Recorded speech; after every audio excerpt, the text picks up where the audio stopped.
Hello everybody, welcome to another stream. How are we doing? How are we all doing? So, last stream, we kind of got all of the skeleton code. Oh, okay, not the skeleton code, that's the wrong way of saying it. The initial sort of first version of all the shaders written up. They're kind of not compiling yet. There's like 6 shaders or something like that, so there's LOD and model cluster. So we've thought it all through.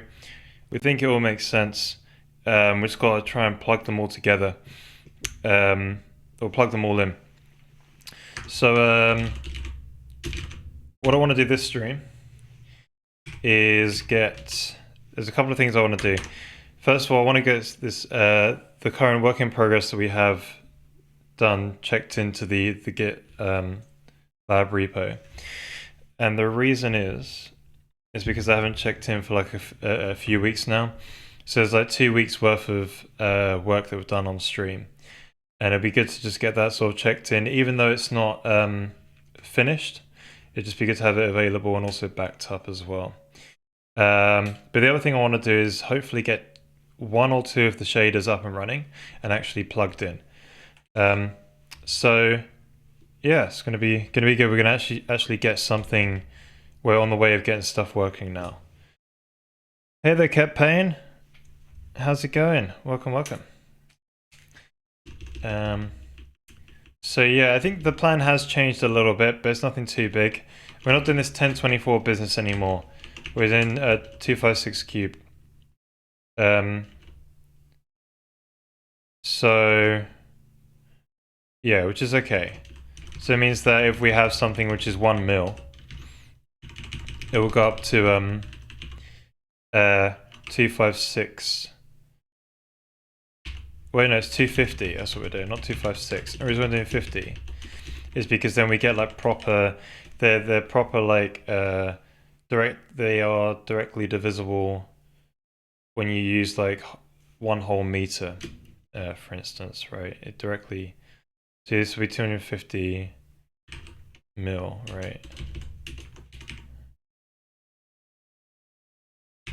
So if you select a smallest unit size sphere of 1 mil, you have 250 mil. If you did 4 mil, it'd give you a size of 1 meter, right?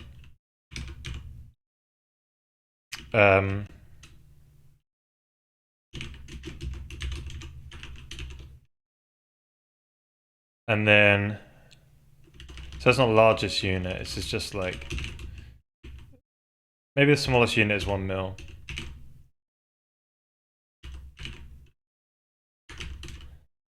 An example of another unit. Or another example. There you go. So that's the reason why we're doing 250 and not 256. So we can have something that's 4 mil, and then as a base sphere size, and 250 of those cubes will be a meter cubed as the maximum model size. That should be alright. Any more of this 1024 business line about?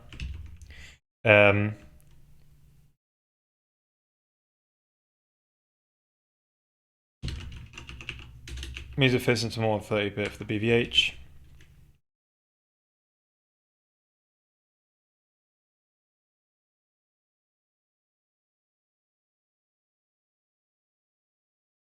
Yeah, okay, that's good. Right, so let's get into the actual source code and start getting it compiling again. So we've got what sort of shade? Yeah, so end of this shader.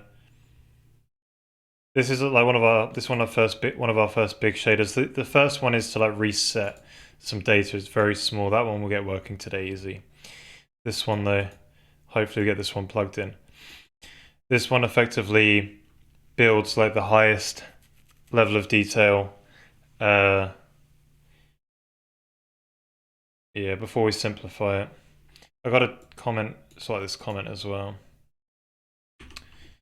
But so this one's saying there's no what? Last cluster. Ah, yes. So doing this clamping business.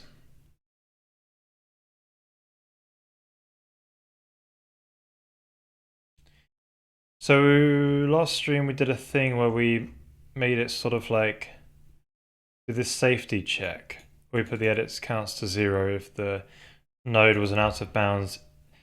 Because the thing we want to avoid, right, is out of bounds accesses in arrays, because that'll just crash the GPU. So here we sort of said if we do an out of bounds memory access on one of these node arrays, we want to just break and set this to 0 so it won't actually do anything.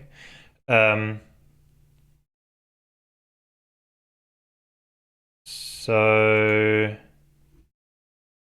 you can skip past all of this. Right, we don't have to worry about doing the safety check here, basically. That's the idea. Because you should just be able to allocate a slot. Should be right. Right, so should I compile? Sweet. So this shader here is called is to generate an occupation map, as we call it. So a cluster is a 2 by 2 by 2 of spheres, right? And each what the occupation map is basically saying, like we have this sort of 3D texture that we're trying to make, and within that 3D texture we've got a bit. Each bit represents a cluster, and that bit is on if the cluster is fully occupied with spheres. So this allows us to simplify that data later on. So we can basically check if we get the Milton thing up. We went over this in the past streams, but essentially you get a bit set. Whereas you need to sort of like say if you're trying to see if this cluster is surrounded by other clusters which are fully occupied, you would check all of these bits here. And we've managed to sort of like duplicate some data and only restrict, what's the way of saying it? We've managed to do some like neat little trick where we only have, these are uniquely set in every bit set, and these are repeated from the bit sets that come to the right, down right, and just down, for instance. And this means basically we can only sample within this area here. And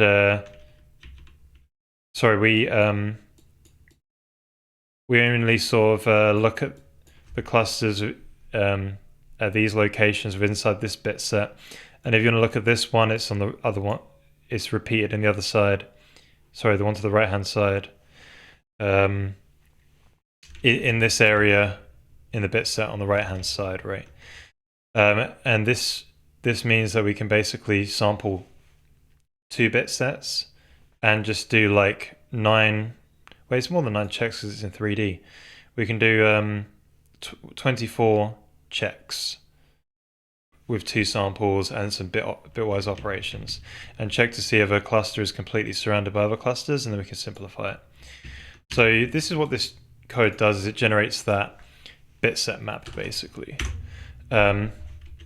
So it was a bit complicated, but it should hopefully work. And it's one of those things where we'll plug it in, look at the input data. The input data we'll verify is correct, and then we'll plug it in and see how the output data behaves and fix stuff from there basically. So this one needs a leaf nodes count to be passed in. That doesn't make any sense. Should that be in the should that be in the globals?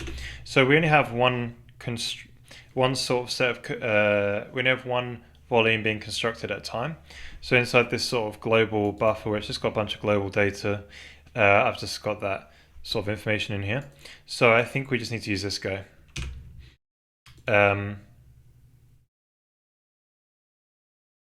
So we just say global, and we can just access that like so. It's just a globally accessible buffer that's just always there in every shader. So I think that should fix that compile error. So this one just goes over all the leaf nodes in the cluster tree that we've made, and it will just essentially write over in the bit. It will just write in the bit set if the cluster has a full set of spheres, which is obviously 8, which is a 2 by 2 by 2. Yeah, so we're just gonna go ahead and right.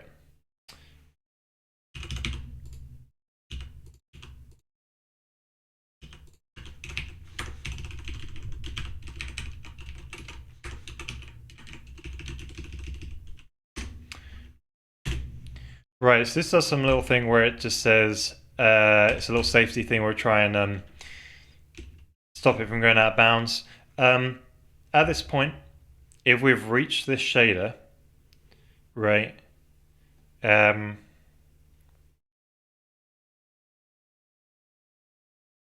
is the data guaranteed to be correct? Like, I'm just trying to think, or if, or maybe we can just say, hey, this is invalid, just return. I think we can do that. Yeah, why don't we just say it's out of bounds? There's a check. We've done it up here.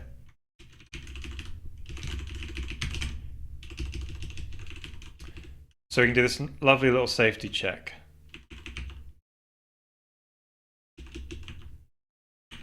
So if the node index... Oh, come on. Oh, there's a typo.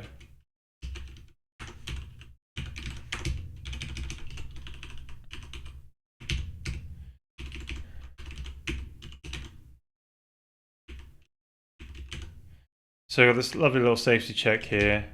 I wonder if we actually we don't use it anywhere else. Oh, we need that there anyway. Right, so this lovely little safety check here. We should just be able to say, hey, if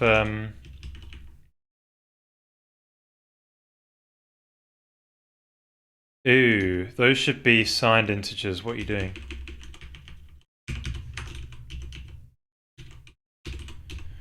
So this one we should be allowed to return because I don't think we're actually having, we're dependent on the thread staying active within a wave, right?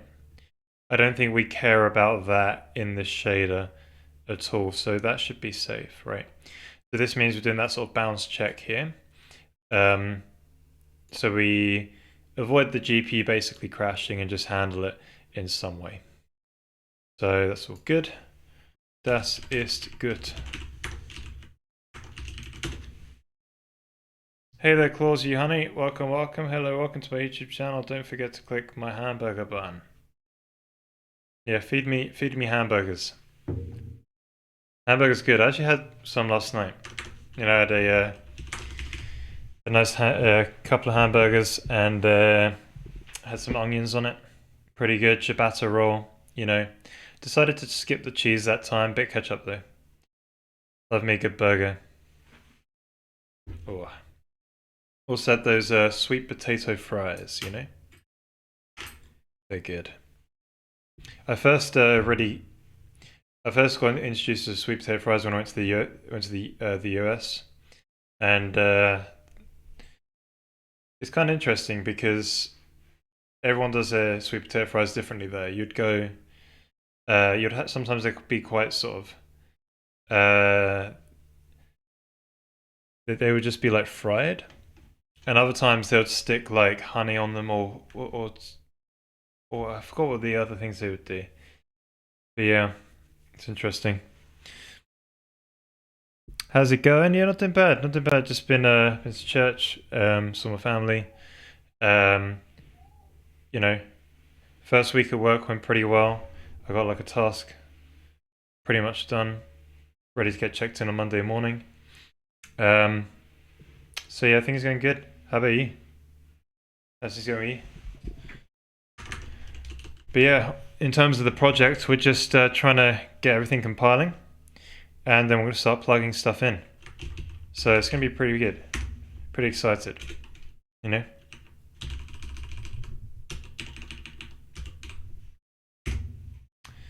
Right, so there's that bounds check. All right, so there's that shader done. Next shader. So we've got a couple more shaders, right? This one is a special downsampler. You know, we like special specific shaders that are sort of optimized for the task. You know, it means we can make our data. We can specialize the data for the problem and all sorts of good stuff, right? So because we've got specialized data for the problem, which helps us like again only sample 2 times and do some special bit tricks, and we can check 24 surrounding clusters in like this much work, which is pretty sweet, or this much work overall, right? We need a special downsampler, so this one produces a occupation map at the highest level of detail, so it's 256 squared divided by 8. Divided by 8 times by 2 across the xy, something like that. Where each bit is a cluster. Actually, no, it's about anyway, something like that. But in order to make it one sample all the time at every level of detail, we need to make sure that there is a lower resolution version of that texture available for the lower level of detail clusters. So we need to produce a full MIP chain basically, right? So we've got a special downsampler.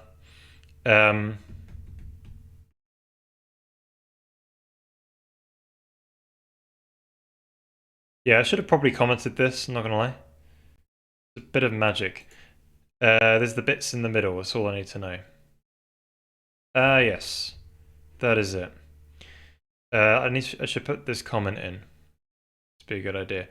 So basically, you need to look at the middle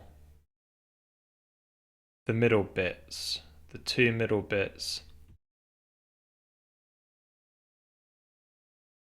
What is the thing? So you're in the high resolution, so you're coming from a high resolution to a lower resolution, right? Downsampling it.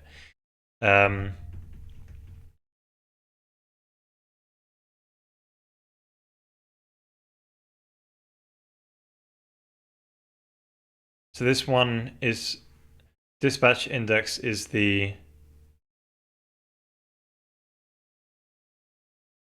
targeted for the lower resolution, right?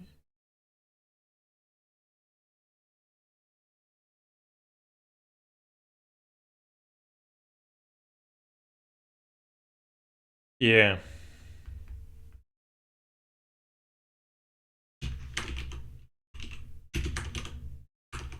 Oh, so dispatch index specifically ranges from to something like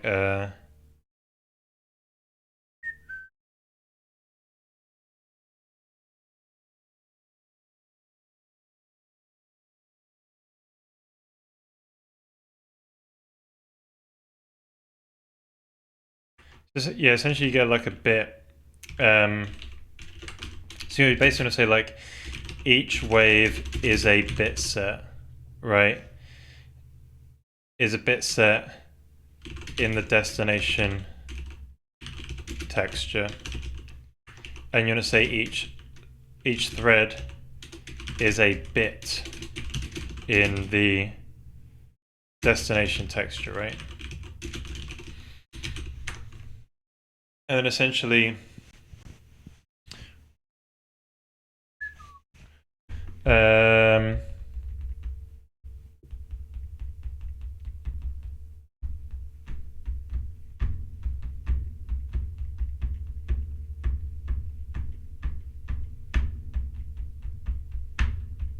yeah, I'm not sure I did this one right. Oh, let's just double check it. So we did like a so 0, 1, then it'd be 2, 3, the middle one of the next bit set, right? In this, like this one over here.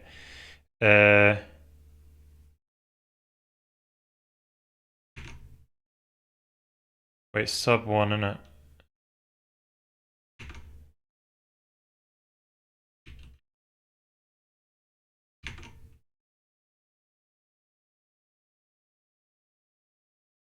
Right, 0.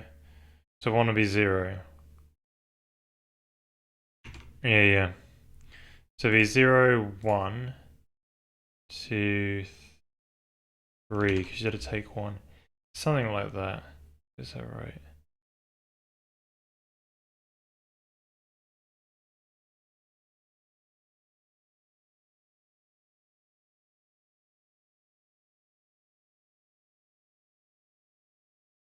Because the problem is it's got to be repeating.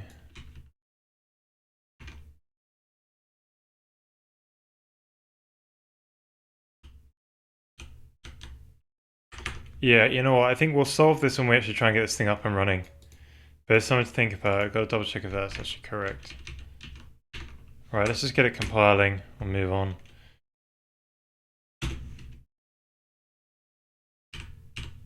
Load read write. Load read only, my friend. What?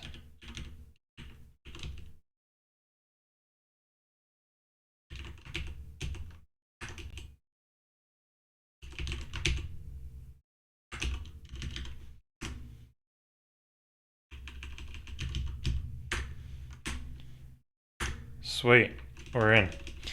So this one is refine LOD. So the job of this guy is to create lower level of detail spheres, and then if we're completely surrounded, delete the child and only keep the low resolution, something like that.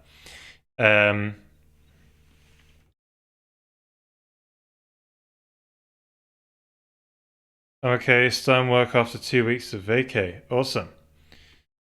Taking care of my 11-year-old dog, I was finally able to take time off from my parents back. Cool. Yeah, I had like I ended up having like 3 weeks off for the holiday. It was really nice and long.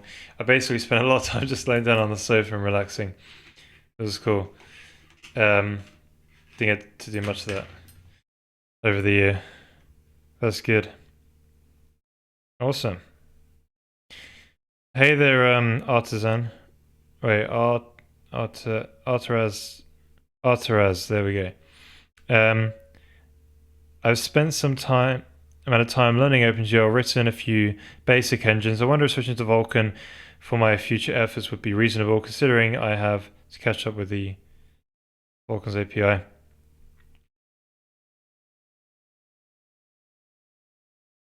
So it entirely depends what you want to achieve, right?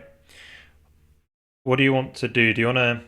Are you just sort of because there's a trade-off, right? You could go and learn Vulkan, and sort of like but it's a big effort and it's a lot of time. But if your goal is to make a game or make something to actually finish, it's not the correct decision to go and do Vulkan just yet. The best thing you can do is the thing that you need is a high level understanding of what it's like to render a game's frame, and how to architect that. Unfortunately, the easiest way to do that is to use the OpenGL API and learn OpenGL and follow like all the advanced stuff here. Look at the advanced lighting stuff here. And then after you've probably done, I guess you can skip the odd one of these, the odd ones of these, which don't really bring too much value, but then try and architect like a renderer and understand like what goes into like a modern like game to sort of render a frame, and implement that in OpenGL. Maybe you don't have to implement the full thing, but just at least understand it. And then once you have an understanding of that and how you're writing your shaders and stuff like that, then it might be time to step into the realm of Vulkan. But I would say it's only good if you really want to sort of get into the industry and be developing using these technologies, right? If you're trying to build a game for your own little project, I recommend just sticking with OpenGL or using some other rendering abstraction layer for the time being. Like I think there's like Soulcall graphics or there's BGFX or whatever. They're not of it. They don't give you all the power and strength of using Vulkan, but the problem with Vulkan is it's a lot to learn, and it's also made to be complicated because they're trying to support like every GPU vendor and keep all those guys happy, right? Which is not really the best thing to optimize for. So it's a lot of work, but yeah, I recommend starting there basically. If you have any more questions, any other sort of things you want me to answer, feel free to ask. But that's about the best I can give from that sort of question. Because it's kind of a complicated thing to discuss.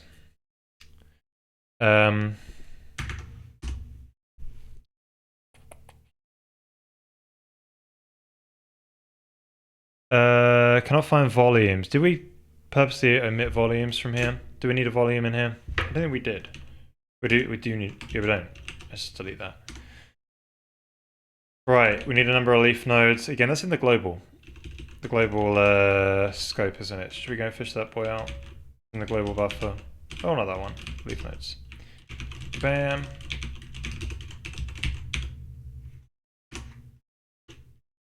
Right, again, so this needs some form of safety check. For this one, yeah, we're starting off from the same sort of thing. Safety check.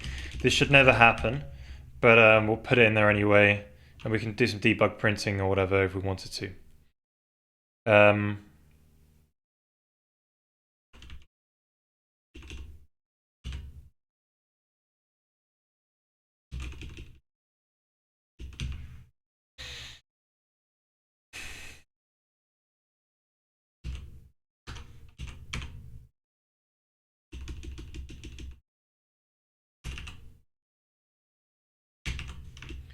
Let's request if it goes up the tree. Yes, they do ascend. They do ascend. 9 to 5, office worker. Do you think you can make decent money as a game dev? I'm a web dev back in right now, lol. But I've been interested in games development. That's cool. Yeah, unfortunately, that's where I got kind of shoehorned into is web dev initially. You know, you can make decent enough money to live off as, you know, the problem with tech is the money definitely does vary, depending on where you live, depending on like what sort of job you're going for, what company you're at. It's very variable and location based. But you can earn like decent enough living to live off of in game dev. But yeah, again, it entirely depends on what you want to do as well. Do you want to get into sort of making game engines, or is it just getting into doing gameplay programming using another engine? Like what sort of thing you're looking into? But sure. I see, thank you. Yeah, I've written a small engine with Fong lighting. Nice. Normal maps, etc. Some asset loading, ECS. Cool. I think going through some advanced stuff for now should be more real. Yeah, it's good. Yeah, definitely. Awesome. Actually, game engines and tools. Sweet. Be interested in because I know there's a ton of... Yeah, do internal tooling, exactly. No problem. Yeah. So what I recommend doing is in your spare time, making tools or making little engines that has something visual, right? Because the problem with engine development is it's basically like shadow work. You know, it's in the background. No one really fully understands on the stuff you need to do. So obviously, make sure you're educated enough and have an understanding of like how things actually go together. But when you're trying to build something to actually get a job, you need to sort of prioritize the fact that, hey, I'm showing this to people who need something visually to see. Because at the end of the day, people are more interested by the visuals and that. But make sure you understand how you could put something together if you need to, and maybe do that. Like, so basically saying you need to pick your battles sometimes uh, on where, like, basically try not to over-engineer the back-end stuff. Just do something that's simple as possible that you need to get something to be shown. Uh, and you know, like use something like OpenGL or some other graphics API which already does the heavy lifting of the Vulkan APIs, because you're just going to waste a lot of time doing that if you're doing the game engine side, as an example. Um, you know, um, but with enough, if you put in some hours after work, um, and you're smart about it as well, within like a year, you could probably have something that you can start showing easily. And maybe you don't land a job after that first year, because it could be quite difficult, right? Especially now the climate with people getting layoffs and stuff. Um, I'm not sure how the market really is because I'm not looking, um, but maybe you go, you do a round and you try and get in and you don't quite get in, but it's not a place to give up, because you just basically continue working on your project and take it to the next level, right? Do that next thing which you feel like is missing, and just keep repeating that, and then eventually you'll land.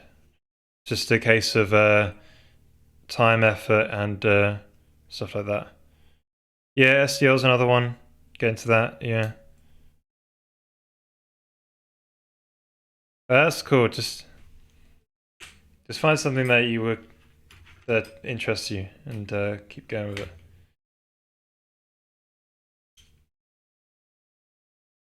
You got this.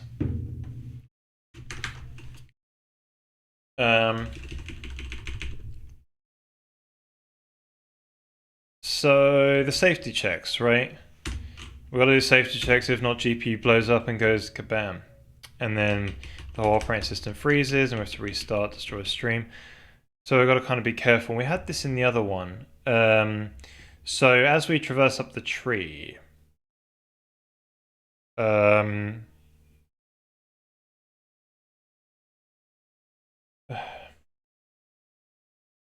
where's the bugger?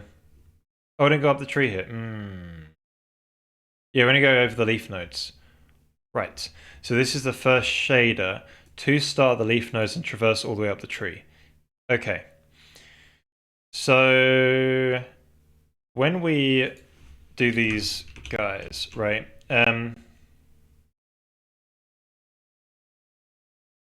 Okay, so I think we'll do a nice little check. Where's the bugger? Right, so that's done the safety check here on this one. So what I want to kind of do is when we go up the tree again, where is it? Right, so here we'll do another little safety check. Ooh.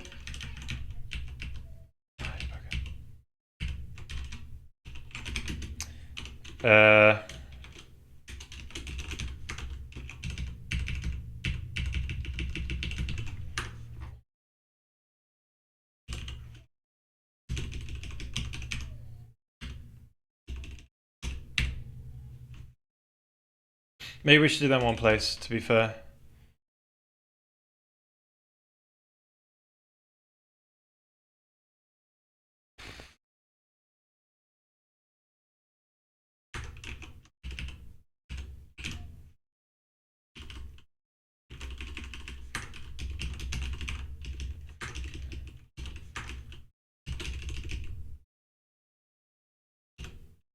Just do it in here. It's alright. So it's an early return. We've got to be careful about this.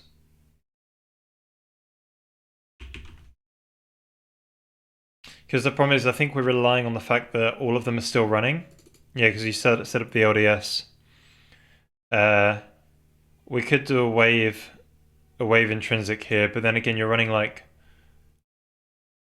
so there's 32 sort of threads running it in lockstep, right? And the problem is we've got like 4 nodes of 8 children running at a time, so obviously 4 times 8 is 32. So the problem is 4 threads will get the same node, and you got 1 thread per child cluster or sphere. So the issue is actually no, it might not be a problem. Yeah, no, this is fine. This works fine. So because we return, like the way we're dependent on all of those threads still being alive if they're within the same node. But if the whole node has an invalid index, so if all those sort of 8 threads which have the same node have an invalid index for a node, we can return here because what we're dependent on is the threads for that node all running at the same time, right? So they'll all be terminated at the same time, and they can then run at the same time and process this, I think. So this will be fine. There might be a problem here though, but we'll see. So there's the safety check. Get that guy all good. So we set up the LDS and say, hey, we've got some, clear the spheres to 0, clear the bit in there to say they don't exist. Then we check over the children. So the children here should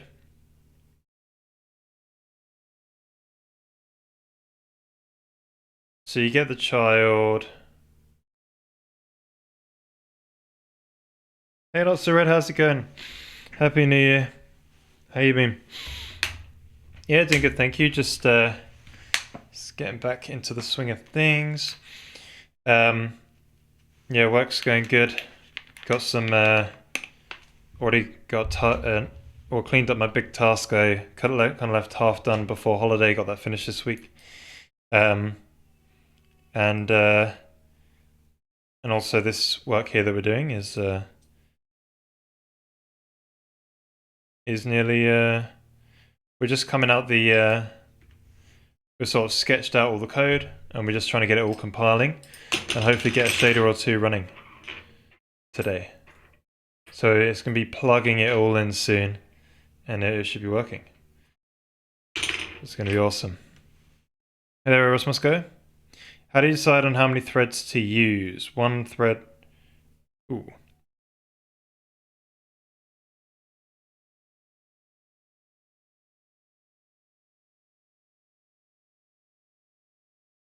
How do I decide on how many threads to use? 1 read, 1 write per sector.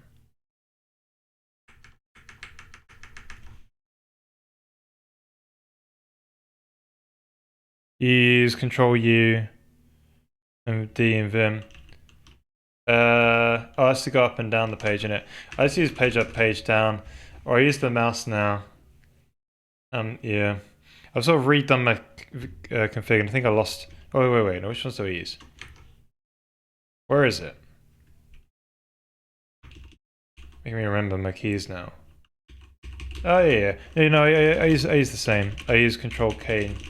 It's different. I use the Comac keyboard, so I kind of forget. But yeah, I use these guys, and I'll sort of reset to the cursor with ZZ. That's what I typically do. Or Control M, whatever it is. When I think about the keys, I always lose which one it is. It's just sort of muscle memory. But yeah, about the threads thing.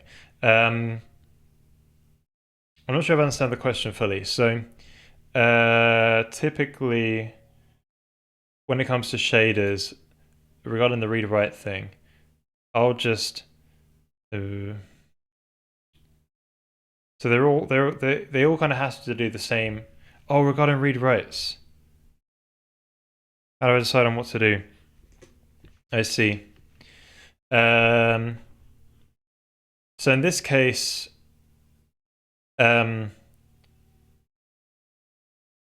like, there's this perfect example here, I guess. Like, we don't know how many spheres we're going to have. We might have 0, but we don't want to allocate any memory yet. So we use this sort of LDS memory, you know, the one that's local in the work group. And each thread gets its own sort of sphere. And then but the problem is that this spheres count shouldn't be written to by multiple threads, right?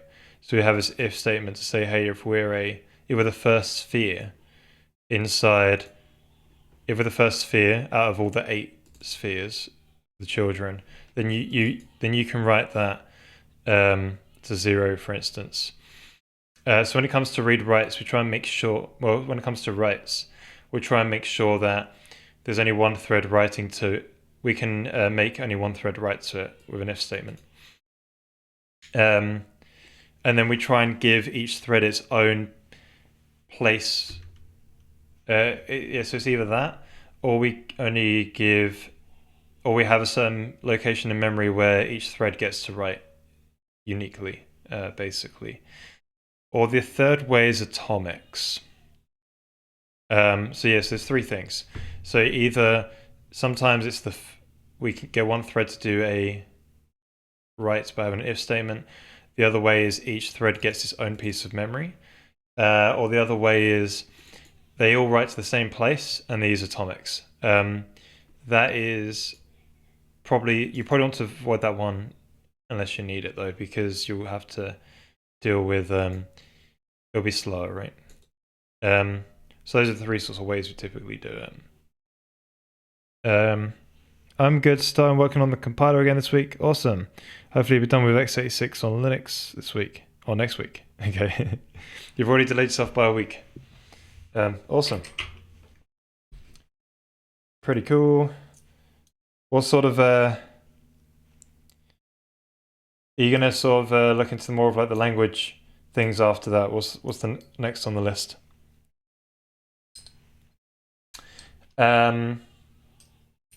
So regarding the safety, we've solved it there, but there's a safety thing here. So each thread will be accessing the child reference. Now the child reference, you would have come down the tree in a previous, so this should already be perfect. So when you made it originally, when you generated it, right. How do we solve that problem?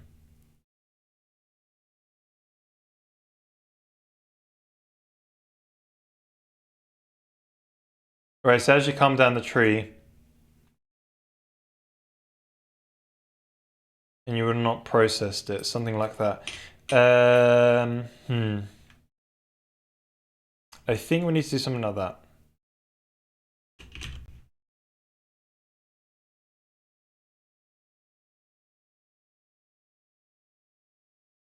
Yeah. So all this is trying to say is basically produce a lower level detail sphere, or delete the child if it's completely surrounded by other clusters.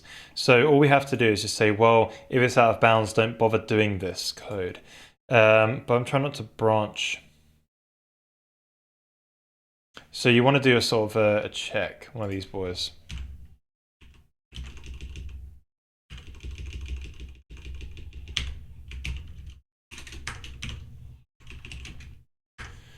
Boolean is child in bounds true, and this will just set it to false, and that's based on this one here, right?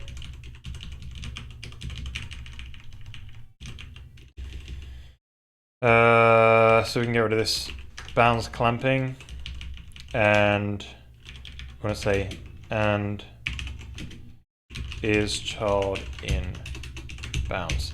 So that way, that's a safe check. Or yeah, with a safe index there.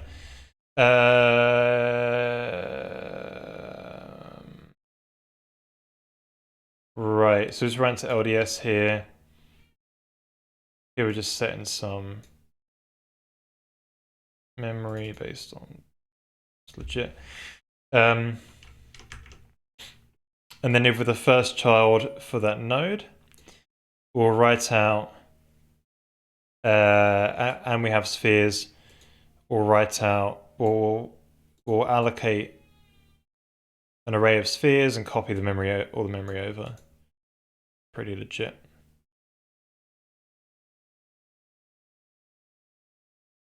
Wait, where's the copy of the sphere? That could get deleted. That's no fun.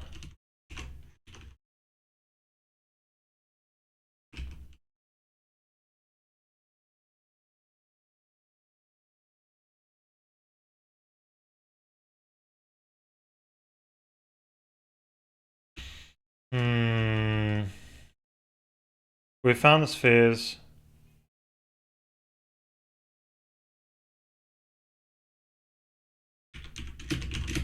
For this node, so allocating to this array of 8 spheres for this cluster. So we copy over the count. Any of doing anything?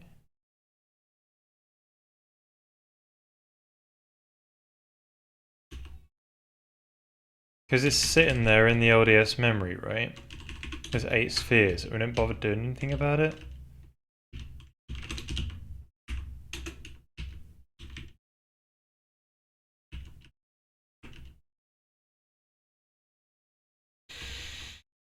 No, this is the wrong one. Oh, that's the wrong LDS structure. Damn it.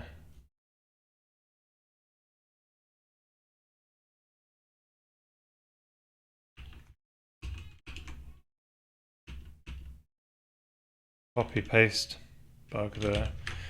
I'm glad I called that. So here's where we're at the spheres. So each thread should copy a sphere over. So that should be here.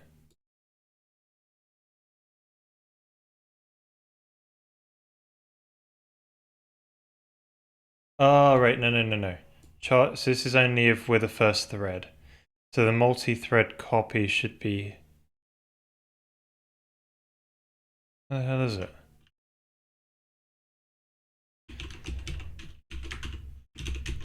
If we have spheres, so here's the start index.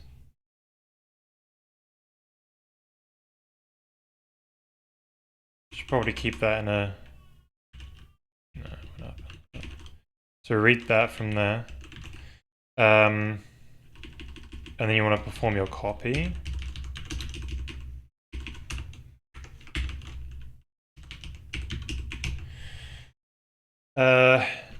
Is it BC volume spheres? That's the buffer, isn't it?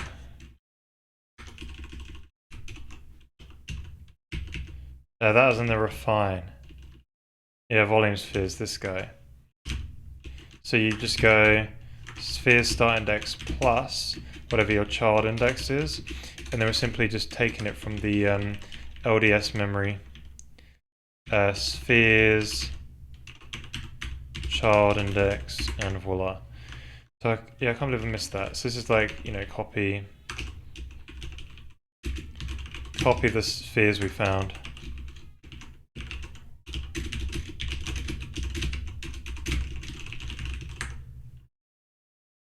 Over to the allocation we made above.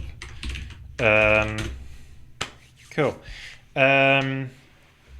Is there anything else? This says if we have a parent, we go up to the parent of the last child that's been by. Yeah. Right, so let's try and get sort of compiling again. Child mask, where did that go? How did that get deleted? Oh, it's up here. Children mask. Children bit mask, right.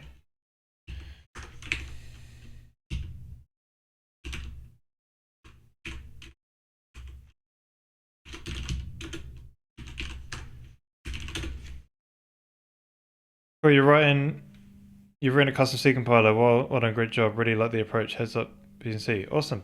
Yeah, it's awesome. This is the first project we're doing to really prove it out, right? We're using nothing but compute shaders. We're using the C to SPIV compiler that we've written. You know, we fixed a few bugs that we found as we come across them, but there haven't been too many. And also, we managed to like redesign how the textures work and made those even better. I think the only thing that I've come across where it's a bit of a ball ache is this, and this is not just limited because it's a C to SPIV compiler. This is in every shading language because you don't have pointers, and it's the type of thing where you either sort of like the way that shader compilers work is they rely on a really great optimizing shader compiler, or you write your code like this. But no, they rely on it anyway. It's really annoying. So I could either basically write this sphere locally on the quote-unquote stack, but there is no stack on GPUs, and I can fill this data structure in locally, and then I just set it once and have one of these big lines. And then get rid of the rest of the lines, right, and just have tons of sphere dot whatever, right? Or I can write like this, but the way you write on a CPU is have a pointer, and you just write it into the direct memory location. So something that we could maybe try and work on in the future, but it's really hard to support across all this. Yeah, that's kind of the only annoyances I would say that I've had writing shaders in this. Other than that, it's been pretty smooth. Yeah, I much prefer having a language where you can share functions, data structures, and they just work across CPU and GPU, basically. Anyway,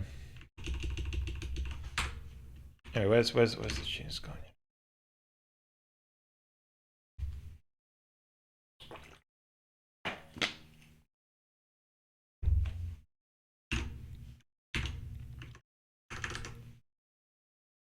Yeah. I think people use C++. They technically would basically use HLSL, and they would, you know, the semantics aren't exactly the same in the two languages, but they're pretty close. And they basically rely on the syntax being the same, and have code that is shared between HLSL and C++, but not all things are supported, but quite a lot is. But for C, there isn't really anything like that. Yeah, I think you could still use HLSL really, but yeah. Not too much of a fan of Microsoft, to be fair, and the compiler's pretty whack. It's a pretty buggy compiler, the DXC compiler.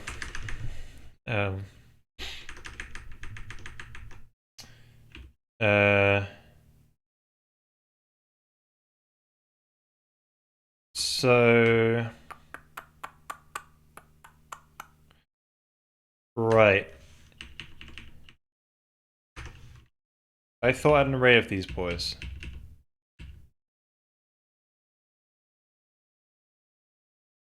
We're supposed to have an array of those. Because you have a MIP chain, right? Oh, I was thinking about having them allocated in a contiguous piece of memory. Yeah. No, that's what we needed to do. So this would then need to do like a plus LOD, right? Okay. So I need to do like a texture 3D, RO texture 3D of T, whatever T is, U32, right? So this would be the occupation map, and this would be this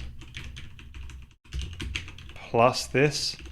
Basically, the way our shaders, the way our buffers and textures work is they're just a 32-bit integer, and it uses binderless resources under the hood. So effectively, when we make our descriptor set in Vulkan, we've got a contiguous set of textures, texture descriptors,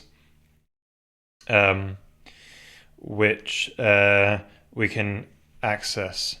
So this will just look up, this will just be an index, and when you do like a load texture, it'll look up into that descriptor and get all the information about texture and use that rate. yeah, so if those don't know, like a texture descriptor and a buffer descriptor, it's basically like a pointer to a piece of memory, and it has like information about what's the width and size of what's the width and height of the texture and stuff like that. So it has an array of those texture descriptors, one for each MIP level, and we access those that way. That's pretty legit. And the compiler will optimize those accesses so it won't keep doing them. So it just means we can basically pass in one index, and we can access all of the full MIP chain with just an addition operation here, as opposed to storing eight different integers or something like that. So it should be all right. Why doesn't this work? Because I need to do an explicit cast, isn't it? I kind of got these strongly typed in the compiler. Was that right?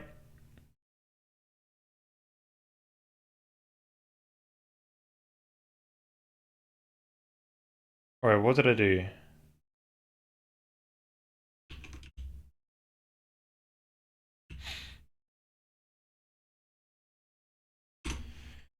Expected this to finish initialize the list.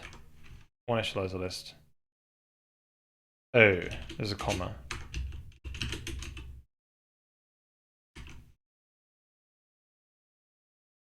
Oh my days. I was inside a scope there for a minute.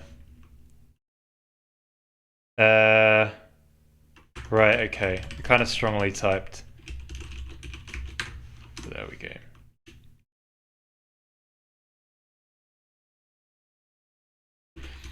Right, obviously there's no operator support.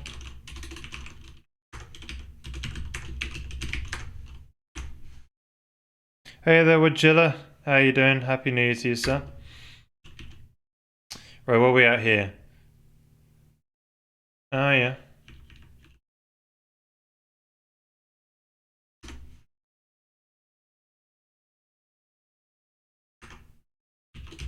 Yeah, subtract 1 for me.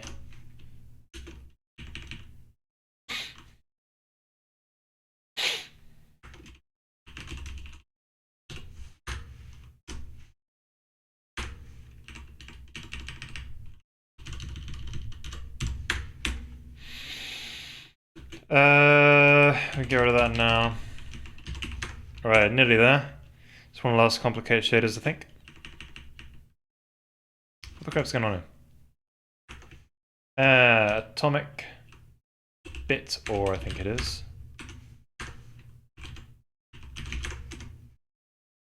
Voila. Right. Volume reset, then make persistent, and then we can get the game up and running again, and then we can start plugging bits and bobs in.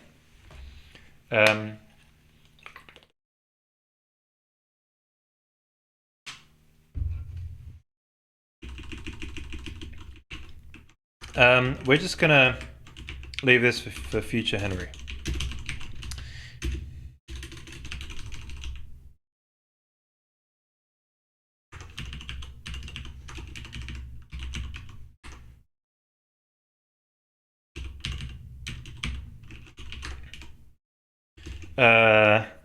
Right, future Henry do a good job there. We're best at solving that problem. What is this? Cannot find volumes, right? Because it's yeah. Why can't we find volumes in there? In those push constants, huh? Pluralize, please.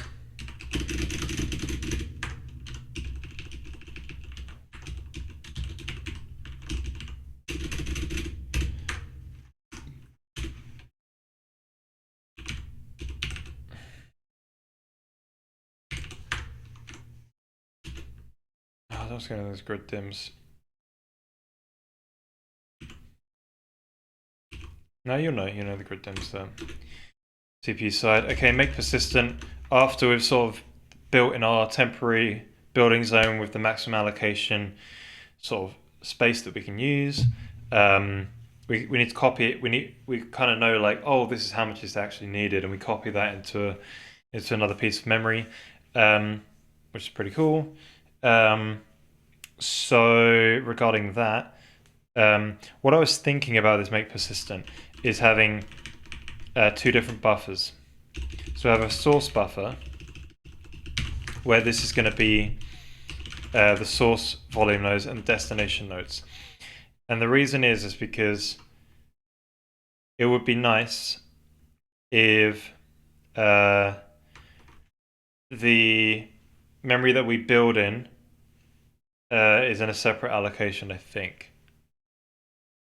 That way there'll be less... we could stick it all in one big allocation. Maybe we stick it all in one big allocation.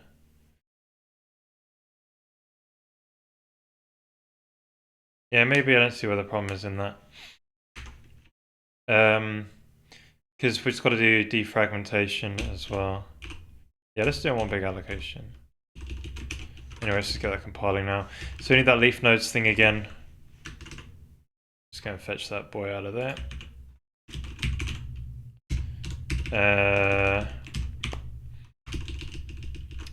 So... Right, and again, we need to do one of these checks. Is that right? So we're going to start from the leaf nodes again and traverse up the tree. Multi-threaded. So I think I need these sort of safety checks. Now, again, I think regarding the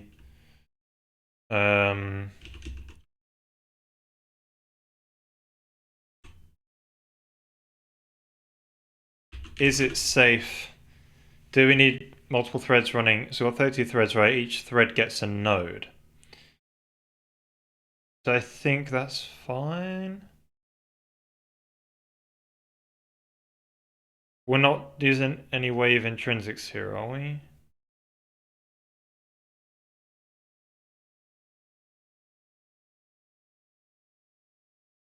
We're not using any LDS and caring about... We're not, are we? That's good.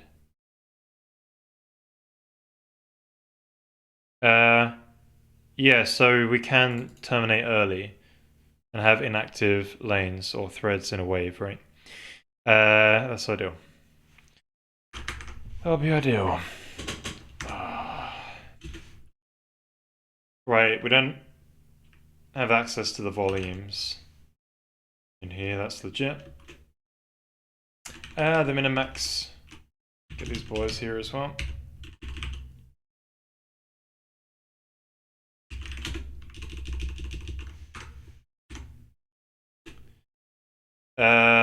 Right, this midpoint thing.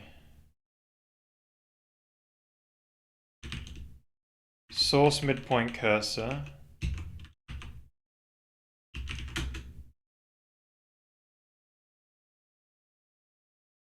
Right, how is this allocating the memory in the persistent?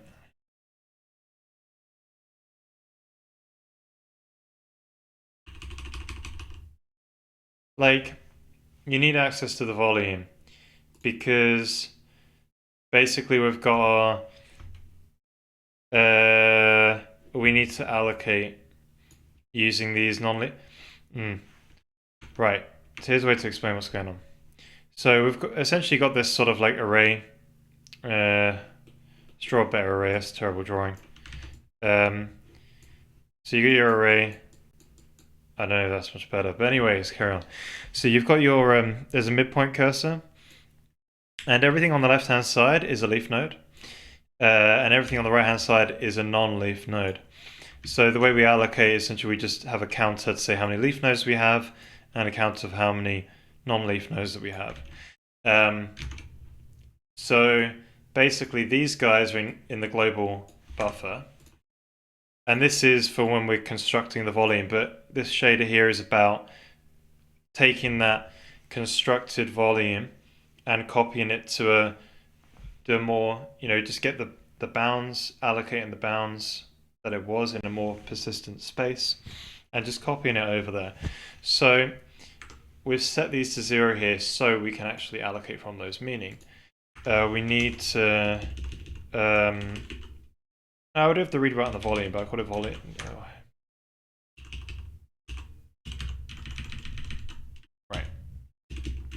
So we do need this. No. Oh yeah, yeah, we'll need that. But when we do this, we need to access it from the volumes instead of mutate that. Just gotta make sure that we're not.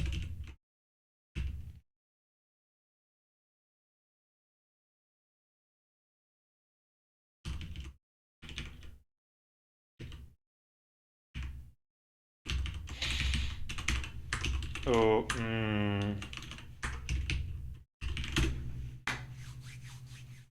So we allocate the new node index, access the new node index. It shouldn't need any bounds checking. Then assign our node to there, do the copy. Okay, I'm glad we call that one. But yeah, when we try and get these up and running, we'll double check over them properly again. But while I've just found a few things, might as well correct it. What does that allocate? Is leaf.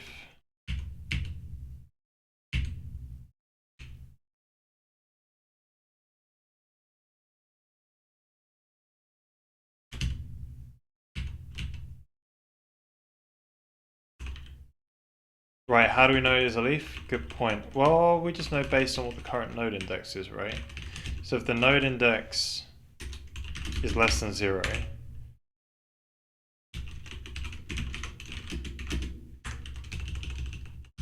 node is leaf, node index less than 0. No. We would have discarded some of these guys, right? And you got the parent, interesting.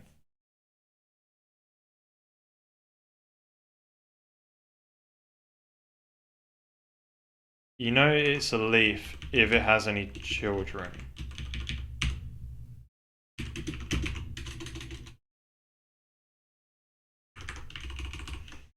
Oh, hey there, CO2 Software. Thanks so much for the raid, sir. How's it going?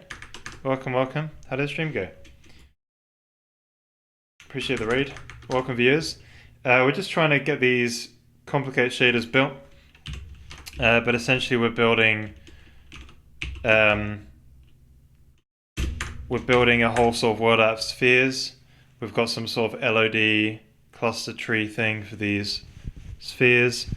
So we can render as many spheres as we possibly can on the screen at one time. So we've just sort of sketched out like 6 shaders which vary in complexity.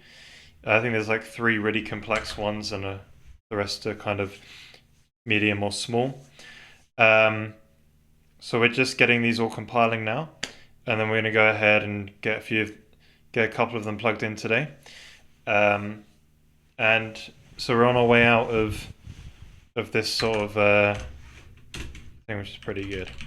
But yeah, that's good. Game of that engine. Who needs an engine anyway? You know what I mean? Right. So any more safe bounds checking that we need to do because we're on the GPU? Oh no. That's nothing to do. That's the... Right, so this is adding it back onto the free list. Here's the bounce check thing. Yeah, we don't have to care about this anymore. Crap.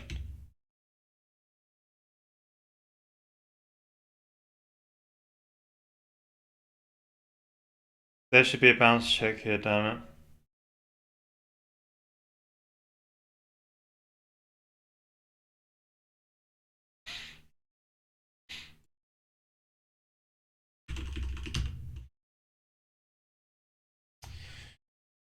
Oh, these things.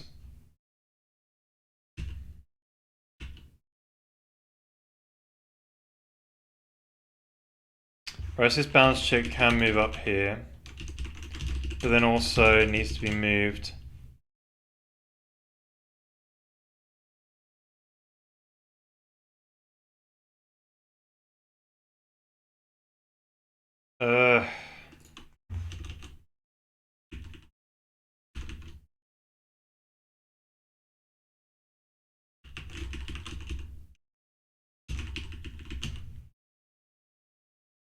Right, I kind of bug it up here. So the problem is we reach into the parent, and then we like, but this could be out of bounds technically, right, in some way. So we gotta be really careful and not blow up our GPU.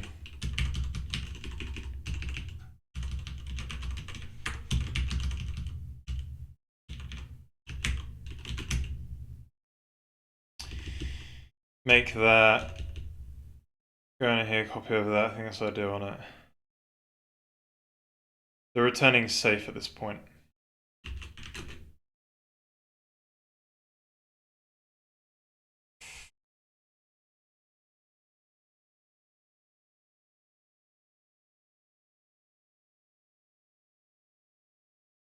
Yep.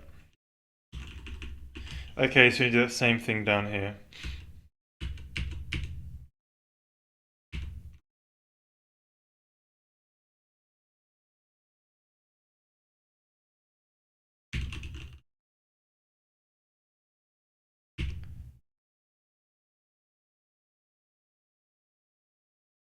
Huh.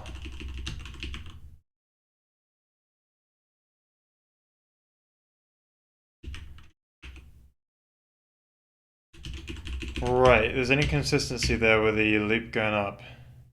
Oh, I've moved it up there. That's fair play.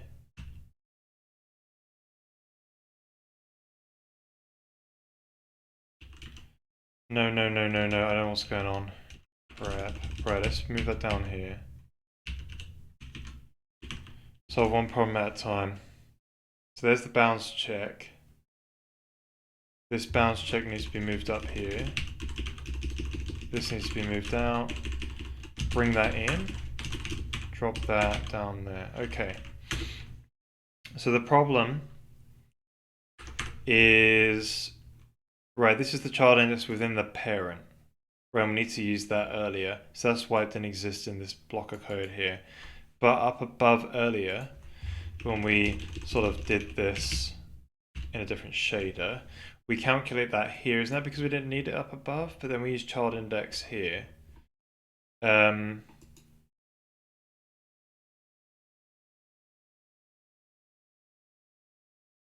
my days.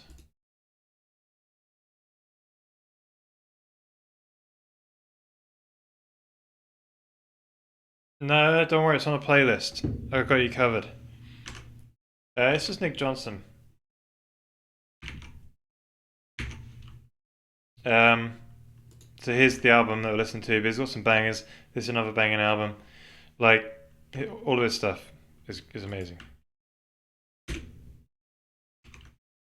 Alright, just checking my green screen.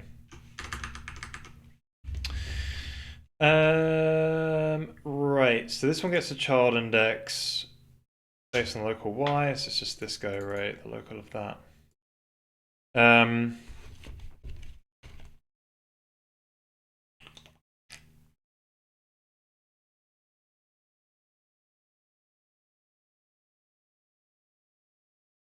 They all go up together. Why is this even a thing? Child index within its parent.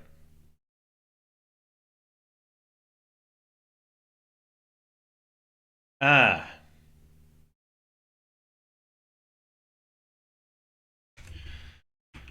I understand.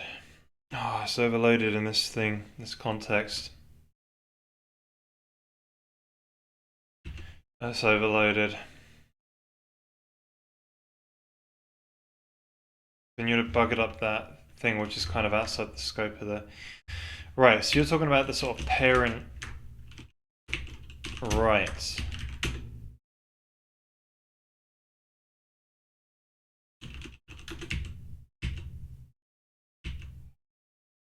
Visit bit.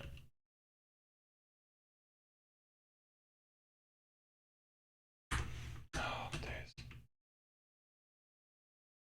So each thread is getting a sphere. What are we doing? So 4 threads have this. Sorry, 8 threads have the same node.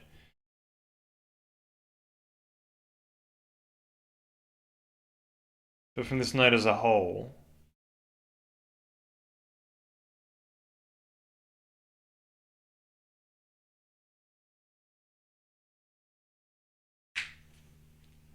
Right, there's something sketchy going on here.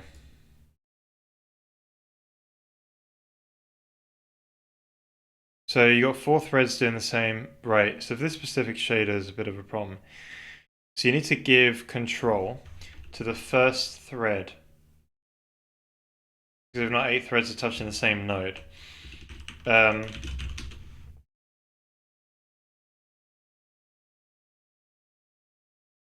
So we say this node is done. It writes that bit. And then when all of the children have visited, then it's safe to go. So you need to sort of read.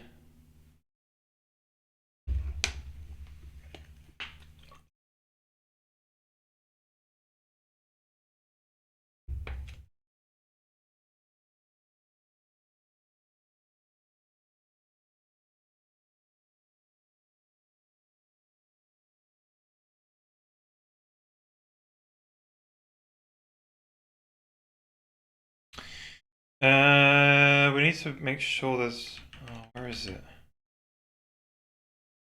So this is the right, isn't it? This is the mutation. The rest is kind of fine. No, but this depends on the mut. So we need to do like a read lane and transfer it across all the others. Yeah. Okay, so if child index equals 0, Boolean pass equal false, pass equal this guy, then then here, right, wave, read lane, just get my wave intrinsics, wave, read lane, right, read thread, Boolean, jobs are good. So you want to read this variable from what thread? Good point, what thread is it?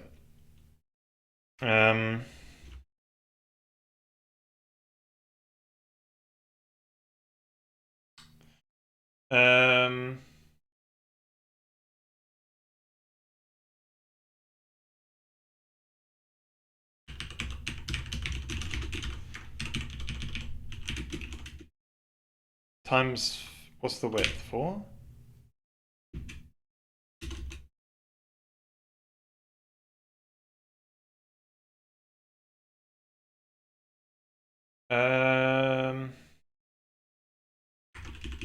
Wait a minute, why there's not let's spread out a bit. Let's sort one out.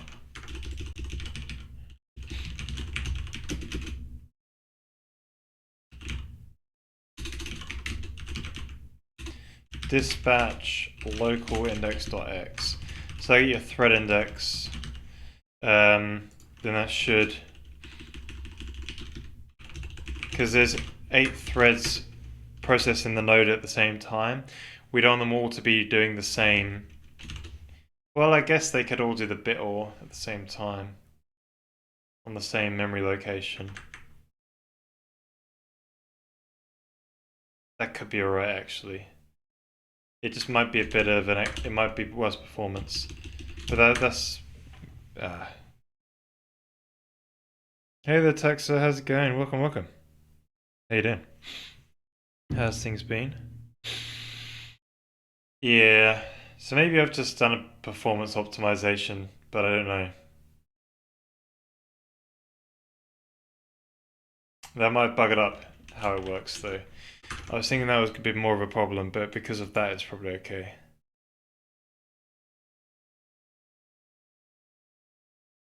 Yeah, let's undo it. I don't know how it's gonna behave, but it should be able to behave fine. I was thinking it was doing more than this atomic right, but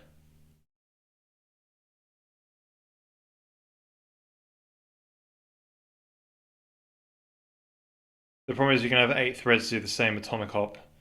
But it's on the same wave though. But it's all like variable, it's not easy to be known. But the compiler probably can work out it's all going to the same place across 8 threads, maybe.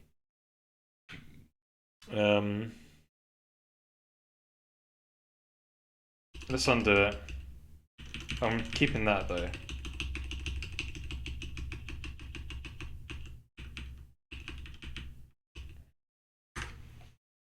Okay, we needed that. Also, with this thing up here, I think it might be better.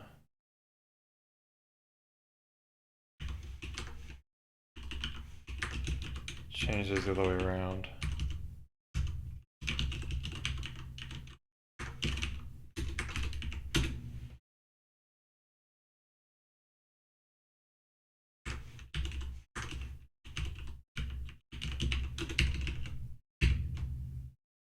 Alright, we're back.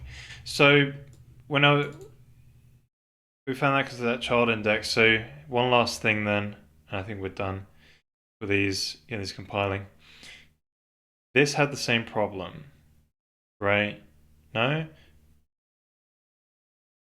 Yeah, so this is 32. Okay, the reason why this is different is because this is 32 threads. Each thread gets a node. So you work out the child index within the parent.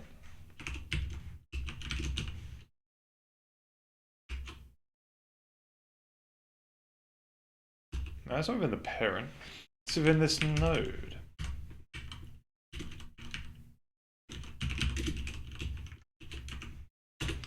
Right, because we're going to access it here. No, that's within the parent. So why are we accessing it within the...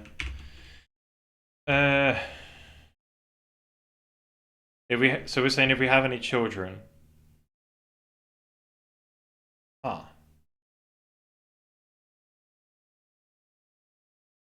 Reach into the parent. That's meant to reach into the parent. So it is the parent one. Let's give that a better name. Parent-child index. I guess it sounds a bit confusing sometimes, but yeah. Okay. So, where's that parent index? You do your node. We need this.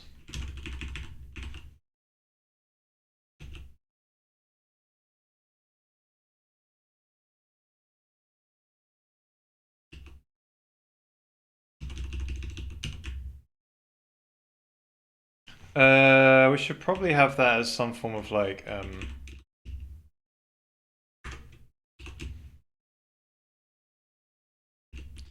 we'll have there as a variable that we end up setting. Only if we need it, obviously.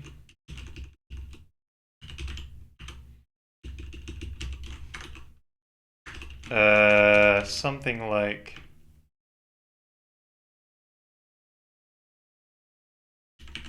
that. That's very true. Then we can use that in here. Reach into the parent and patch the child.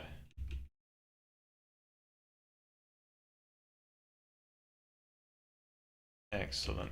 So this no longer has to be there. And so this is bit or. Oh no, a compiler bug. What the hell is this? Is this from my new stuff? Like from that new... you bugger.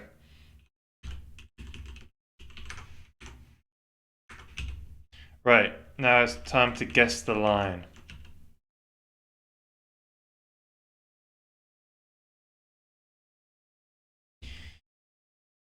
Okay. So, thinking about it, we've done syntax and semantic checking. So that's all done in one go in the compiler. and then when it turns into spear view, that's done later. So technically, it could be anywhere in the code. Amazing. So the best place to find is just to look in the binary itself. So we need to find that, right? So I think we should be able to do something like a sort of like a third party HTC. Give me, no. Right, let's cat me some build script. Oh yeah, it's just third party. Okay, here's the thing I want. So I need to say debug print me some. I don't want a debug print. Nah. What I want is that final binary. Diss me that. Oh, that. Oh yeah. So I need to find that line. What was the line? It was hash 40. Sorry, percent 40 equal. So we specifically want to look for that line.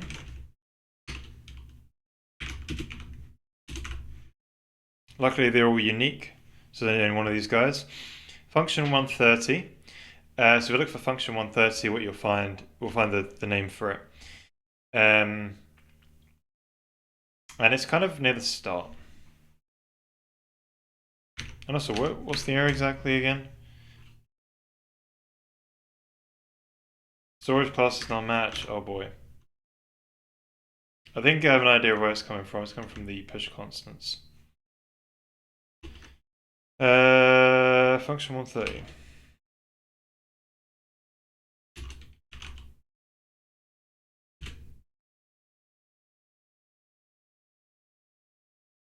Volume constructor reset. Interesting. Not even a big shader.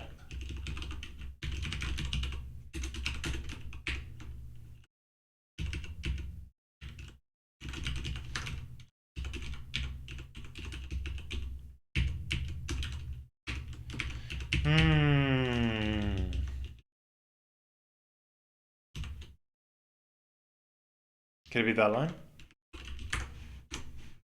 No. Alright, let's comment out this whole thing. See if it still works. Right. So it actually found another bug, probably the same issue. So that number change showed like 325. So that means it's definitely gone past this shader, right? So I guess we'll just keep doing that until we find. Right, now it's saying 37 instead of 40. Okay,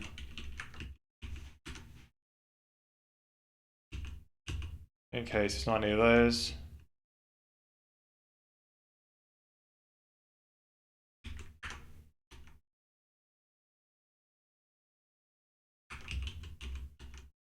Is it one of these bit fields?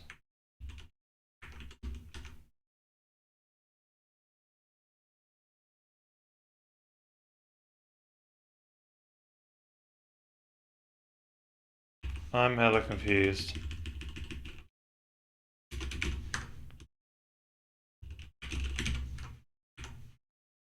Right, somewhere within it.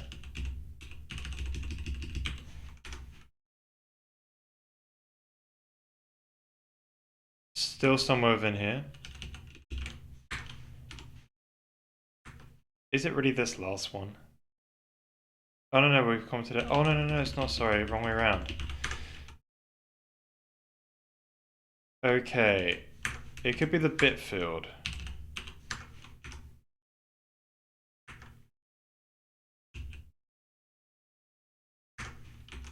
Yeah, so it started appearing when we edited these bit fields here. Shoot.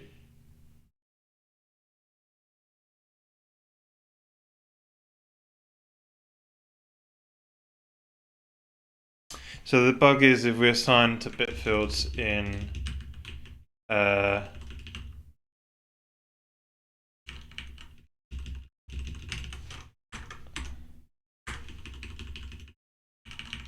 Yeah, that's a bit filled here as well, actually. Come on, what else is a bit filled? Alright, they're basically all bit fills. Lovely. Oh, we need to reduce these bits, actually. Yeah.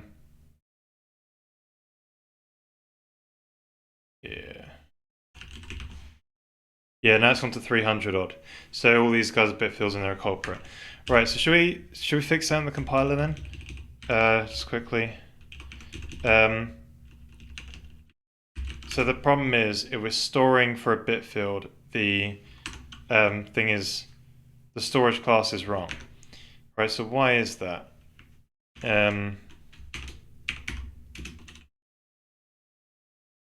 So 39 is... So where's the pointer?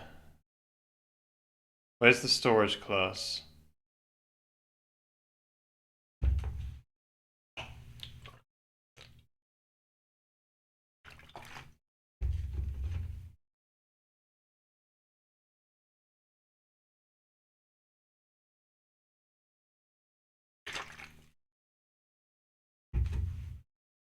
I completely forgot how it's done. Oh, it's BB spec.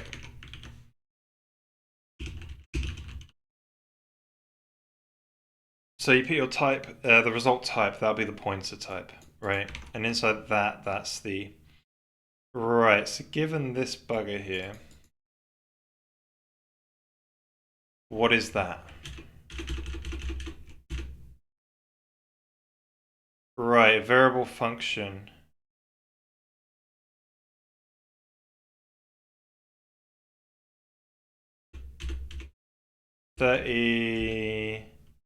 Right, 40, 39. And that's of 38. Oh, what is that from 35? Oh, yeah, so it's accessing some sub-element. Got it, I know what the problem is. I think I do at least. So that's accessing index of the... Right, I know what the problem is. So this is doing a field access. So we're doing like, you know, dot left or whatever. This is a bit field, right? So technically these guys are all joined together into a single field, right? They're a single field. And we probably access, when we do that sort of dot left or whatever, we'll get the offset for that field. And what's going on is this will have a storage class of being inside of a buffer. We're going to find that one. Yeah, inside of a storage buffer. So unfortunately, SPIVy, GPUs, they all kind of suck. You have to know where the pointer comes from. It's really annoying. There's reasons for that. But anyway, you have to do it. So effectively, I'm using this one saying, hey, the pointer is pointed to somewhere in a buffer. But let's go back to our... But this pointer here, when we do an access chain from that structure, is that right? Wait, what's 30 hash 30?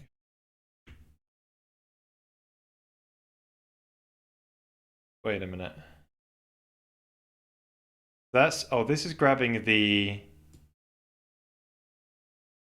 Yeah, this is grabbing a pointer to the buffer.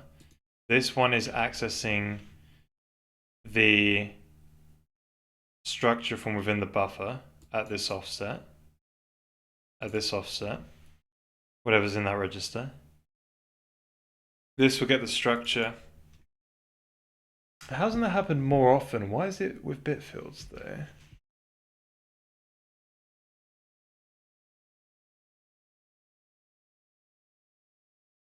Ah, so this one says it's from function. And what is this one?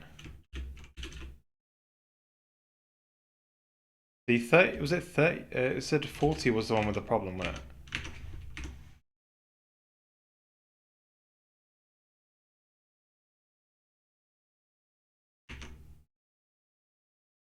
They're saying this one doesn't match whatever 39 was, but 39 didn't match whatever 38 was. I'm confused on why that one managed to work.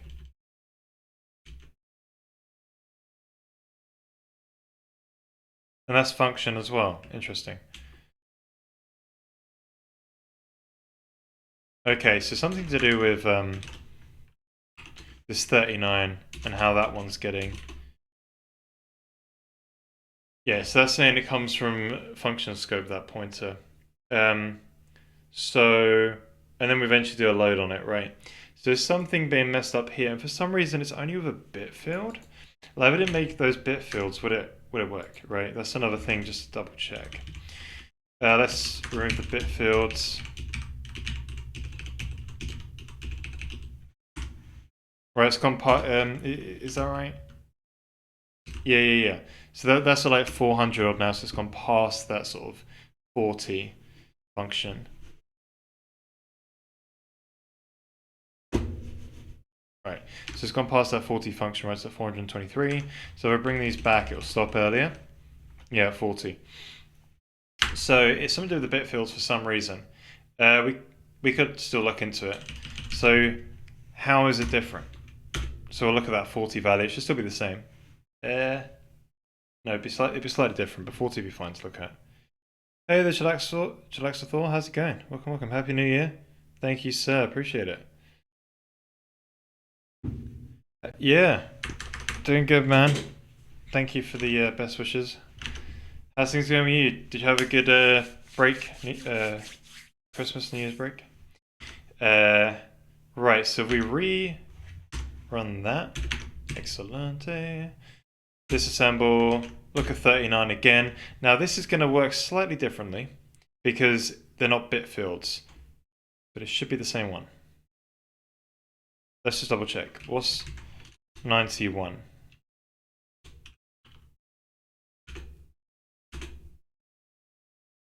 Function 91. That is...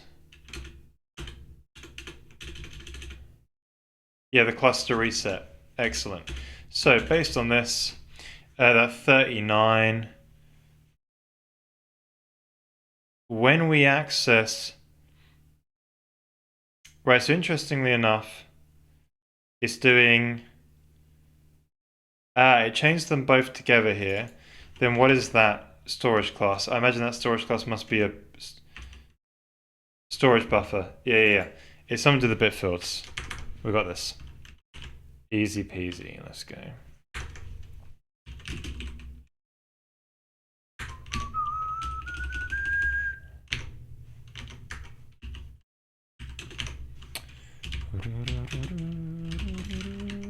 So this would be when we're generating the spear V. So basically there's a it's when you're doing the access chain. Access chain. And you get the storage class. Is bit field somewhere dot about?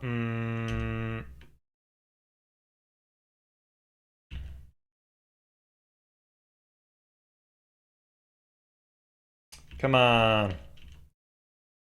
Pointer access chain. Here's my boy. Man. No, this is not it. Oh, yeah, no, it is this. We're past here. This is if it's with inside some of the special pointers we've got in the function prototype, the shader entry points. So it's a bit of a hack job. But if we're not a built-in variable.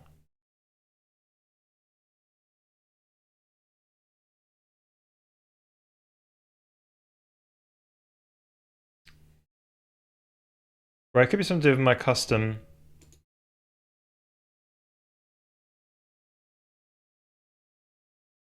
storage class. Here's our boy. How are you getting made?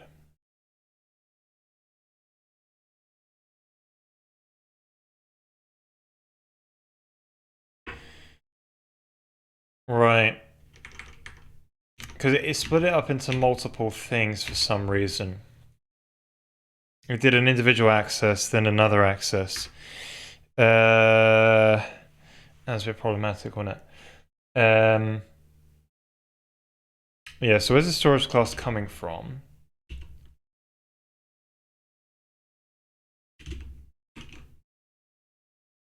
Input. So it is a value, not right, different entry point. That's not what I'm talking about.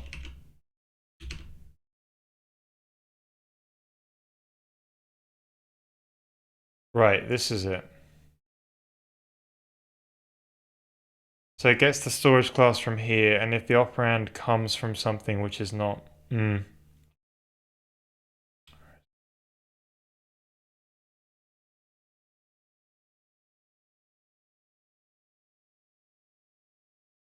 Do we do something special with this?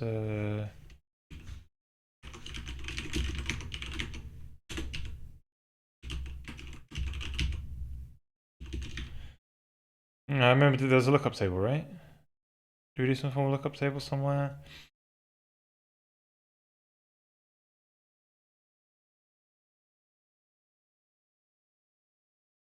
So, okay, so the data type is a storage buffer, is a buffer, we'll do the storage buffer one. If not, it just defaults to function. Now, I could have swore we had a special lookup table that helped deal with this.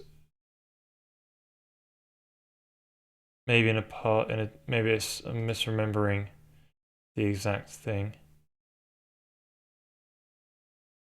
Yeah, I think I tried this one when I was hacking it together. Maybe or a different implementation. All right. So the problem is it's not a big chain of access chains. It's split into two access chains. Why do we split into two access chains? Let's make the generation easier. Let's just double check this.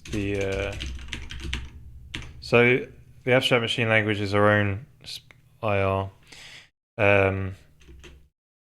So it's basically like SPIR-V, but it helps us sort of like convert.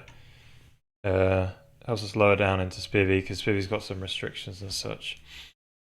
So in here, when we generate this, when we generate our access chain, where is it?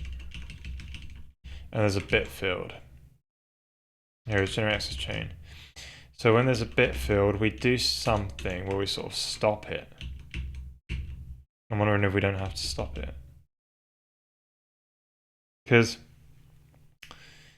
if it wasn't one of these,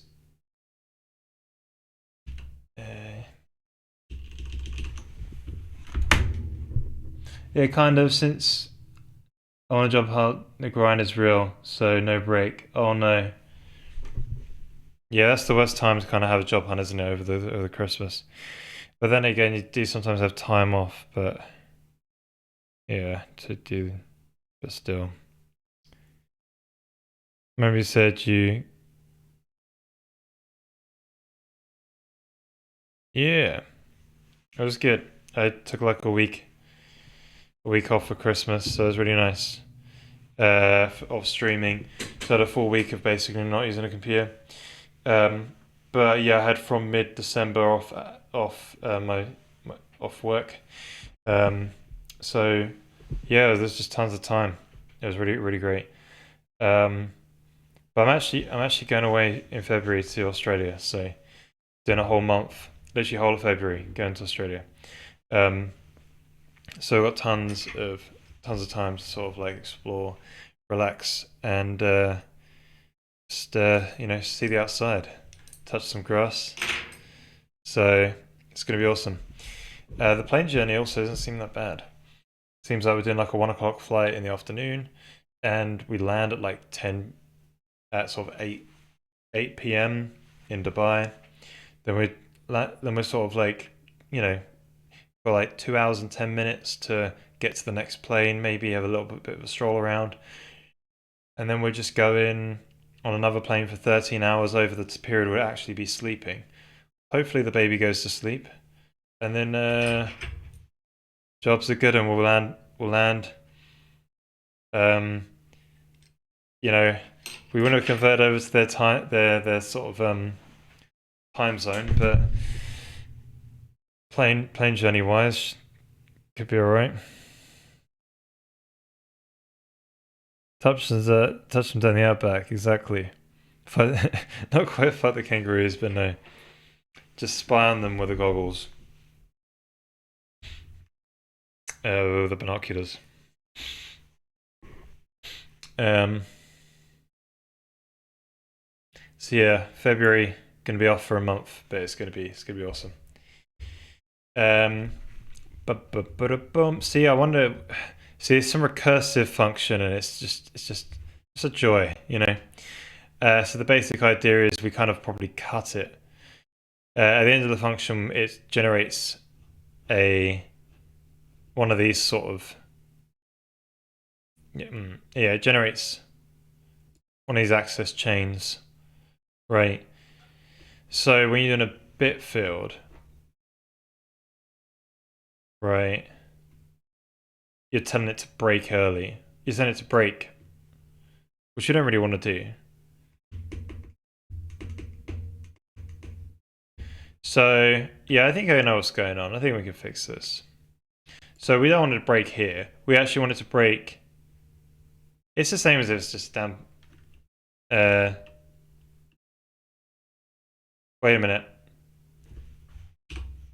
No, because there's something special we need to do. So if it's bit filled, you need to do some special kind of like bit filled store.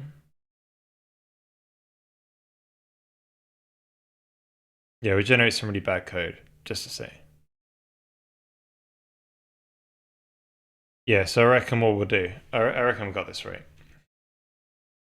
We'll delete this. It'll just be as if it's a normal field. But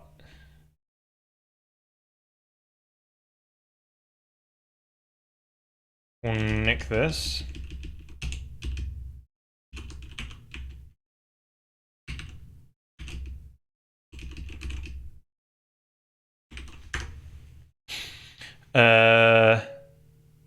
Right, so that'll roll in there.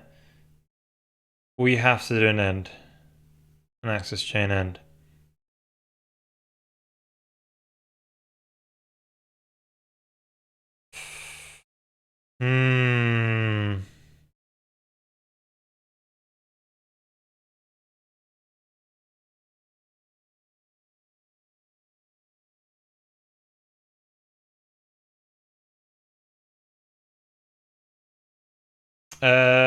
This does an access chain and does a load when the count is 0. Load based on what? Yeah, loads from the pointer. But I want to do something special here. Expect it to be the last in the access chain.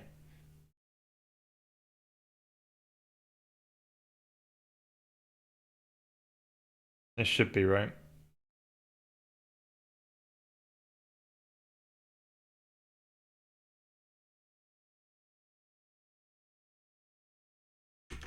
Right, that ought to be good enough. Out of bounds, what? Oh, we need to the end, isn't it? You need to bit field end. Oh, maybe you could stick it in there. You didn't really have to move it.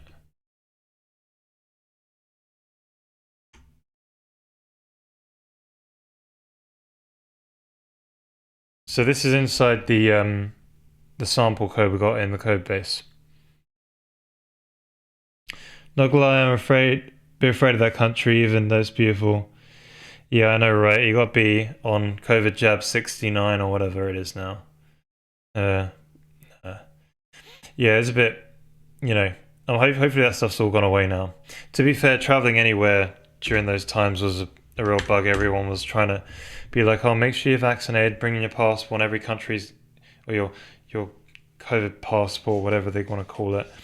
And then every country's one is different, and I didn't get how they determined it was legitimate. I remember one time we went away from a honeymoon, and there was like we didn't realize going to Zimbabwe required this COVID passport thing. Because we thought everyone was just over at that point.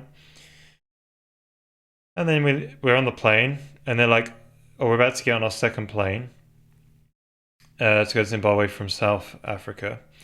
And they were like, oh yeah, we need to see your COVID passport. And they're sitting there with all the hostess with a sort of great posture, like, yes, we need to see this thing, and it's very important. You know, meanwhile, they're not wearing masks and all this crap, all this political crap. And so we're there trying to get internet, just like trying to get our passports to say we've had 2 jabs or whatever. Real pain in the butt. So hopefully none of that's sort of around anymore. Yeah. But you know, it's been the winter now, so you would have heard it in the news if it's a thing. But yeah.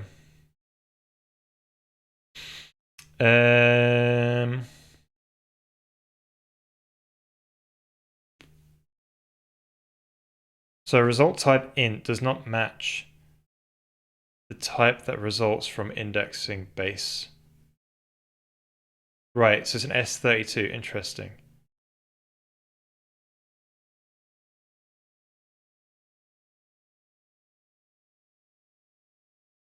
Oh, but also spiders. I'll be alright. I'm not sure my wife will like it though. She's been there before. I haven't. Spiders. Ain't that bad. Just watch out for sharks, you know. Get in that water. And, you know, just gotta be careful of those sharks.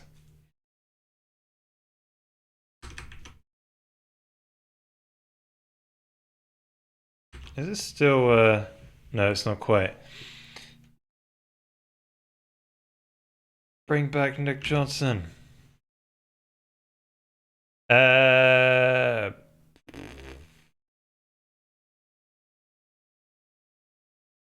So why is the type wrong?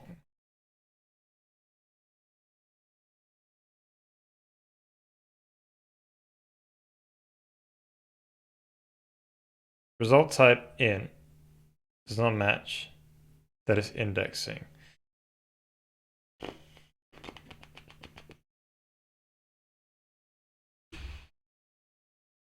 Why did that change?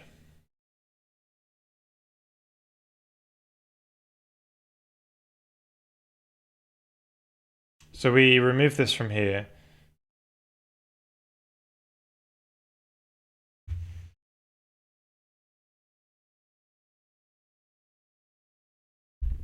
But it still should be doing an end, right? What's the children count to be passed in?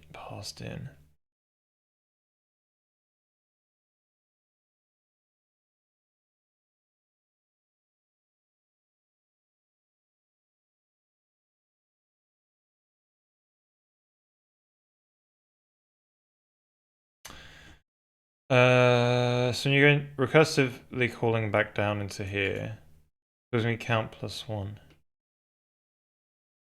Do that, okay, 0, right. The first one will be 0. And so reset it, and then the indirect, right? The first time you call this, it'll be 0, right? Yeah, 0 there. Okay, perfect. So that's where the bit filled one would be. So you landed in here. Your left data type is. What is your left data type?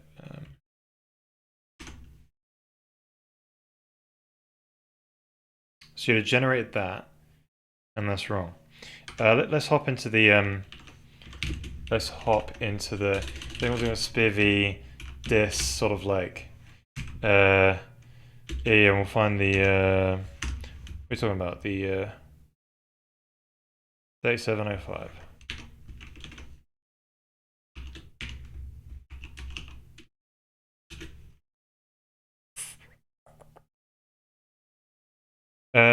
So this pointer type is different than the one we're accessing. That's a shape. Then you access field 1 from SDF shape. Okay, so let's pop into the SDF stuff, right? Samples SDF shape.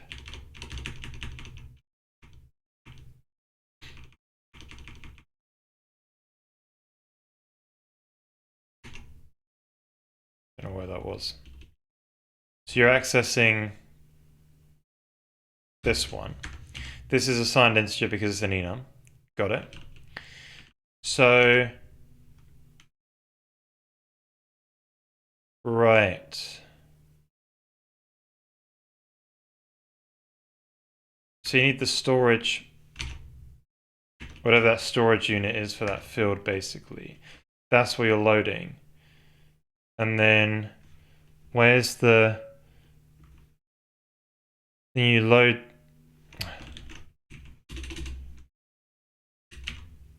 whatever 05, what was it? 3705.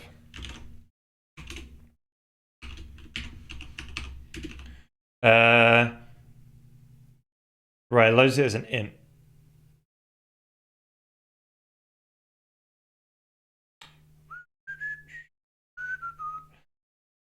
So that should be like a uint field, basically. And then it should load it as uint. Damn it. Because it's where they're all bunched together, basically. Then, where's the 06 used? It's not even used.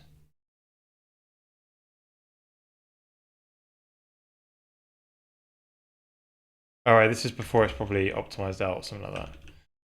So we just probably access it in some way. Or we just...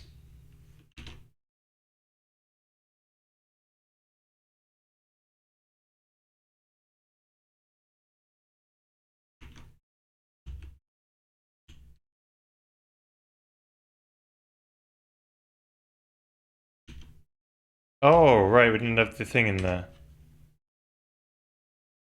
Okay, it's getting pretty... Okay, interesting. That was the problem. What the crap is this? We busted Spear v Opt.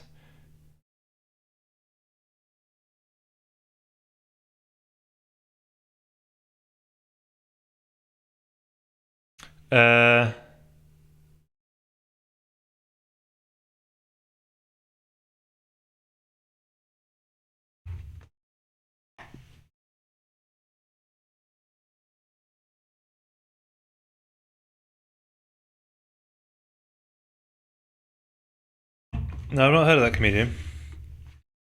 Oh, well, he's been very funny what the spider's saying. Yeah, I can imagine. Yeah, they are. They're pretty big, right? Just make sure you close that window. Just crawl in. Got this massive spider.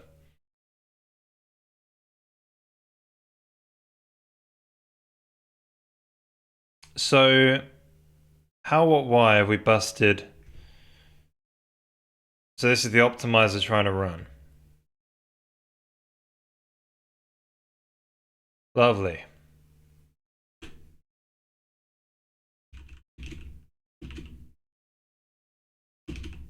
Absolute pain in the butt.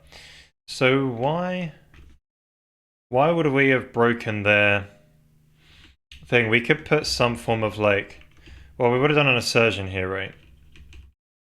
So these things would be true. So they would have been safe. We would have stored in there. If not, we would have loaded. I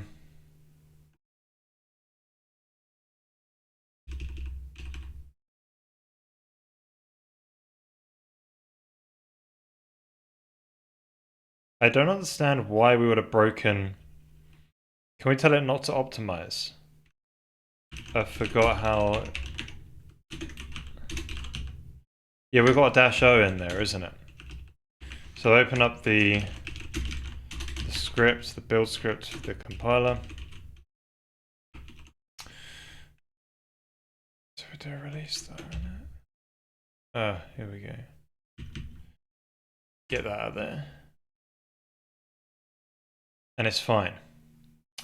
So apparently passing this into, and that means it would have done the validation. Right, so it crashes the optimizer. Oh my days. That's what happens when you write your own SpearV code, eh? So when we do that sort of 3706 or whatever it was, 05. Yeah, so you do your shape, access the storage unit which houses a bunch of those boys. And we'll store it back in. I don't know where this comes into vectors though.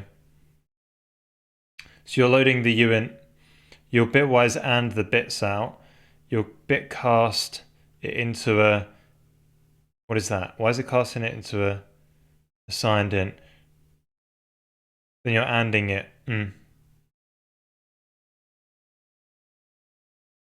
Let's look at that bitcast. This is a can of worms. Destination type, source type.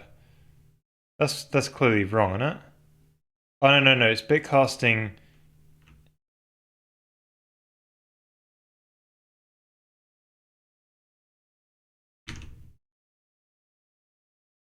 A constant 1. It's bitcasting a constant 1 into a... Right. I think that's what it's complaining about. And then we're doing like a 1 anded with 511. Because they're both constants, right? Because the way the naming happens, right? And then we're doing a sort of a 10... Sorry, this 10 ORed with this thing that we loaded, right? No. Yeah, the thing that we loaded and did the bits out or whatever. And then we're cramming that back into the pointer which we had, right? Yeah. That's legit. So I think the problem that the optimizer is failing on is this. Is we're doing a bitcast of a constant and it's trying to fold it, and for some reason it's like cannot compute, even though it's like the most basic thing. And I thought I did all those things. Like we see where it crashes. It's doing a constant, it's all the C++y stuff. But if you read into it, fold vectors, and there's a constant. So the word vector might be a bit weird. Vector const should only has scalar const or null const as component. Whatever that means, right? But I think that's the only line of code that we've line of SpearV they've introduced, which causes problems, right? So let's optimize that, right? That's really dumb. Why do we bitcast a 1 constant? All right, what are we doing? So we've obviously done something really dumb in some of this code.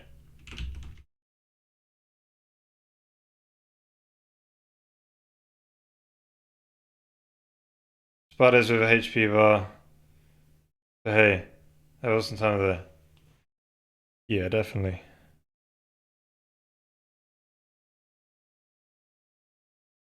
Okay, I look like a Josh. Fair play. Yeah, it's the type of thing I do all the time. I'll see a character on TV and they'll give them a name, and it's like, they're not a Jack. You like more like a... Yeah, do that all the time. It's fun. Yeah, no worries. Has G. Yeah, Nick Johnson is the way. Like, this is the type of music where if you're designing like some sort of space game, this is the music I'll listen to, to sort of bring out that vibe, So are we doing some form of bitcast in here?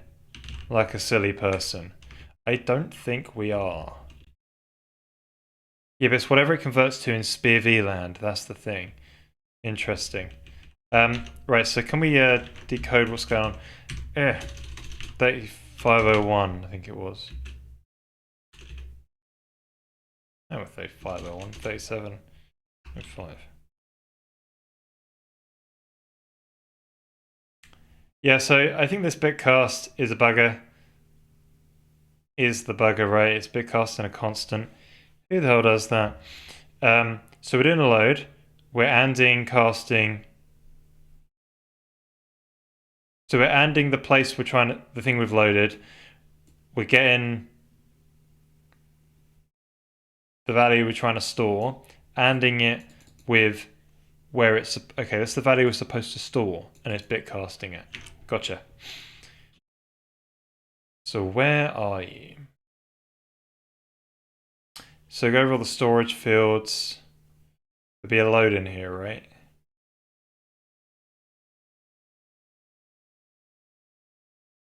Where is it? Musks. My boys. So, like, you're casting it from a regular int into a uint, like a silly person. Don't do that.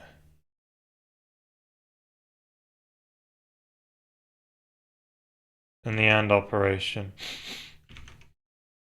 Eventually we're doing alright. There's a lot of code here. Right, so do the load. This is the thing, we load the storage field, right? We generate the masks. These are the two constants, right? So these are one of these is the problem. So this guy here shouldn't, like, basically what we need to do is say, I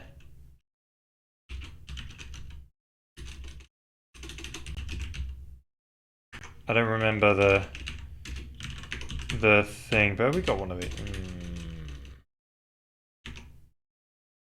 Oh yeah, they're on a single header.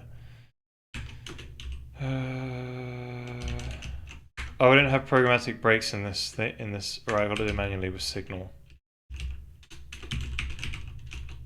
This is it's raise.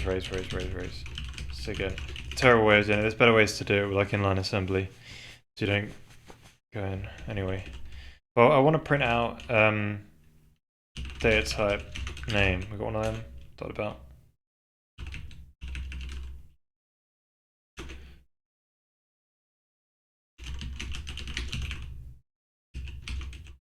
Data type string. That's one.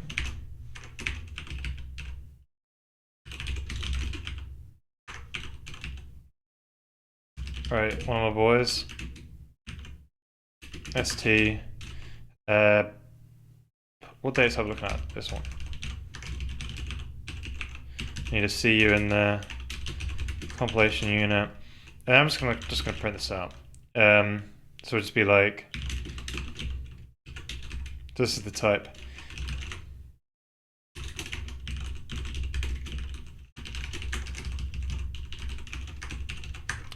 All right.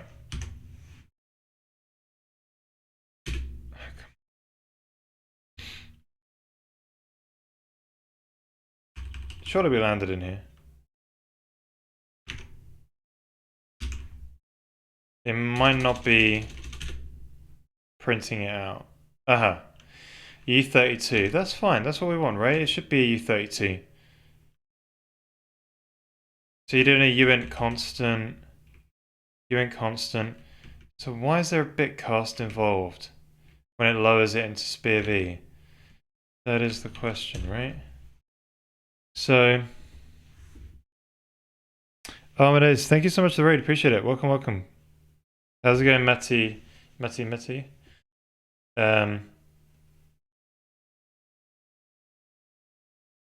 going, raiders? Welcome.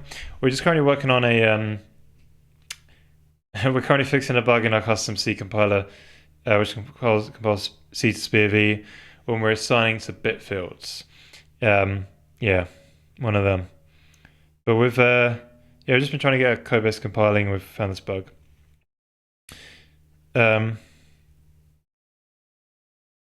Isaac or Benjamin, some similar, fair play. Very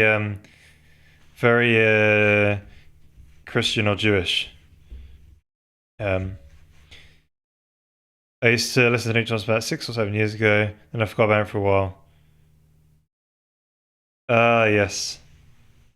That's the hard thing when you can't remember the names and you're like, oh, that was a tune. One of them. So why are you inserted in a big cast? It must be to do with the logic and how it gets lowered then, right? It's not in my abstract machine language, it's when we actually lower it. Because we're putting it as an integer, these constants, right? Right. You're trying to bitcast, we're trying to bitcast. A 1.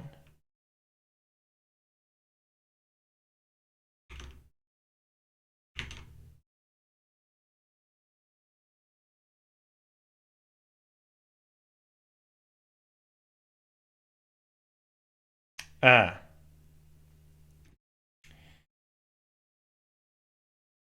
It's a constant because in the code it's a constant. That's where the 1's coming from. Right, so these boys are constants. And when they're assigning to here, right.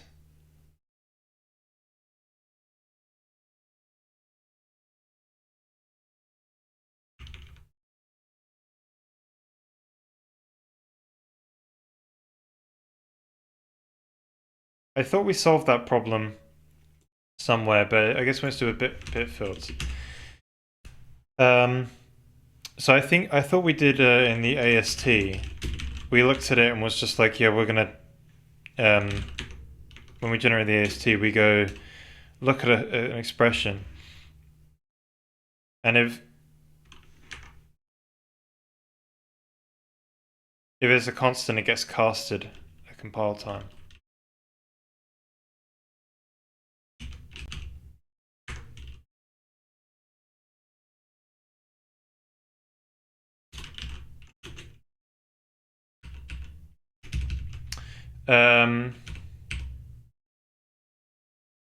So when you're in an assignment,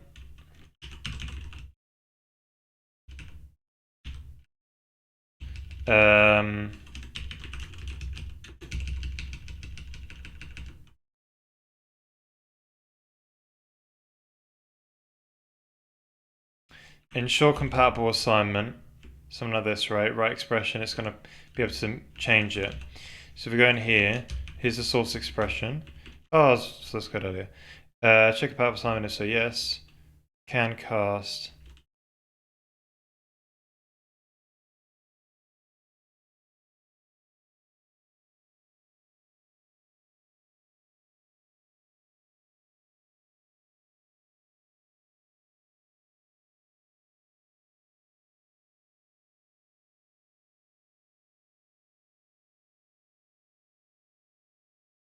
Oh, it's not compatible assignment.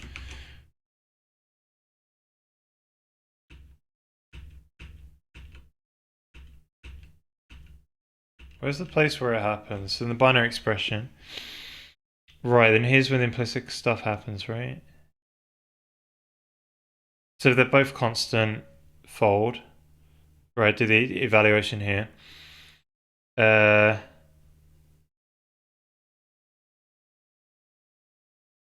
If it is an assignment and the data type is that's not right.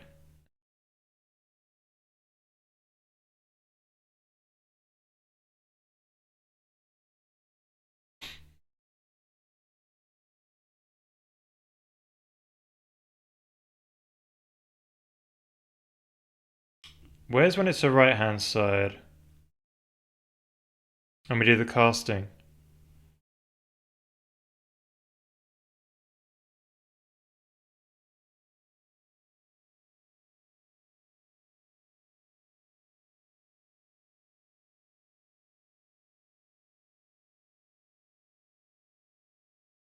I type in the lyric, yes, one way to do it, yeah.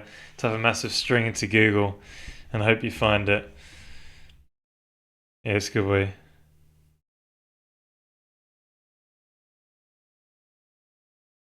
We nice to have a backtrace of some sorts when an exception is thrown. Yeah, I do that in the game. I do that in the game, but you're right, it would be nice to do it because the problem with the compiler is it ejects errors. Yeah, it does these errors. But yeah, you're right. You should maybe have a backtrace there. Have a mode to turn that on. Oops. But yeah. So something to do with a. So we do some assignment,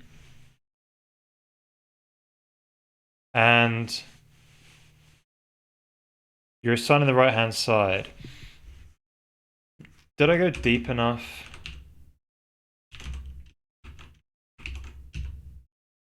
Ah, it can mutate it in here. That's what. Okay, I didn't go into here. So this is should do the casting, right? You're trying to. The easiest way to check this is so we're doing one of these guys. Yeah, I'm going to debug the AST. So this is going to debug print everything. But we kind of I think it's the last one is the SDF shapes. I think so. We're kind of looking at when it's doing the this SDF shaped box.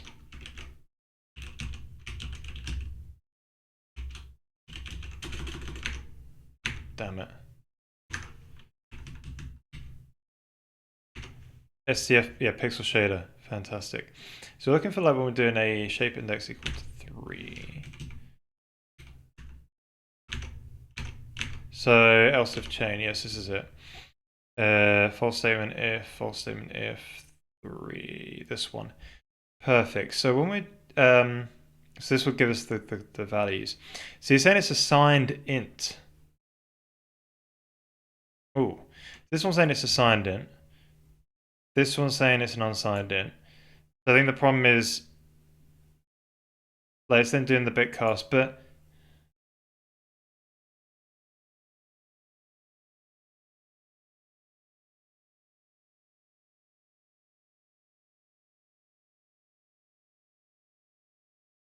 so when you're storing it, it should probably be in the type of the storage field, and you should cast it into that. Whereas if you're reading from it, it needs to be the type. Okay.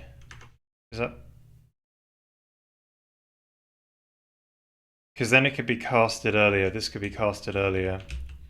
And so when you're assigning the target data type, when you're assigning... Okay, this is it. So resolve left data type.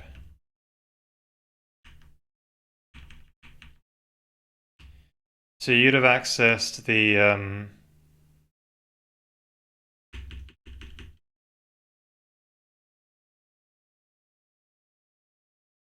probably in the field access somewhere. And you know whether it's an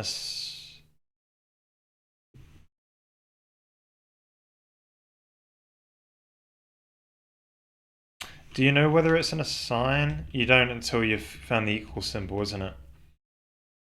So you get your bit field.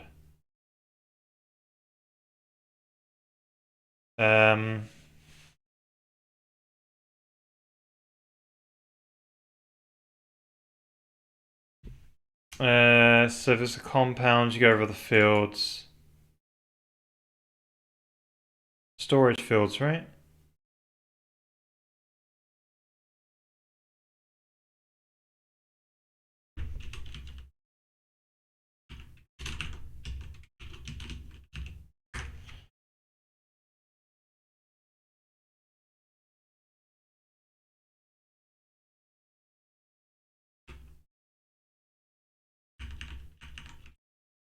Find field by name checked, recursive. This uses regular fields. And it will get that type, isn't it? Yeah, so that'd be the type of the bit field itself that is asking back and not the storage field, which is a group of bit fields gone together.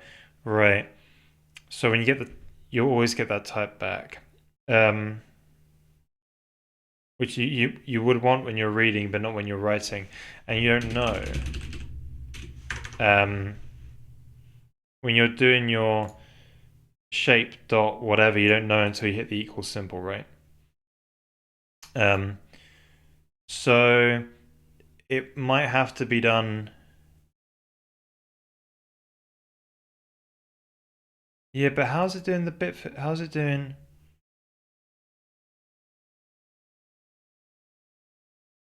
Is that done when it lowers? Like, yeah, it knows it's a bit fill, then it does it here. Okay. Hmm. So this is when it lowers the AST down into some abstract machine language. So I guess then, like, there's got to be a case.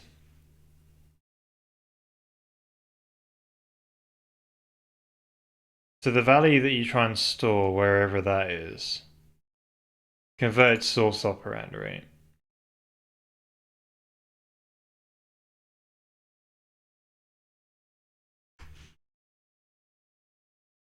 So source operand is what we're assigning, right? It's the assignee. And this is going to get bit casted right there, and it could be a constant, and that's where we should,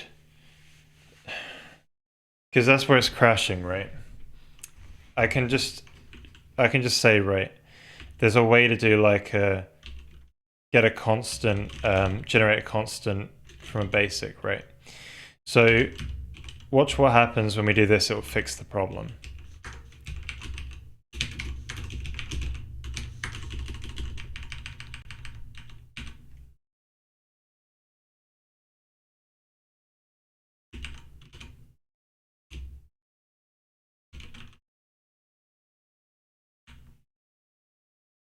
So this, say we do 0. Um,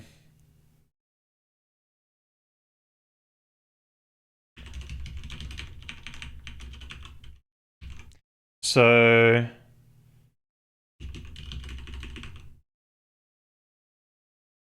is that right? We need a value. Value.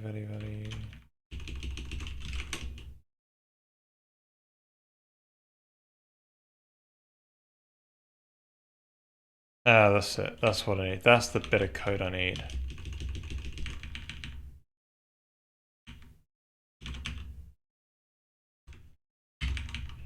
Right. Okay. So all we're doing here is we're just creating a constant of 0, which is a uint. And this is going to fix the problem, I think, because it's going to be a bit cast, which is buggering up the SPIVy optimizer. No? There's something I think crashed still.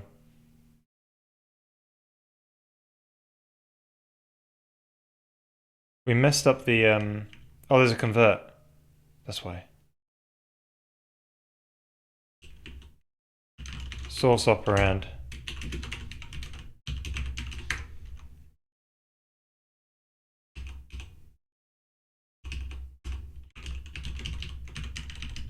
Let's try that out. Oh no, what is this? Cannot be a type. What are you talking about?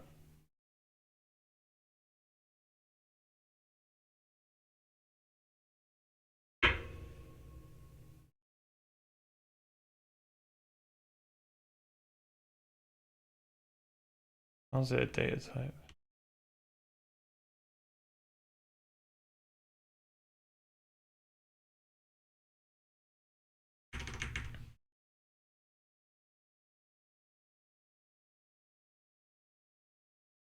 Divided the 80 character line rule. Yeah, I guess. Should be more about 100, 120 these days, right? I guess 80 lines might be nice because you get to do a horizontal split or whatever it's called, right? You can do like one of these guys and it won't be a pain in the butt. It's kind of nice. Hey there, Master Jan, welcome. Welcome, Raiders. Thank you, Mr. Sorry, Harukami. Thank you for the raid there. Welcome, Raiders. We're just currently fixing a bug in the custom C to SPIVy compiler. Got a problem when we're trying to store into bit fields. Yeah, it's been a bit of a can of worms, but we're kind of just fix one problem, there's another problem that stems from that. But yeah, it's going alright. But yeah, we are. Other than working on this compiler bug, we typically work on a game without an engine. We're in a C. C and C, or C.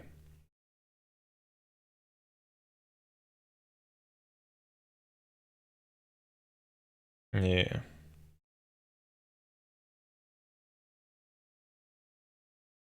Yeah, that's it. Two side by side. It entirely depends on the zoom level as well, but yeah, 80 is kind of good for that reason. Um,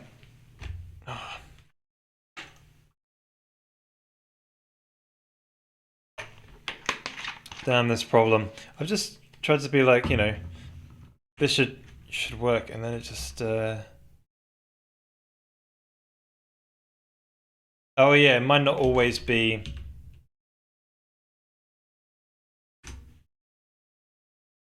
But why does it think it's a type?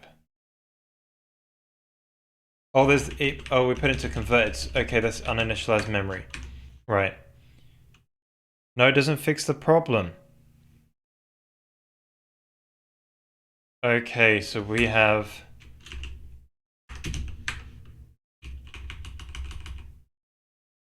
Yeah, but there's multiple of these guys, right? Let's just all swap around. Is there a few of these elsewhere?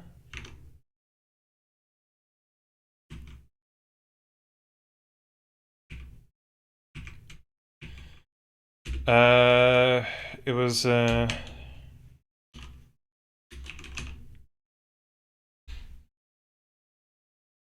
so we no longer got the cast in there now. Right, the bit cast, which is hard coded like a 0.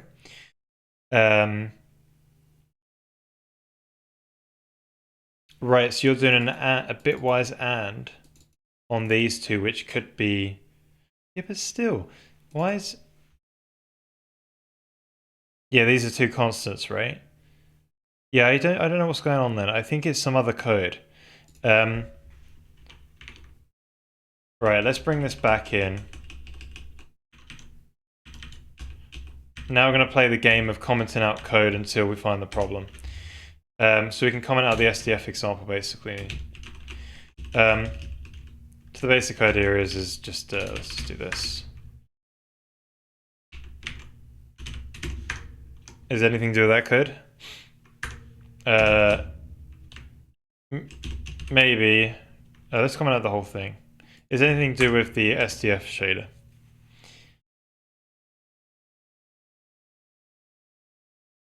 Right. I think that's the only one that uses bit fields, if I remember correctly. It's the only code that uses bit fields. But we've only changed the bit field code.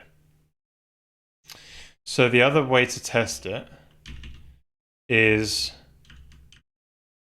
we shall remove the bit fields entirely and then just see if that fixes the problem. Right, it's still got a bug. Did I update SpearV opt and it's like not liking my code base anymore? Is that what's going on? Vector const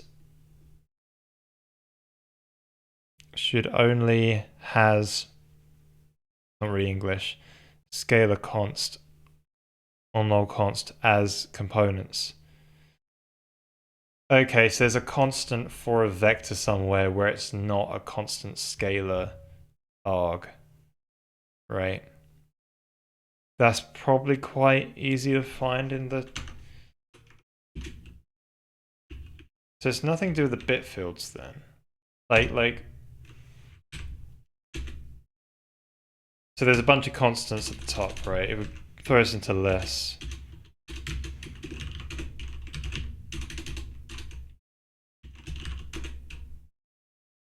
Const composite vector, basically.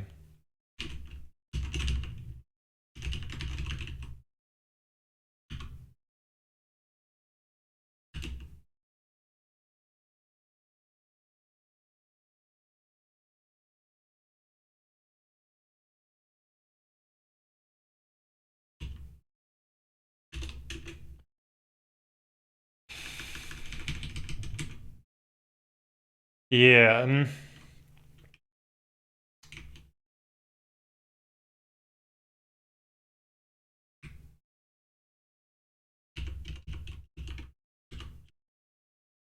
They're all floats, uints, float constants, float constants, floats. They're all floats. So there's maybe some other place where we've got these sort of vectors. We can look at all composite ones to be fair. Let's go over all of them quick. Right, bunch of floats there. Floats. Floats. That one's a structure, so we can skip that one. That one's a... What the hell is that? Oh, that's an array of 12 U32s. Couple of floats there. For some vectors. Array of 20 uints.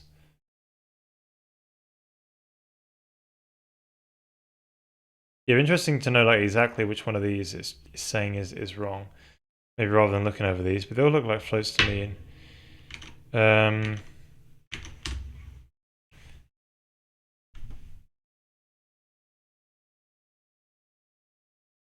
There's a U32 and a uint. Yeah, so the thing is about the U32 is if it has like an underscore on it, then it's referring to something slightly different. But yeah, uint is a U32. So this... It's just the way I've done the debug naming, unfortunately, is not the best. So S32 underscore is a pointer to an int. See, I think if it's just got an underscore, it's a pointer. If it's got an underscore and an integer in there, it's like an array. It's just, yeah, not the best naming. It's kind of mixed with their naming and my own naming as well. It was, yeah, it could have been done better.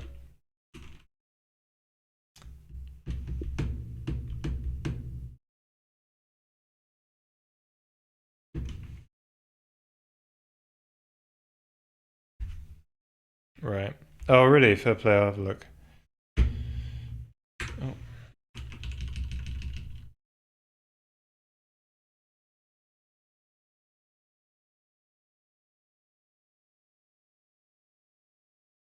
Ah, yeah, because that's saying it's an array of 20 elements. Uint.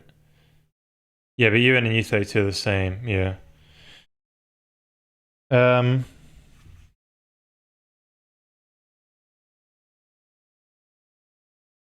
Yeah, I usually work on engine for that game.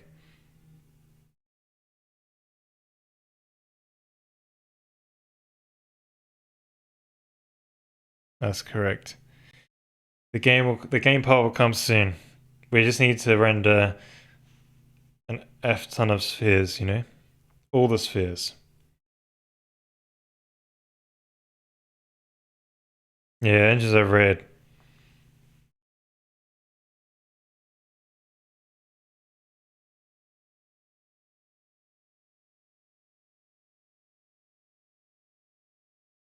Yeah, same. Gonna render F ton of spheres. It's gonna be awesome. I wanna keep trying to find some unique veins of unique and interesting veins of stuff for this project. Right, try and go places where people haven't been, which is a hard thing to do. So I guess I'll say it's too many places where people have been, because you know, there's too many people just doing a clone of other games basically, which is fine to do. It's just sometimes they're just literally, you know, you need to have some form of something new to the game, right?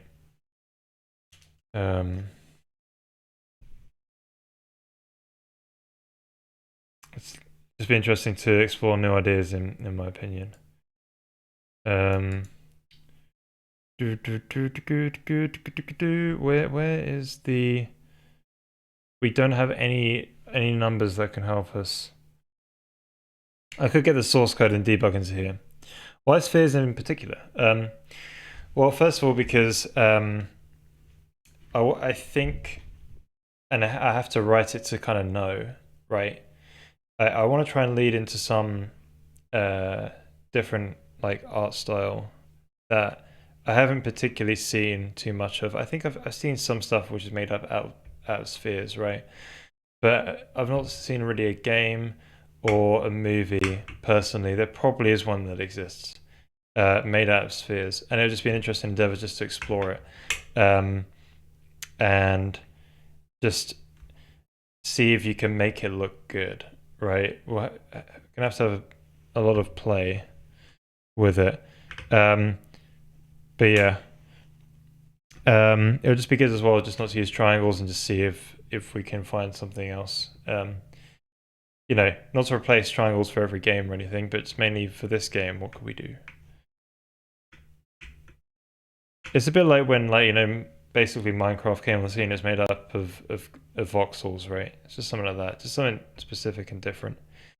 But it doesn't have to apply for every game.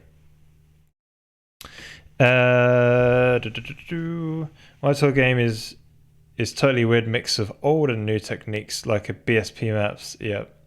The old, but also has cart mole, Clark subdivision model stuff. Awesome. Yeah, I know what you mean.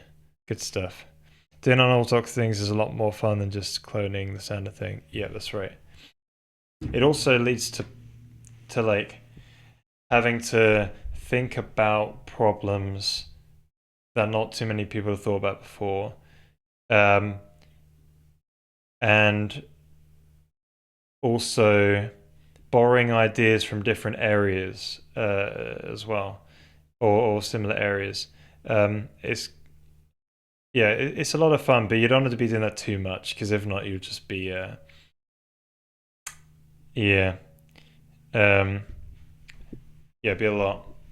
But yeah, it's definitely a lot of fun, especially when you crack it and you're like, right, this is good now. But there are times when you're developing it where it's like, this thing is so difficult, and you step away, walk around, and the idea hits you, and you're like, that's it. And then sometimes you're wrong again, and you have to go get some more of that. But this thing.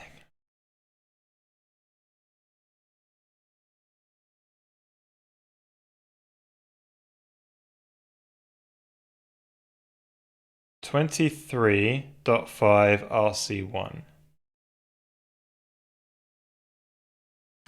Can I check when I last updated my package?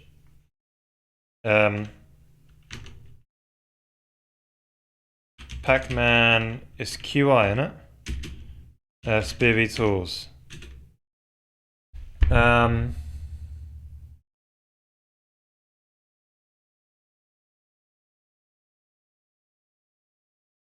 It's relatively new.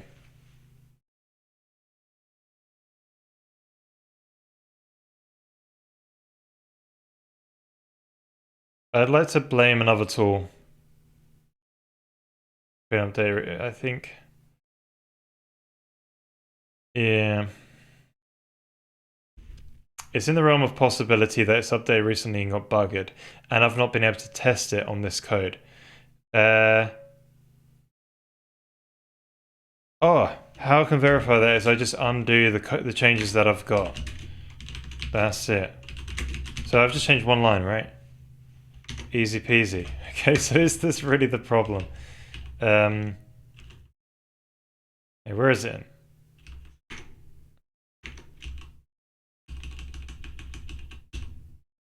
All right. Aha. Okay. So it turns out we produce a valid SPIVy binary by literally removing this one line of code, but the SPIVy optimizer has broken it in some new release, and I didn't test it. So ideally, this should fix our problem. Oh, software. So if we build a release package, oh my days.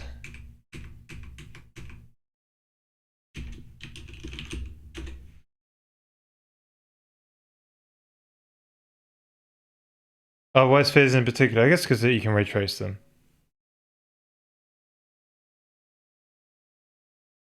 Why spheres in particular? Because it's just a basic primitive. You know, again, too many people do triangles, right? And again, I've not seen too much of spheres. That's the reason. Or is that built?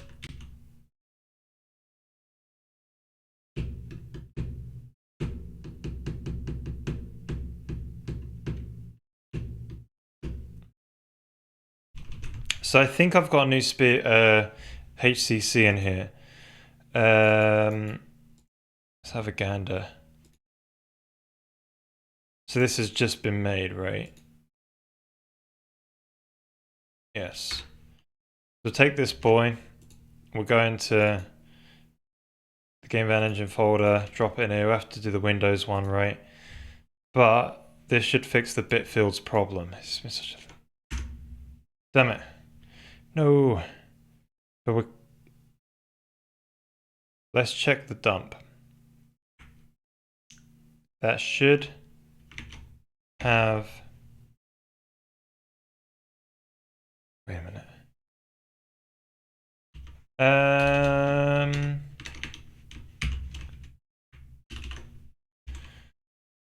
So I should have...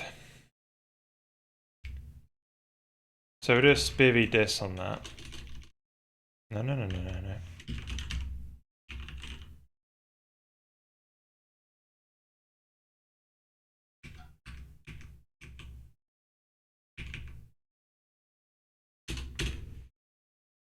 So we're looking at 40.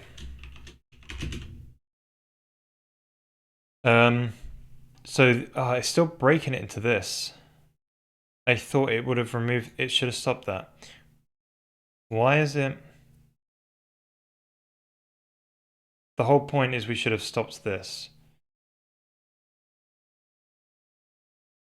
Breaking into two pieces. And it should have just done...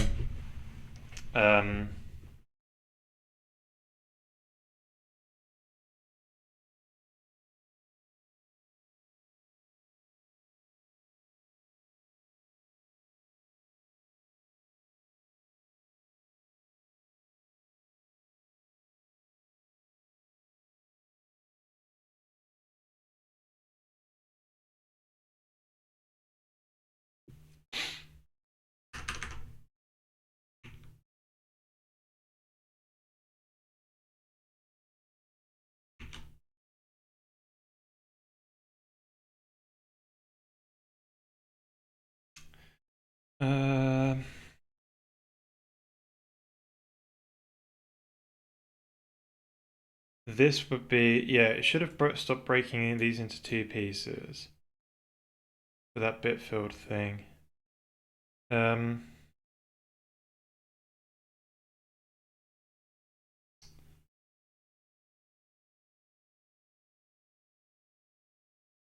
Oh, did I put the if statement back in there? Yeah, I did. Yeah, I removed it. So I shouldn't have put this in here and caused it to...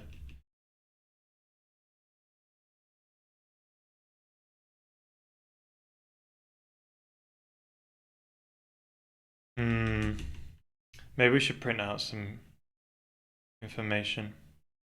The binary over.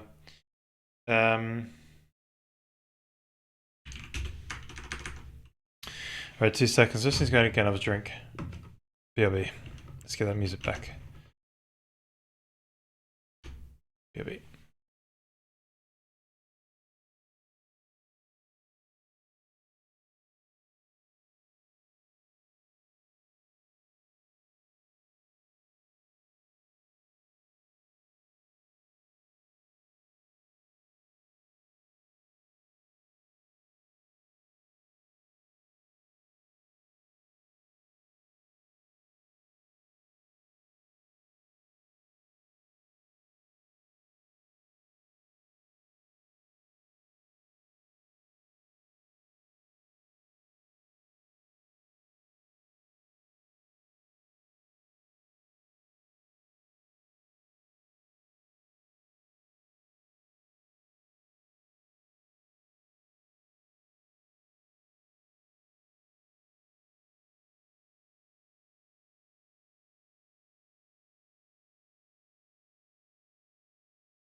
Right, welcome back everybody. Oh.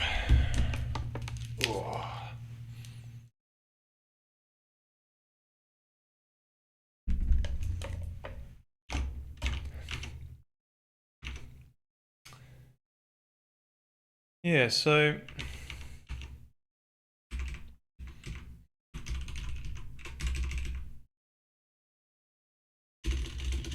when we was looking at this, oh, we didn't break it down into two.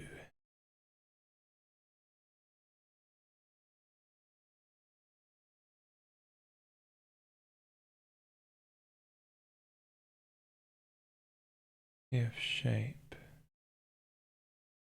Right, so that's a local.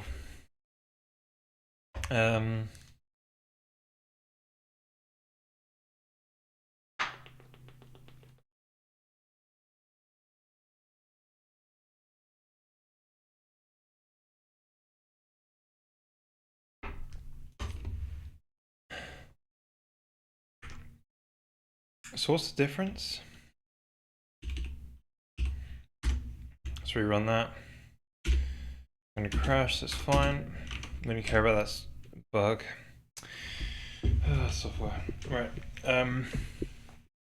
So we did this. We find that number again.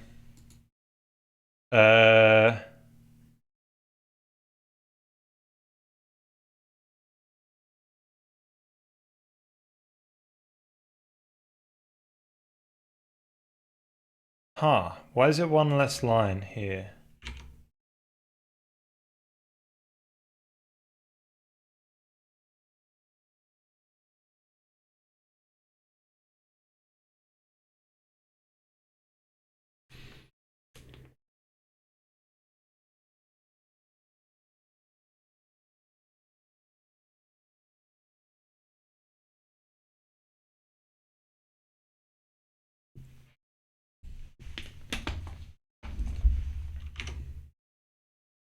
Right, so this is incorrect.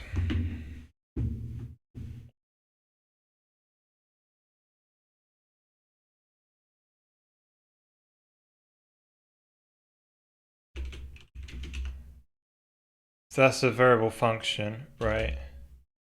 So 705. Yeah, yes, that's a variable in function scope. And we're accessing off of that. Whereas when we change this thing and remove it, which I thought would fix it, it actually introduces another access, right, which is invalid. Wait, it's of 0 size. That's a bit of a bug, isn't it? Yeah, it does nothing. Okay. So that shouldn't... 05. That shouldn't exist. The end is useless. I didn't know the problem. So we don't want this in here. Got it. Because we don't want it to end the access chain and generate another instruction. That's the problem. So it was right to move it down here. Oh my days.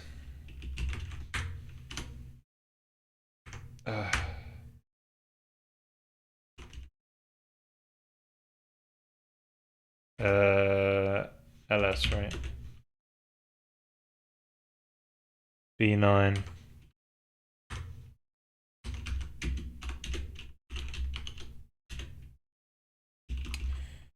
Right, let's open back up that AML generation, but I think that should be the bug fixed.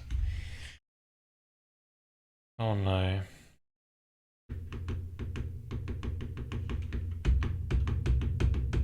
This is in with my code though, so it's alright.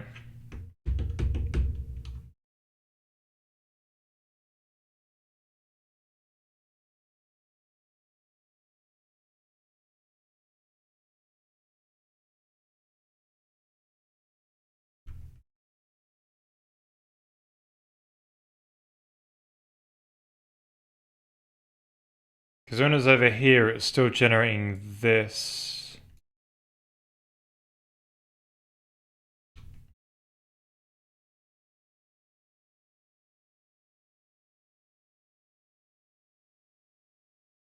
Oh, maybe we do need it.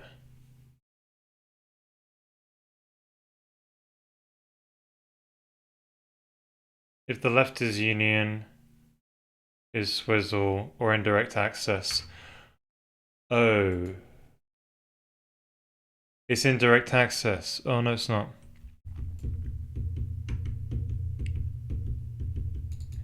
It's just a regular one. Indirect would be that.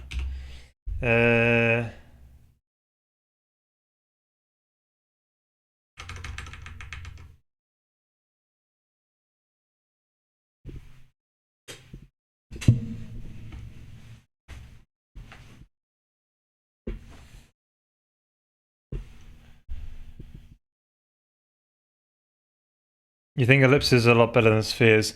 Yeah, I think we're going to be trying out ellipses in the code. But they're going to be spheres. They're in a 256, sorry, a 250 cubed volume of spheres. But then you'll be able to use the matrix to possibly turn them into ellipses, right? Or ellipses. But yeah, that's what we're going to play around with, basically.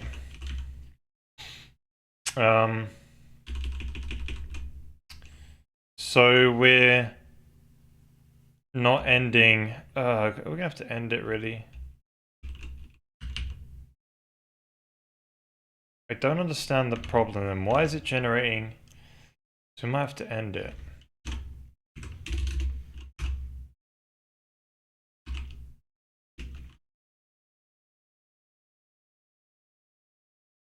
So this one has probably been generated from the recursion. It's probably passing in 0 or something like this. So maybe we can do some debug printing. We can say, hey, there's a bit field, print out some stuff for me, but then it should be passing that +1. And it should never end. It should never. Like, why is this been generated?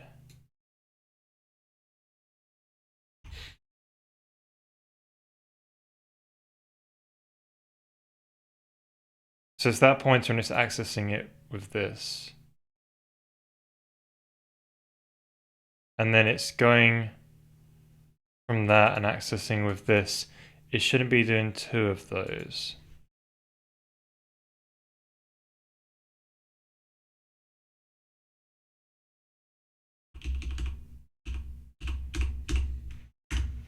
But we put it back to the way it was before I start making the changes.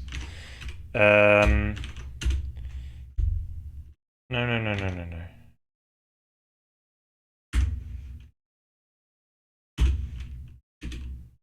Really?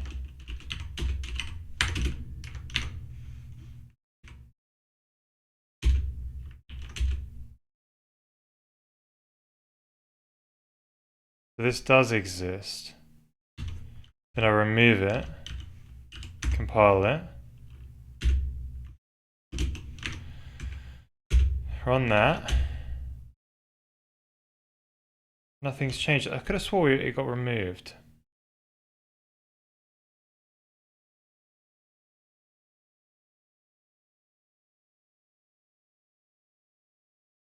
Okay, so nothing did.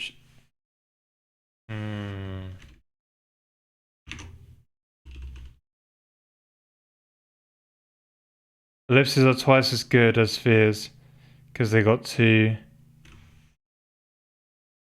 Fauci. Most spheres only have one. I'm not sure what you mean by that exactly. Could you expand that?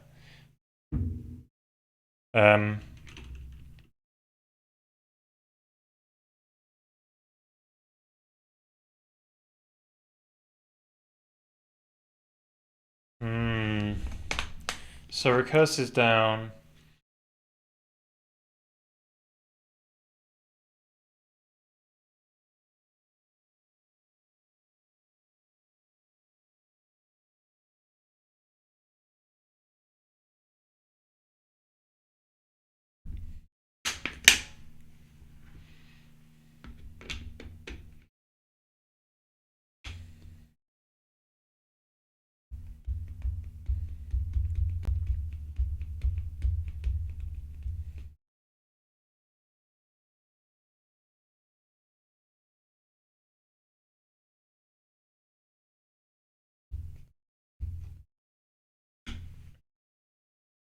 Maybe we could debug print it, but I feel like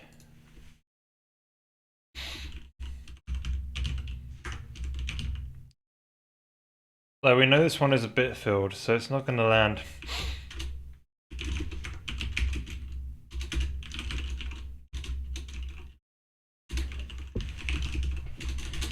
Child count.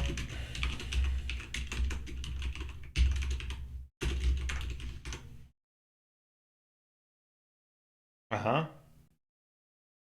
So it prints out 1. Oh, why should it be printing out 1 all the time? That's a bit questionable. Because... Oh, no, for internal this is fine, isn't it? Sorry, for the example... Oh, damn it, close the thing.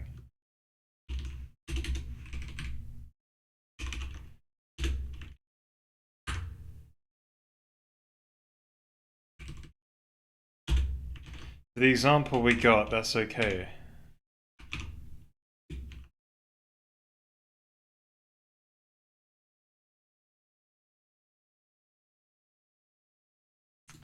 Where it's got 1...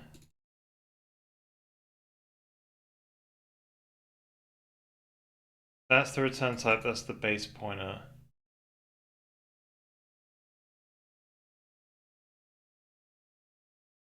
Ah, this is generated from within the bit field code itself, maybe.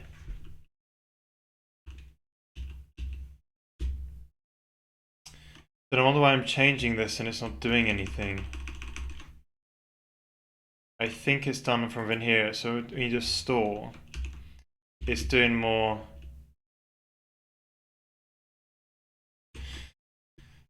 Access chains. Right.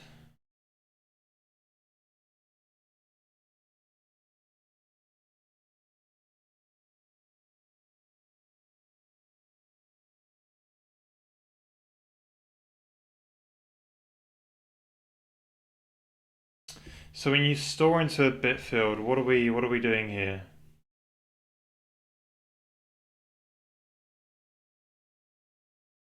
Right. So I think the problem is uh the C-spec doesn't guarantee how they work. And I think I tried to solve it from a way where it could go over the storage fields technically, but I don't know if there's any implementation that actually does this. So maybe this is just a bad idea. Um,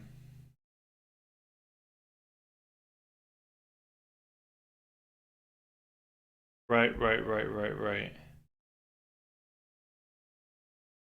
Oh, I don't know how I'm gonna. So the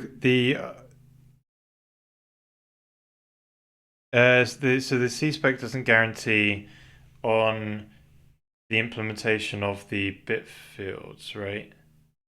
It just, I'm pretty sure it leaves it up to interpretation, or leaves it up to the compiler completely. Yeah,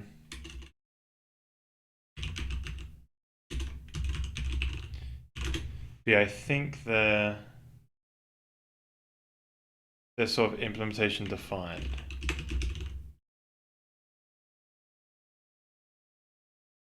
Yeah. But it's completely undefined.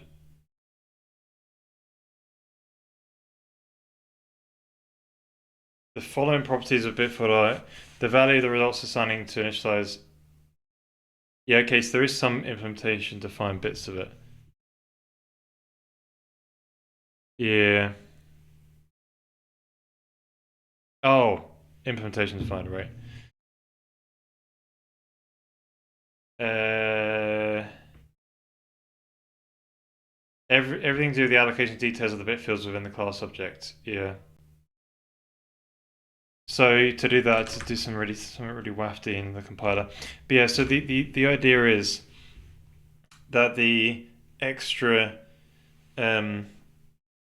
access chain is coming from here.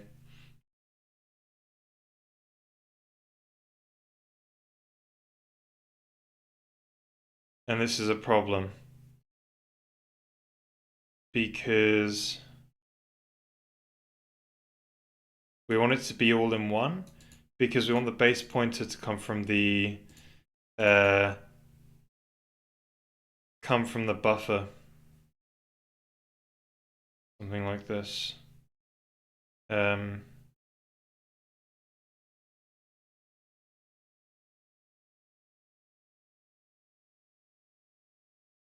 come from the buffer, so the storage class would be from the buffer, basically. So the way I could solve this is just not use bit fields and just, but it was kind of nice to have them working, to be honest. So I'm wondering how I could fix this bug. So I need to get the correct storage class.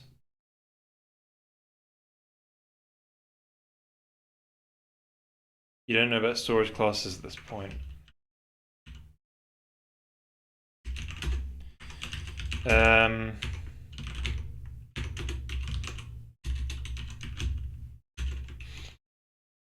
So the storage class comes from, it is this part here, isn't it? It gets the storage class. And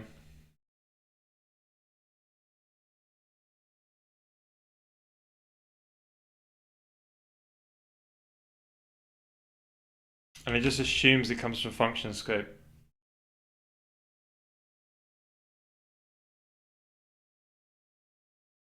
Unless the data type is a buffer. But given the local variables, could you do anything?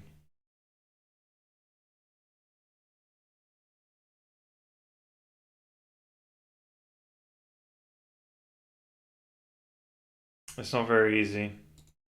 Because you've got to know, you're looking at that one and saying, hey, this is a local variable, but you're looking at the data type and you're like, oh, this comes from a buffer. This one, yeah, so you basically say it is a storage class of storage buffer. Whereas this one, yeah, you're saying that's a type of storage buffer, basically.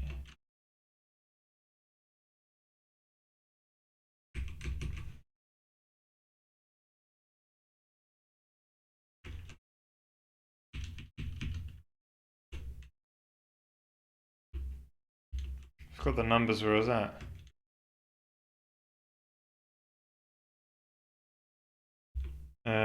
Which one was it?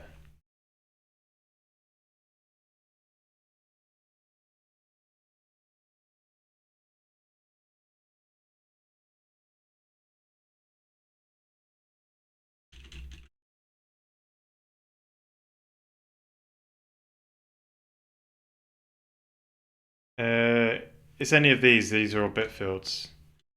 Yeah, that's right. So the basic idea is this is coming from, yeah. But then this one is doing the bit field access, and this one's going, hey, what's the type of this one? And it'll say, well, it's just a cluster node pointer.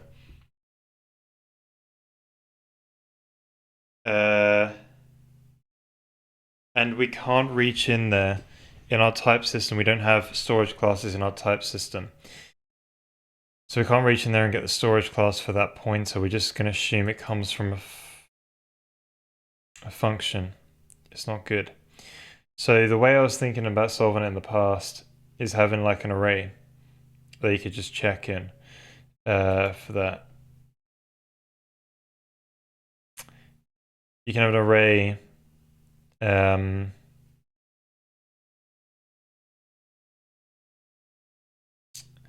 Yeah, you could just pre-allocate an array basically, and every sphere VID will have one of our ops.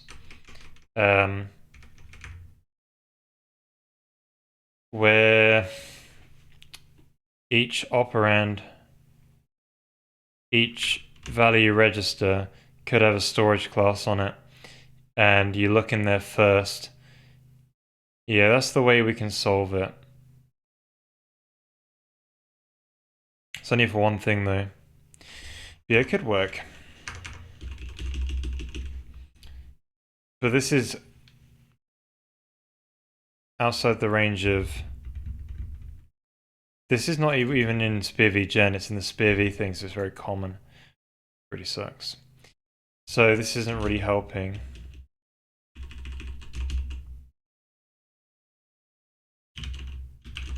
I wonder if there's any... I swear I had this array in the past, but I don't know what happened to it. I remember me removing it. You know, I think I just might manually pack these things and just say screw bit fields, because it's going to be a bit to fix it. It's nice having them though, not going to lie. How many places did I use bit fields in the code base?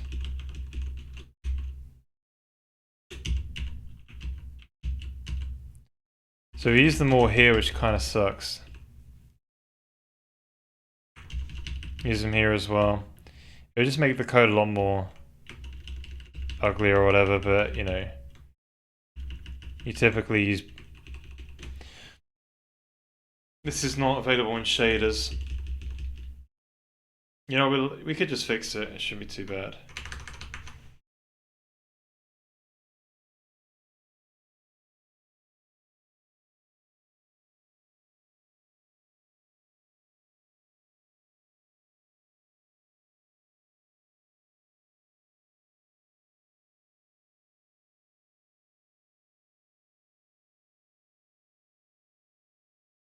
Does it? I didn't know that. That's interesting. Oh. Yeah, I think the compiler just errors at that point. Still weird.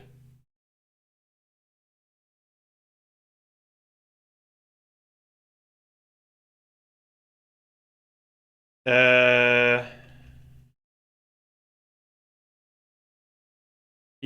at this point, this one, these guys, yeah. I forgot what the reason was. I think there used to be something different. That's why. But yeah, if it's 16 on a GPU, you can't do that.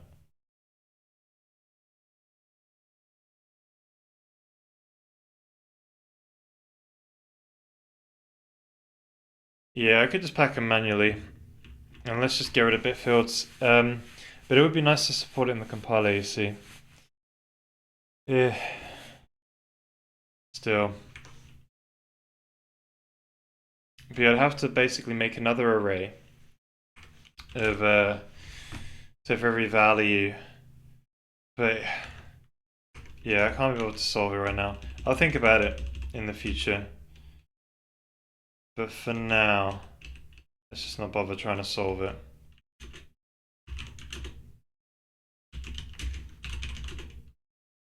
Alright, it's good. Right, let's get back into actually trying to get this all compiling. So all of this has to be converted. It's only these guys, right? So,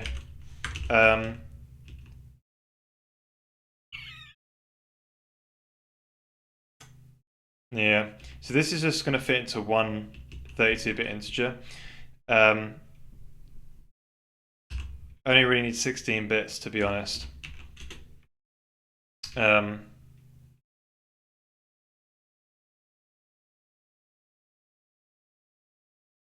So we could pack them.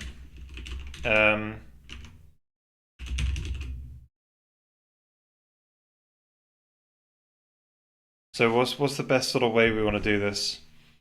So you're constructing this all in one go, right, in the shader code?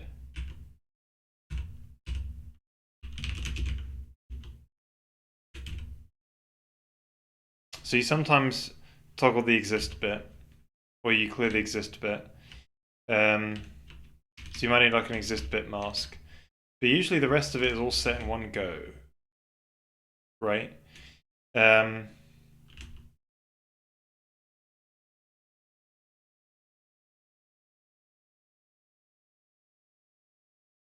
that's what I was thinking about rolling. I was just wondering which ones do we set together. So we should just be able to say volume sphere, and you can just sort of basically get all your boys in there. So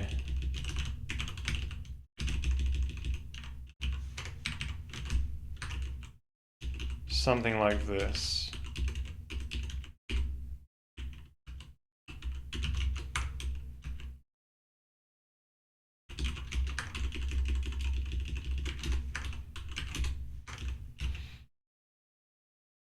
And then we'll just do like a manual pack.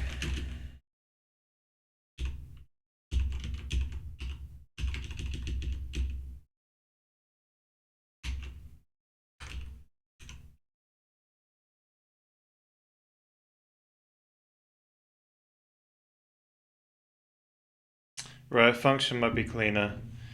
True. Yeah,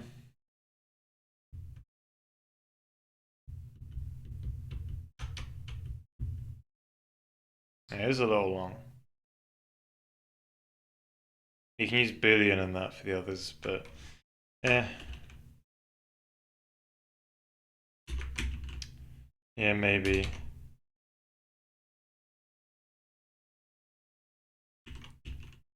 So you're gonna pack into like a U32. That's true. Stack, inline, volume, sphere.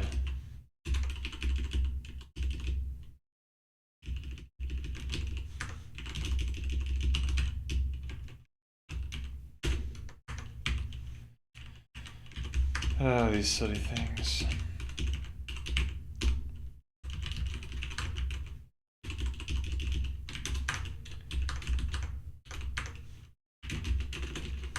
So we're returning an E32, right?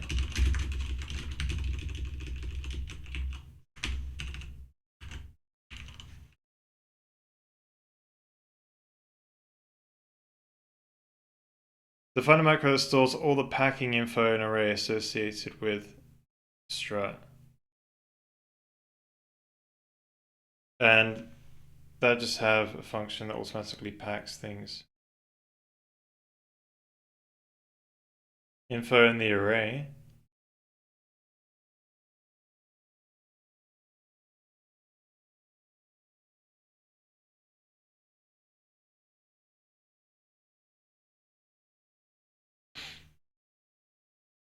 Should just have a function that automatically packs based on. Nah. So that's you basically have metadata saying how it's packed and then pack it. You can do it for all packed data. I don't know about that one.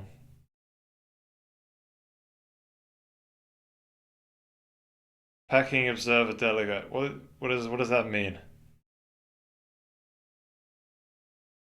Oh right, yeah, some OOP thing, right? No. Yeah, maybe we should just do something like, this is the sphere.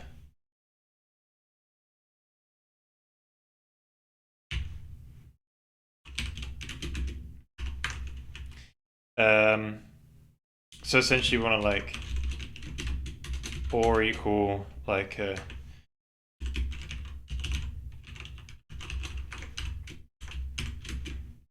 and by 2 shift left 0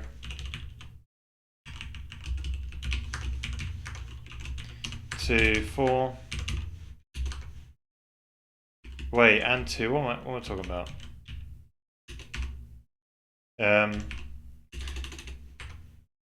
I prefer the shift first, to be fair. Let's get that sorted out. Shift 0, because I like the and representing the full thing. So we only need 16 bits. So we just need a 3.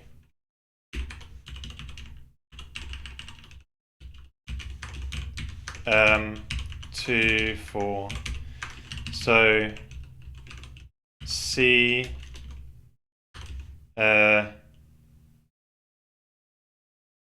wait, that's not 16 bits.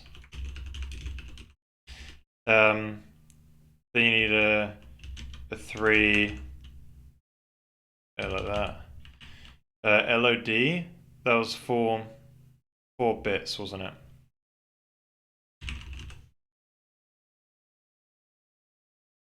I don't need 4 bits anymore.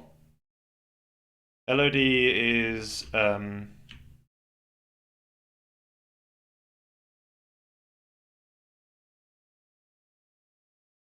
I still need 4 bits.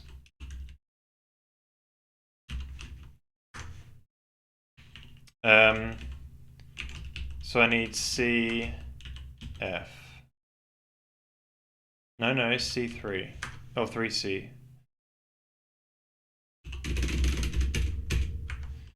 And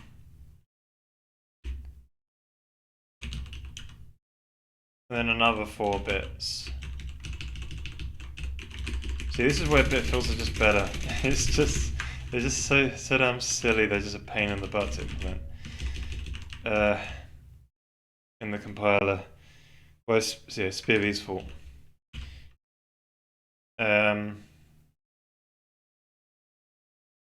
So we need to shift. So this plus 4, so that's 10.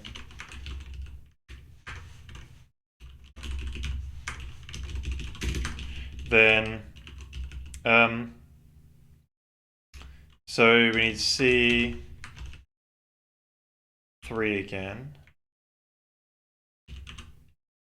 And then we've got the auto-generated bit, which is shift left a little, or plus 4 again, so 14. And we just need a single bit, so we just need a bit for, so we need the 4-bit. And then we need the 8-bit, which is the final bit to represent exists. And voila, that packs into 16 bits. But we're returning E32 because GPUs. And we're going to pack that into some 16. We can actually do that optimization now. Well, we won't do it right now. But yeah, in the future we could do an optimization where when we access these volume spheres, they're technically going to be an array of 16-bit integers. But yeah, for now we're just keeping 32. But then we need a way to flip the bit for these so we need a way to flip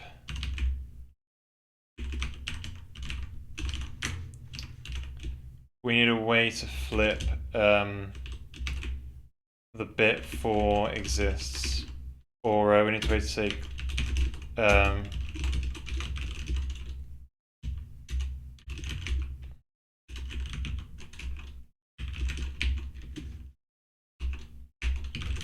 sphere and not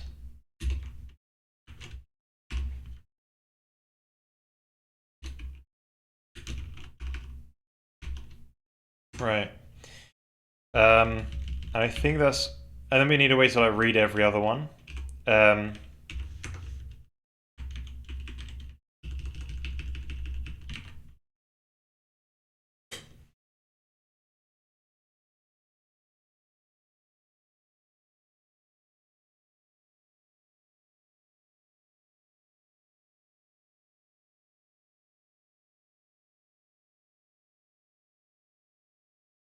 Hey Rennie Goblin, do you care if you co-op stream? What does that mean?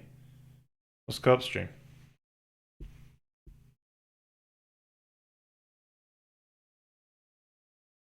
Do this the other way where it also pack things is the bottom message, shift them up to make room for the next.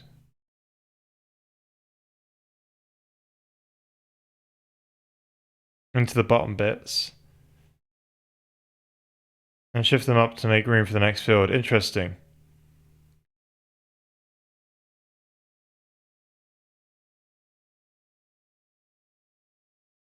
Yeah, the shifted masks. Yeah, fair play. Gotcha. Yes, another way you could just shift it. You can shift up the...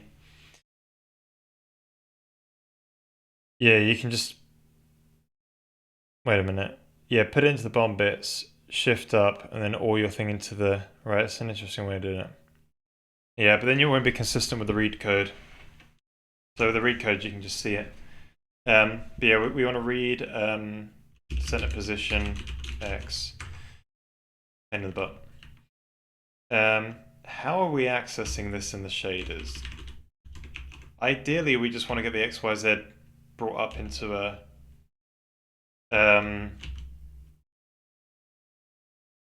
ignore that one. So we're storing these in. We've not actually used it yet. Ideally, we just want to get it as an offset, as like a U. We probably want it as like a...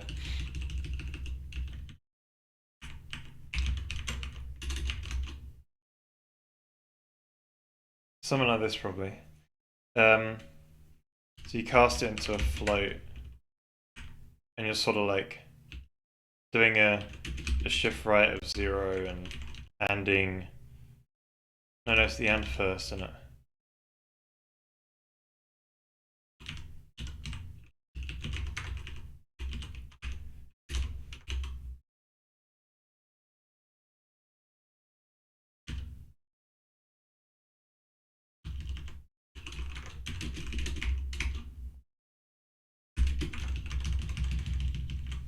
So there's the X, Y, Z for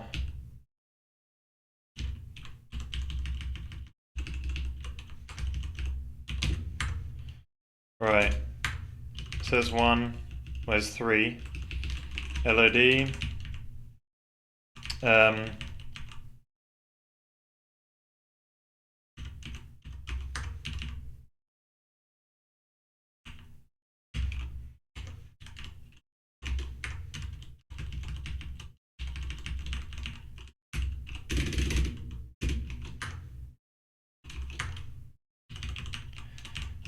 LOD material palette.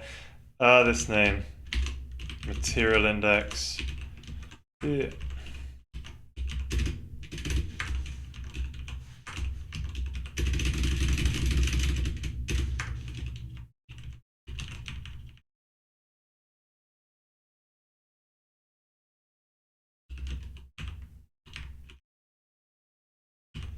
Ten bits, please. Next one. Auto-generated LOD. I don't know if I need this one just yet, but whatever.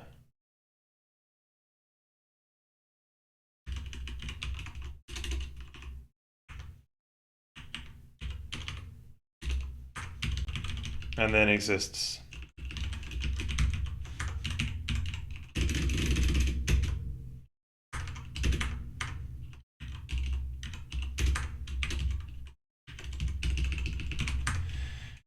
Right, so there's one conversion done. We've obviously got to convert the code, but let's just do the data structures first. The other one's the cluster node, right? So, yeah. We also don't have to pack, it's just, we actually do have to pack this because we have so many of these. There's basically 250 cubed of these. And I'd rather them be packed proper, save some memory.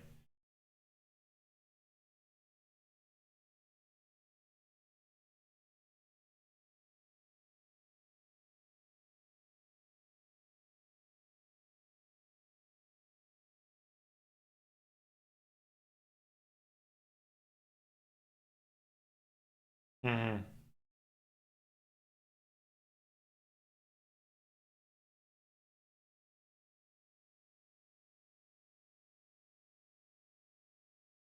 Right.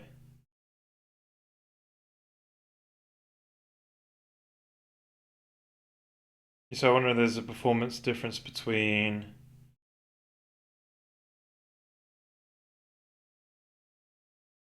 But ARM has some combined shifts.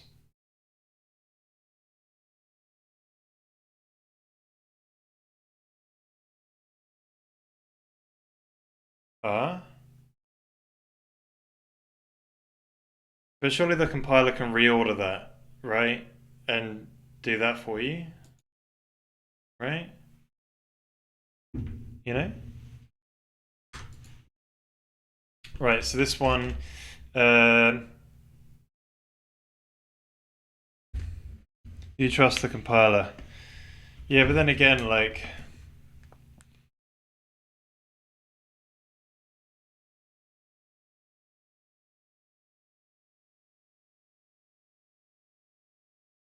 you might as well, if you want that instruction, you might as well do the, hmm.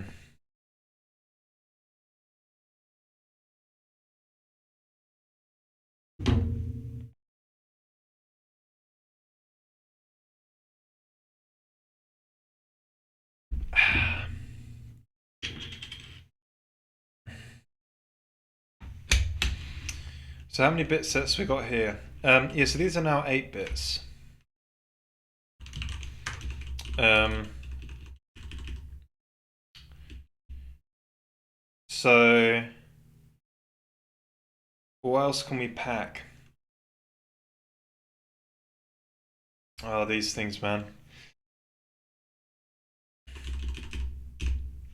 So we've got 24 bits, right? We've got 8 bits left over. We can actually pack LOD into a single word. So how many words did we have before, right? We had 1 word, 2 word, 3 word, right? Now we've got still 3 words. But these would just be full on integers, rather than be some special packed thing. So they'll be probably easier to read, right? Um, versus them all being packed. Um, yeah, there's no way to you need to make this better. I don't think. Right. So we can just pack that into a single word that way. So we've just got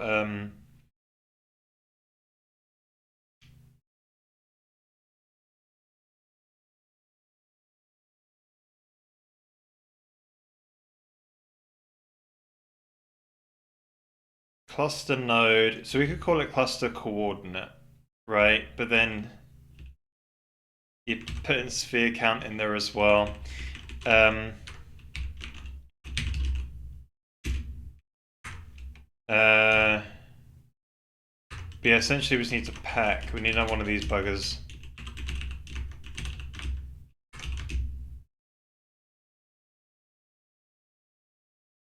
How are we assigning all that in one go? I think we are.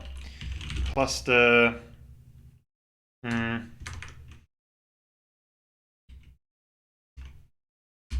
Allocate child cluster node. Yeah, but then we manually pack. Sometimes we manually set some things.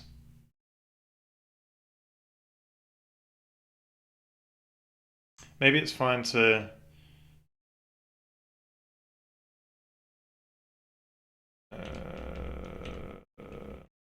Yeah, so we set them all up.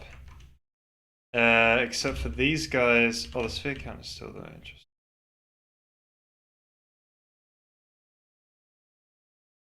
Right. We set them all up here.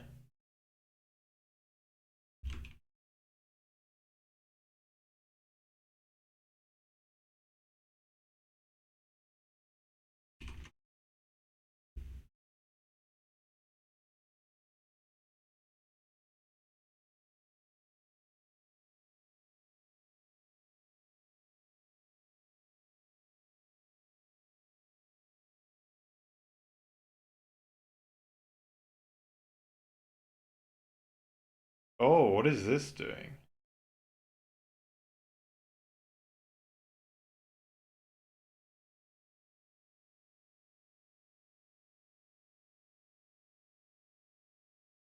Why is that being set? That's the question. How many threads you got? 444, okay.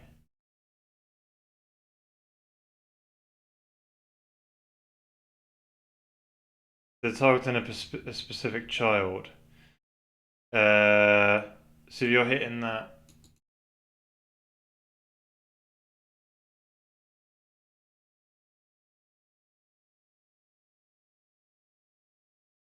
I can see some bugs here. Oh, no, it's a 2 by 2 by 2, right. That's fine. Set the sign. Right, but there's a child sphere which has a node. Going down to the higher level of detail. And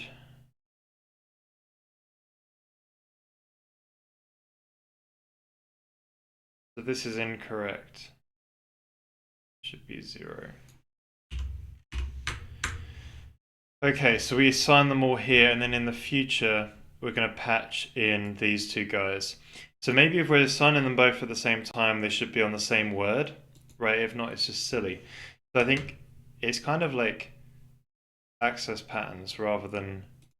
it's better if it's based on access patterns, basically. You know? So what we should do, these two should actually be together.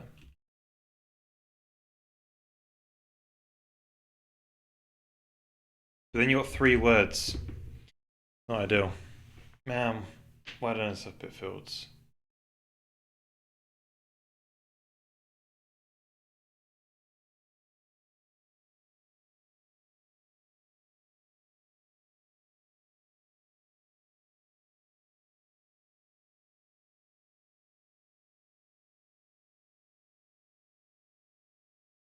Yeah, we've got a cluster tree. So it's kind of like a sparse. You would say it's like a cluster LOD tree. So it's a 2 by 2 by 2 is a cluster, and that's your LOD 0. And then every sphere in that 2 by 2 by 2 cluster, spheres, also can have a child node, which then they will point to the L0, sorry, L1. There's a thing. Something like this, right? And so on and so forth. So basically, you can have you only have nodes where there is spheres, and you go up to the highest level of detail. That's the basic idea.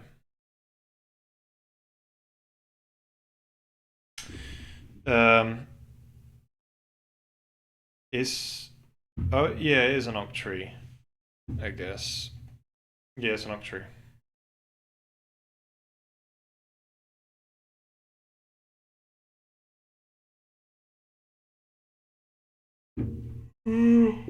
So, you can move this around. Right. Okay. So we need 2 things, right? We need a volume spheres, sphere array or something like that. So for this one, you can unpack and pack.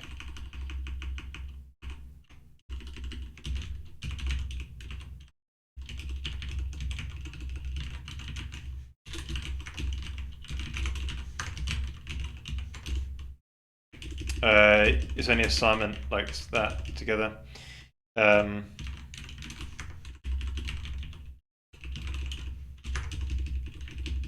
So essentially what you're going to do is you're going to say array, what's what bits we got? 29 bits, right? So that's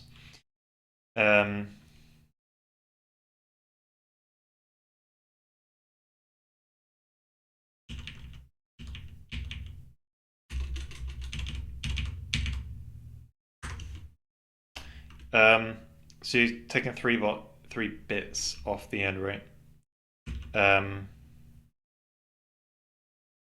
This is a 1.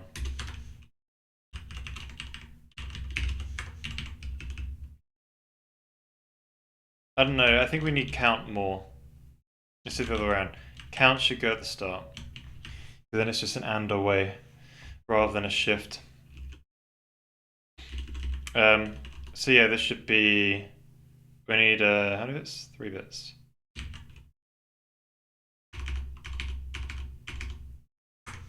So that's 7. Then we need. Oh no. We just need a shift of 3.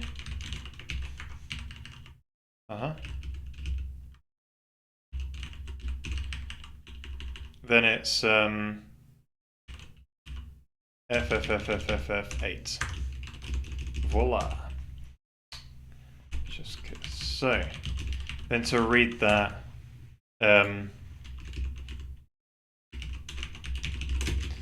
volume sphere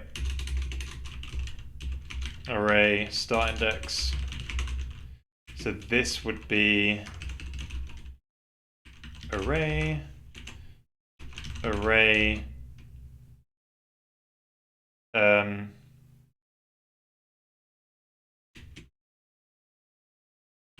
and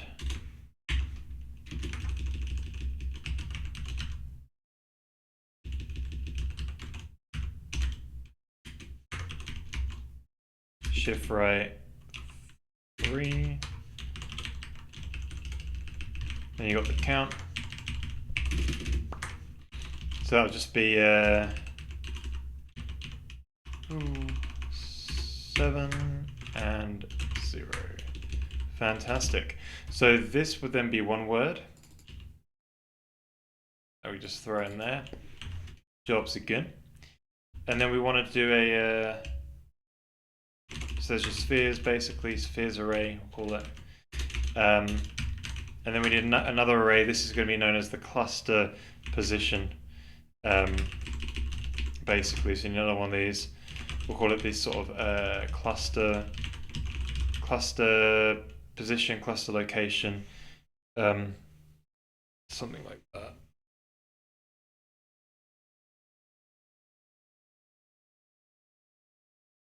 You're going to go to some sort of spatial hash for like 2game almost. Right. I think most people tend to use shallow BVHs these days because iteration through more cells is apparently more.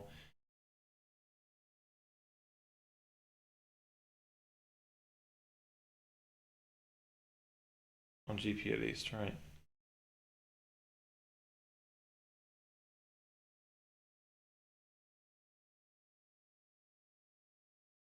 Interesting.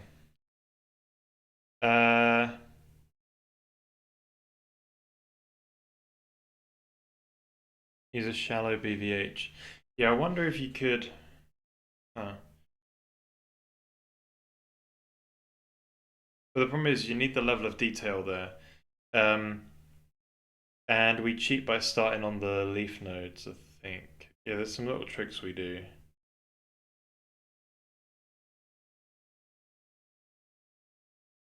Yeah, I'm not sure how the BVH is going to be any better. You might be able to skip. Yeah. You might be able to skip some layers, basically, I think, maybe. I think I can see what it's saying.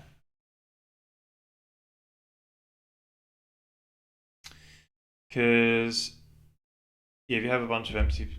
yeah.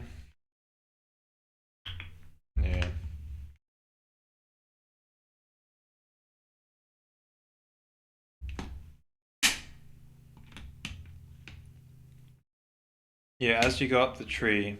Yeah, so we only have 8... a depth of 8 at most. Yeah, we'll see how it is. Basically, then you can sort of skip. Maybe skip some places.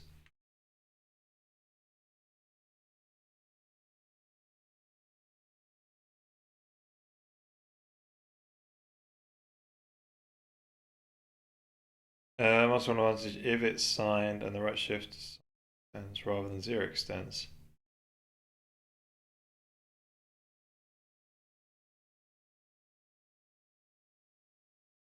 Right. Then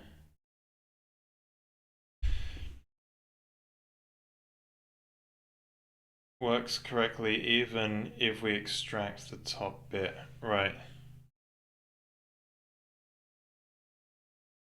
Right, I see. Yeah. No, the sign extend is actually, it's awesome. The fact that it exists is amazing. So it's basically a variable. Uh, it's a variable like shift in a way. It's like awesome. So whatever's in the top bit gets shifted. It's amazing. Very useful. Cluster location. Right, and what we're packing in this cluster location is the left bottom top near. So basically, yeah, left bottom. Yeah, left bottom near, not top. Anyway, and then the LOD as well. So that will just be in some form of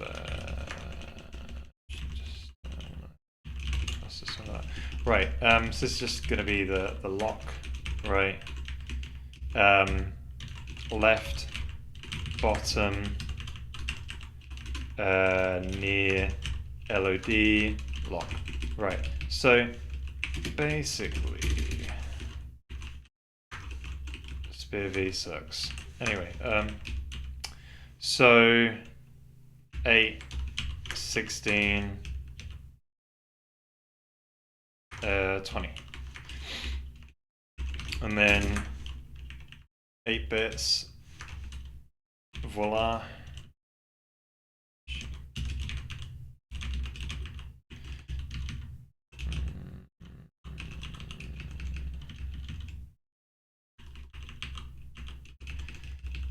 Then 4 bits, yeah, so it's a nice little nibble.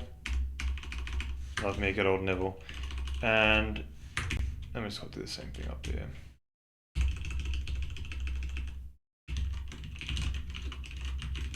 Cluster location. So we'll just pull this out as just as a vector, right? So that same thing is up here. One of these boys. Yeah, we'll smash through that 80 column limit, as you do. So this is no longer an array, we'll call it lock, after our good friend John Locke.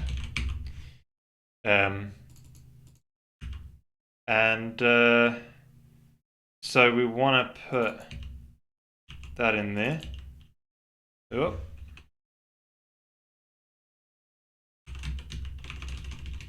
And yeah, let's pull our boys out.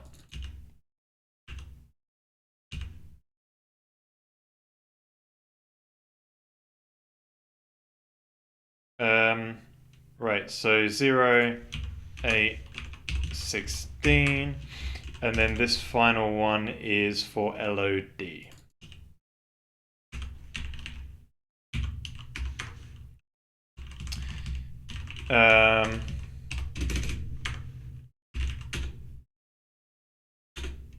And voila.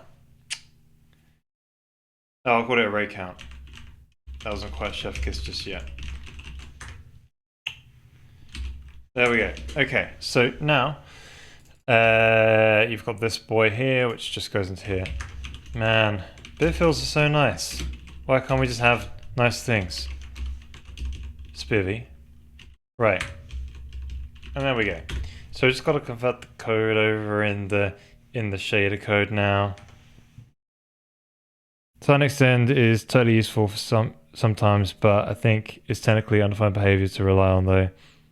Damn it.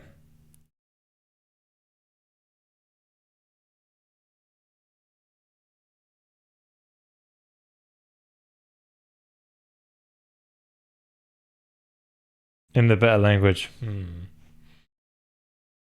It's crazy.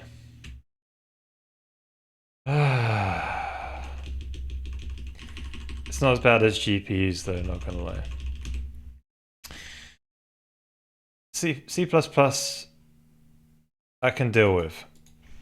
C I can deal with, as much as they're not perfect languages. They're dealable.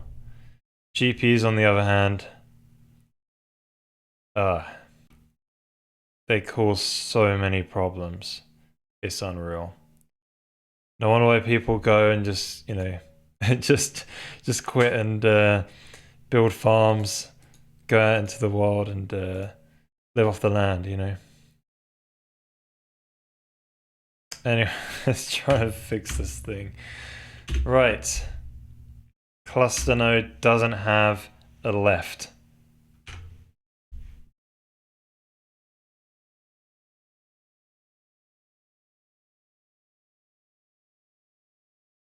Yeah, that's true. You get tons of different like styles in C++, a lot more, right? And also there's different versions of you know, you don't program in ISO C++ 20, right? You program in GNU C++ or Visual C++.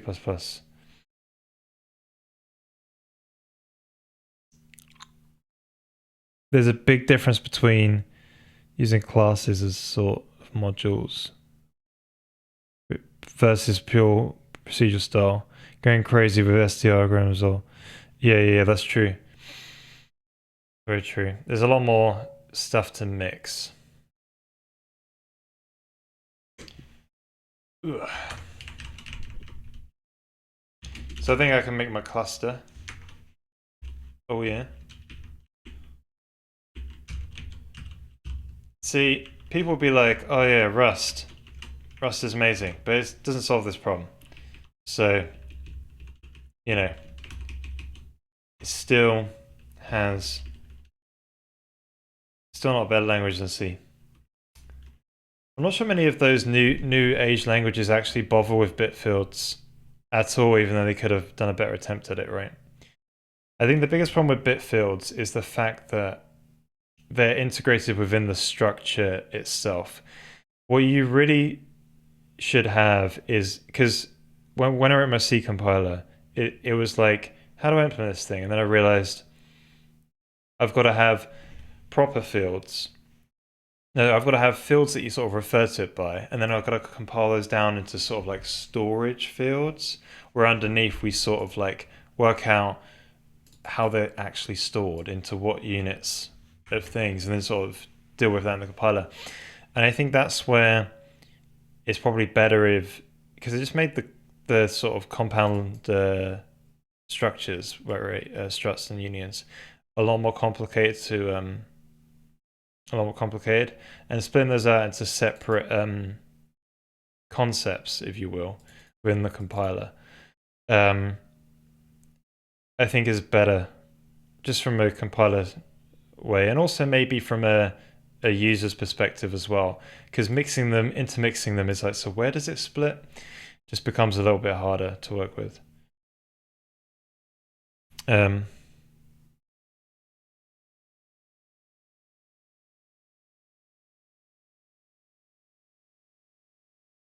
Yeah,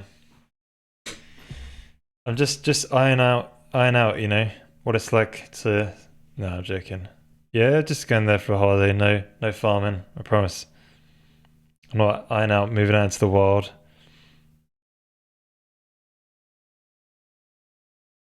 GNU. Yeah.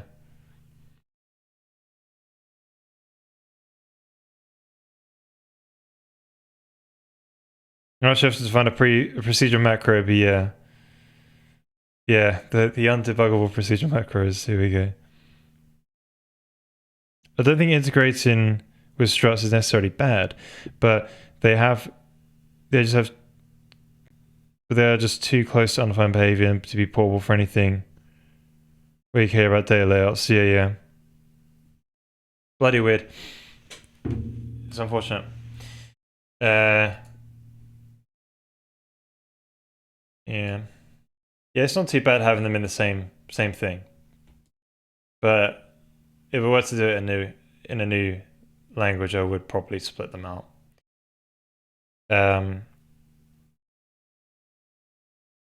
anywho. Oh yeah, I've already got it. So it's left bottom near LOD. So it's just a whole bunch of zeros, my friend. And then we do these boys as well. These are the spheres array.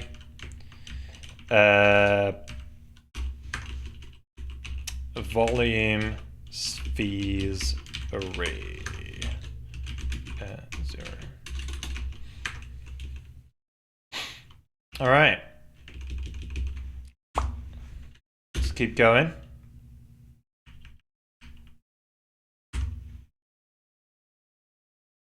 Oh. I forgot to do this.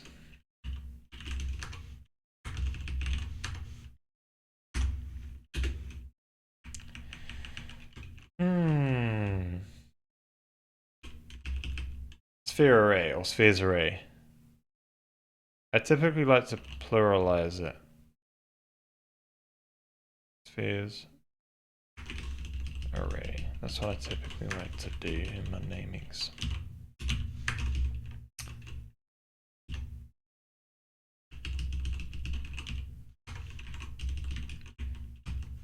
But the Vulkan API likes to do it the other way, from what I remember. So we get to clear the existence. Right, I've already written this one out. Past me was on it. Past me knew what was going on. Oh.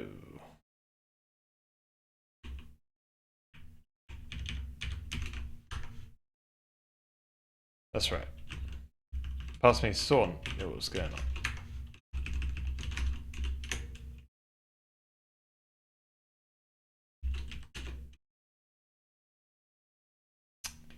Yeah, no pointers. Next, compile error. Oh, there's no dot exists, is there? That's in. Wait, what?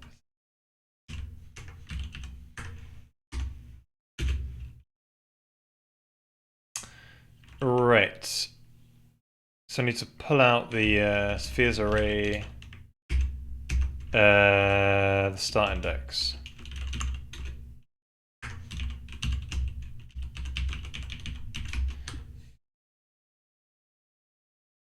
And then we need to pull out the exist bit as well.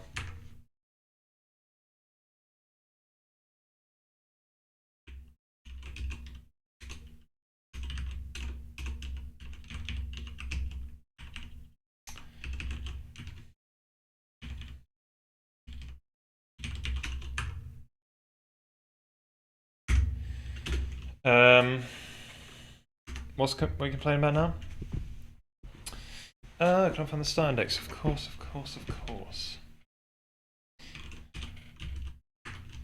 Just made the code even more unreadable.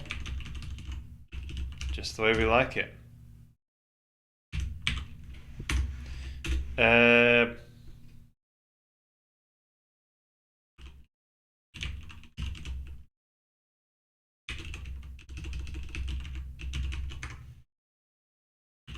So I need this here as well.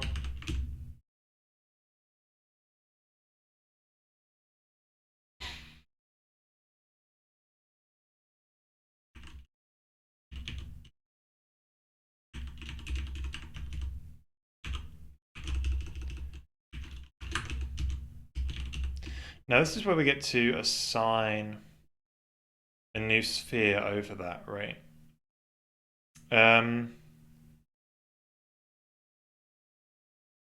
Yeah, we haven't done this yet. So here it is. Here we go.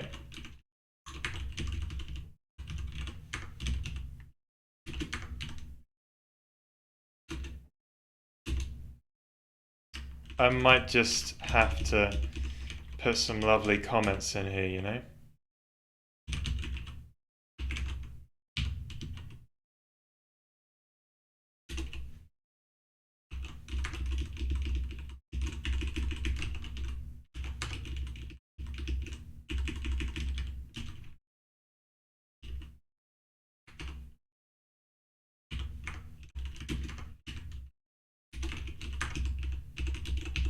Just to make that a little bit more readable.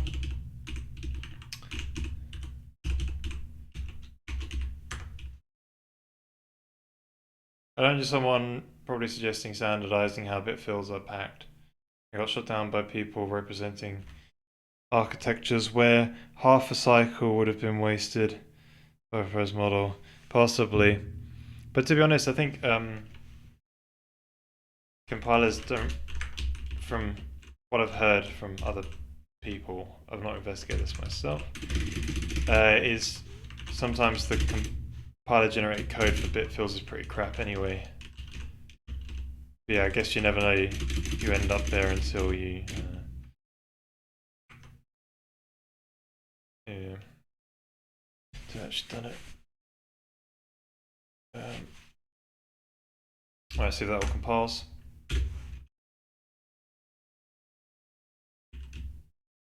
Ah, that's the good old clear, isn't it? Volume, sphere, clear.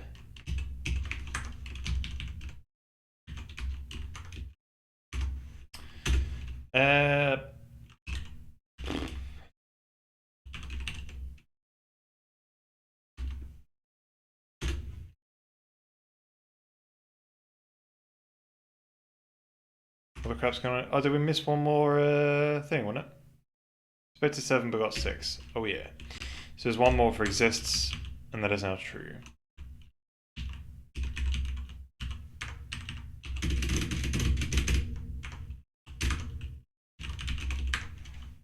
I got a comma on there like a bugger. Ugh.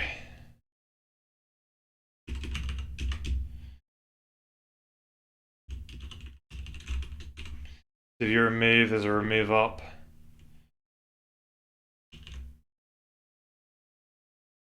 Chuck that boy in there. Alright, I'm glad this is coming together. Ooh, so now this is the example where we want to assign these two guys together at the same time. That's why we put them together in the same word, because it should be better that way. Probably negligible, but you know, save that. Gotta, yeah, save those cycles. Spheres array.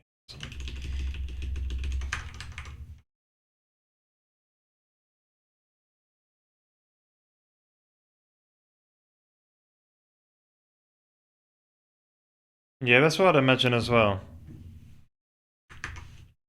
Yeah, I would imagine it would just do that, right? It kind of makes sense.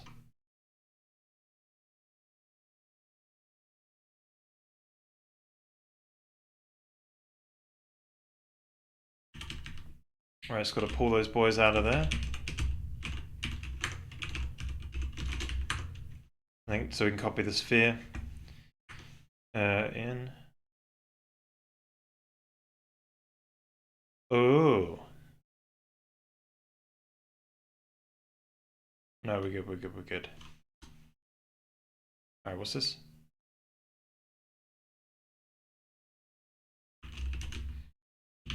Spheres array, in it.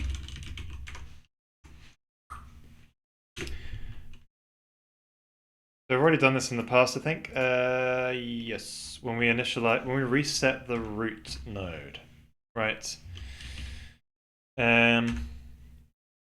Up here is our point. So we'll grab these guys and we'll hop down to the arrow, pop this in here. Do the old replace, and now we just gotta copy these into the right places.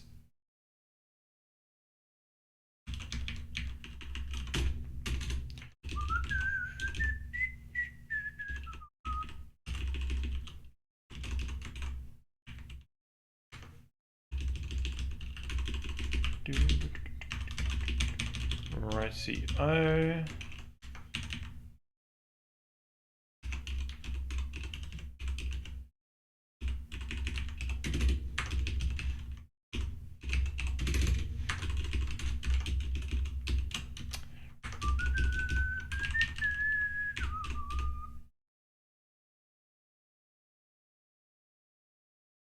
Interesting.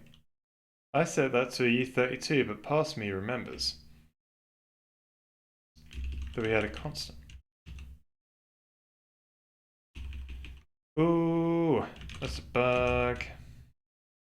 That's a bug. We found a bug. That's amazing.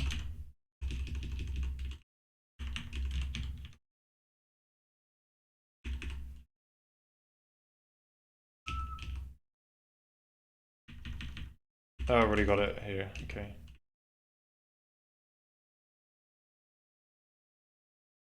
Parent custom index. Amazing. Amazing. Amazing. Keep going.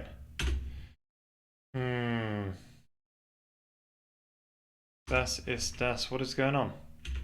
No dot left. Ah. This requires on location from the parent. Oh, so we do need one of them at a time.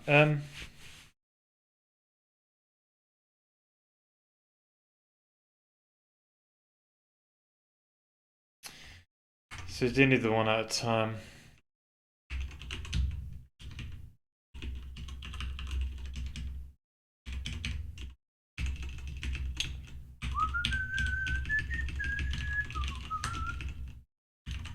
Left bottom near.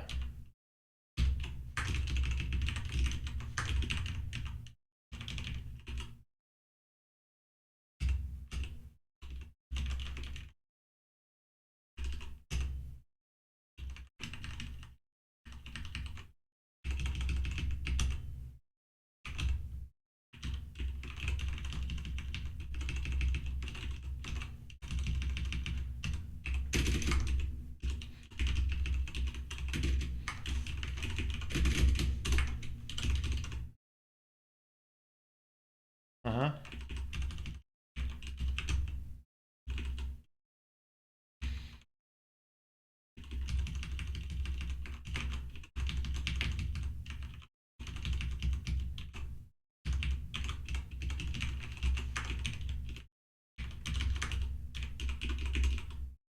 Oh.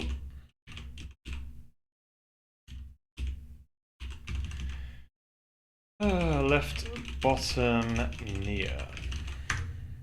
Alright, jobs again. Hey.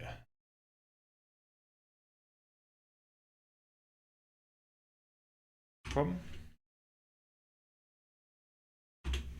Mm-hmm.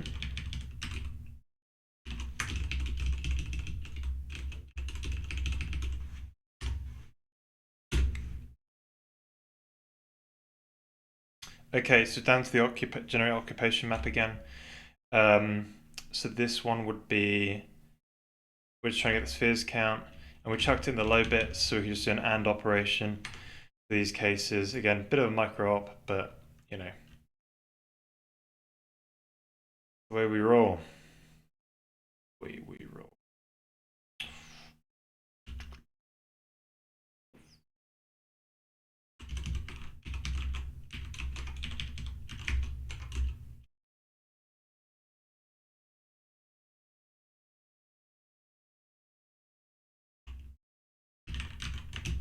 We did this in a few places. Let's go and give it a go find. Oh, you know what? I can't be bothered.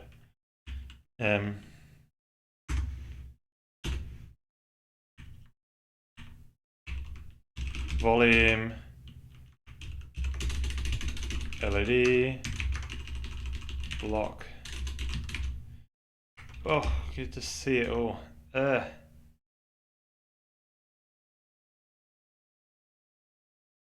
Do one as F32 all the time.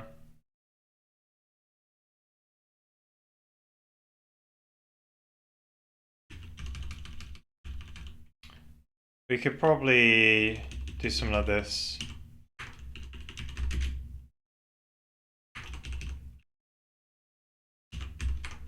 T. Bit of a hack, but it's a bit of fun.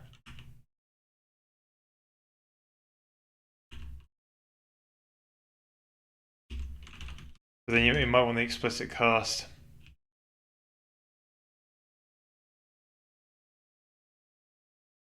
You could do T glue times 3. TTT. Well, look at me go.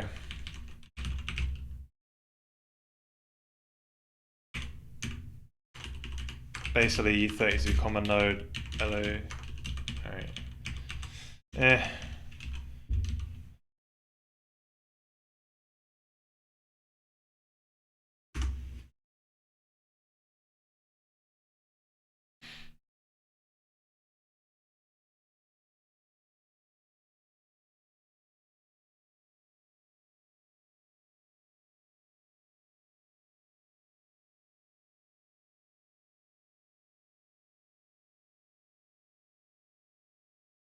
That's crazy with the Pragma once.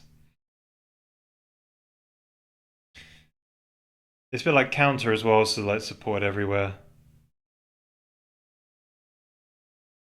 Underscore, underscore, counter, underscore, underscore, that one too.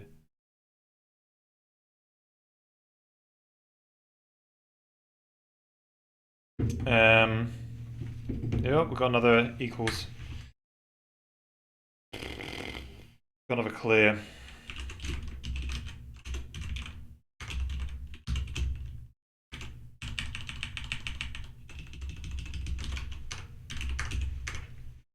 Ooh, so how far are we now? Refine LOD, right, we're 2 more away. Yeah, okay. We got this. So this one's the volume sphere array.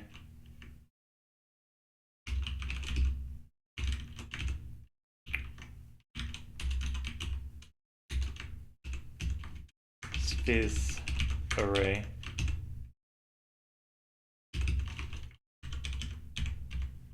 Spheres array.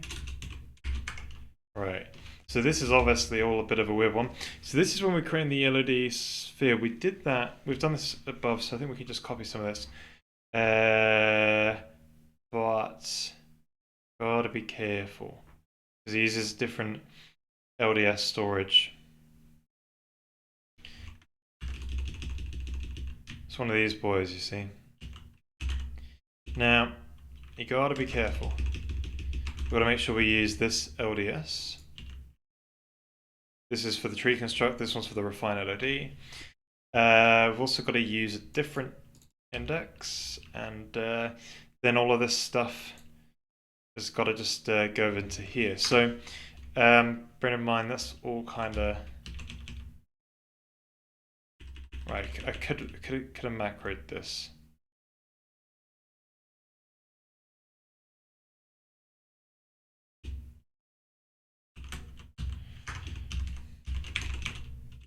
Oh, you bugger.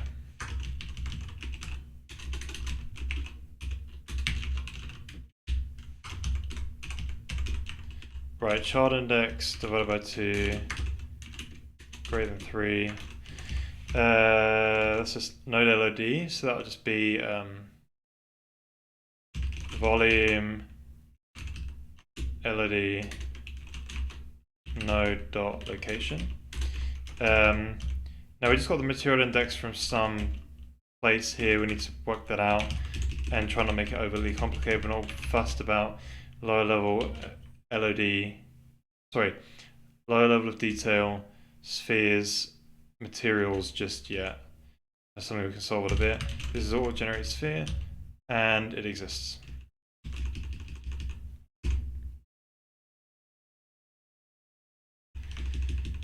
Right, that ought to be good enough. Anything else? Oh, we kind of bugged that one up.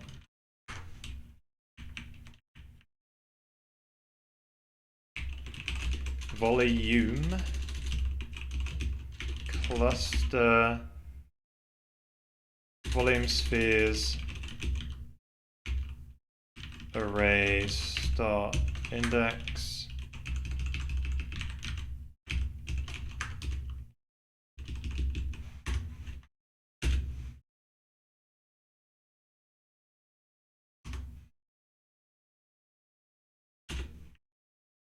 oh, then we'll do another one of these buggers. Volume sphere material palette index. Zoom.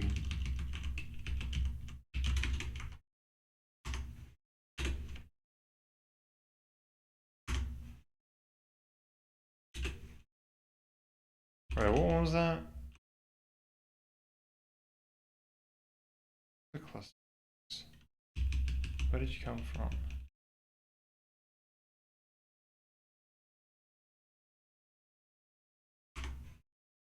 Oh, cluster sphere index doesn't exist, right? What's that? Child index.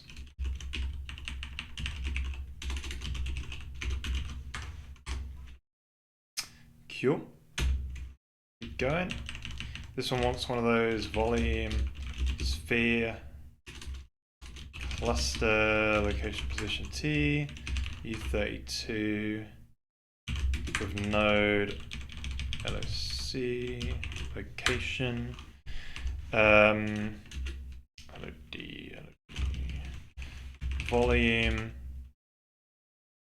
cluster, node, LOD.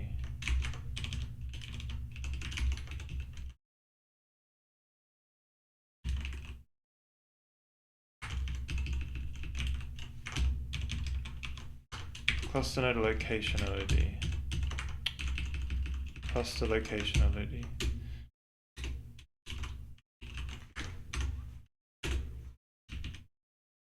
This clears the count.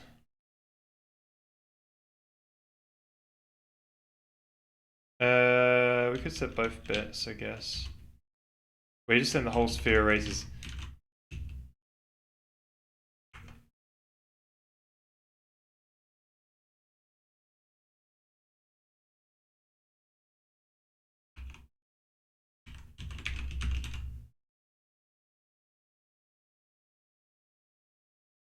This gets properly deleted in the next shader.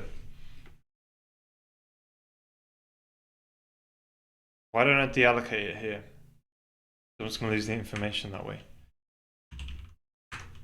Gotta be careful about that.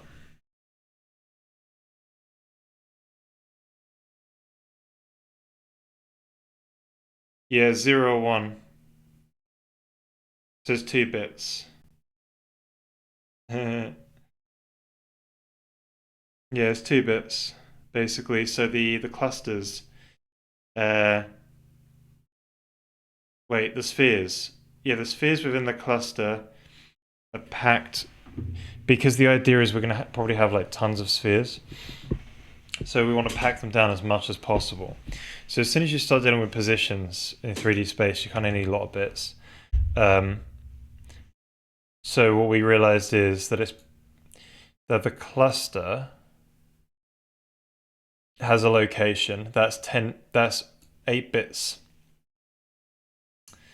per. That's 8 bits per dimension.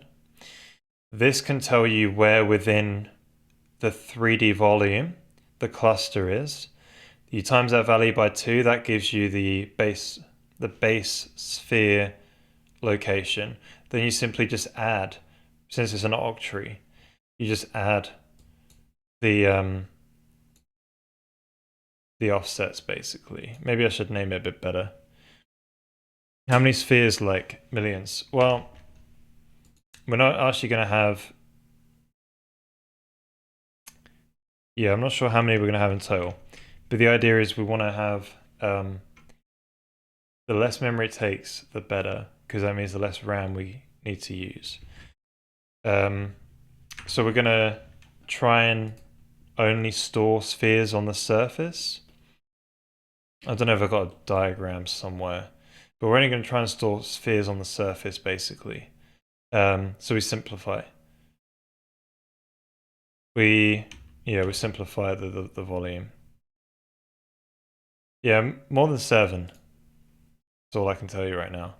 We're gonna try and aim for hundreds of thousands. But if we get a million or more, right? Obviously that'd be amazing. But we're just gonna try and see what we get. We're trying to get hundreds of thousands on the screen at a single time. There'll probably be a million in memory, maybe. I don't know. No. There'll probably be hundreds of thousands on screen due to instancing. I'm not sure how many we need to be in memory. But yeah, we're trying all these tricks to sort of minimize the amount of spheres. so we can render them as small as possible, basically. That's the idea. So where's the deallocation code? Oh, why don't I just deallocate it here?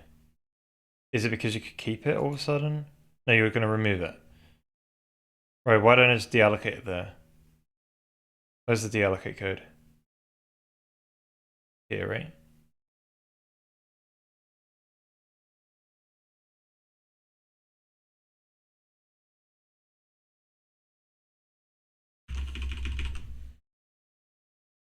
I think there's no problem deallocating it.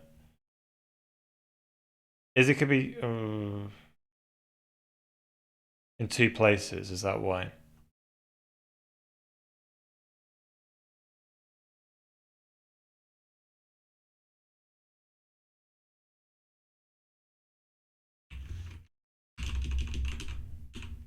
Like, we only want to do this providing that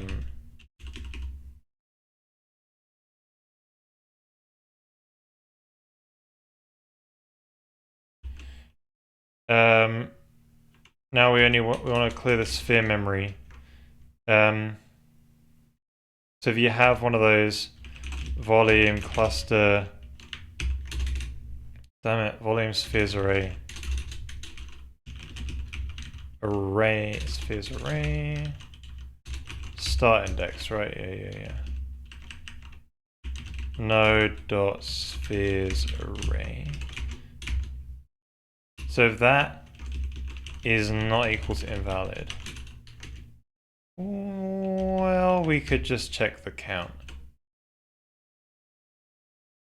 This is probably better, more correct actually.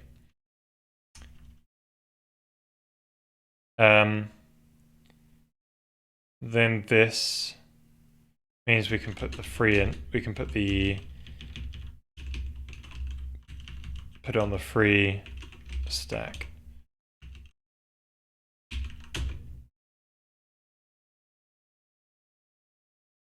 Yeah, I think that's just more correct.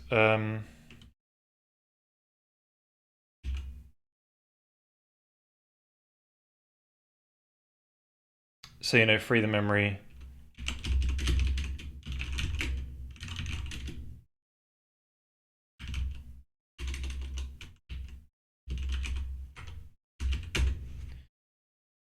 All right. So that fixes that problem. Wait, where's this? We delete the code which did this.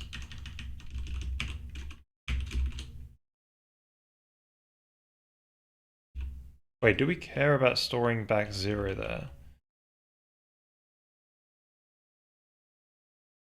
Technically, we don't. But also, how many threads are going through this at one time?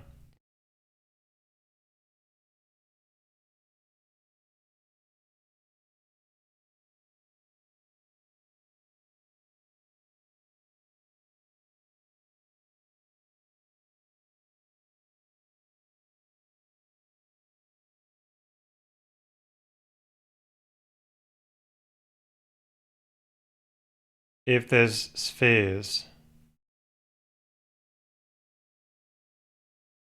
but you've marked it to delete.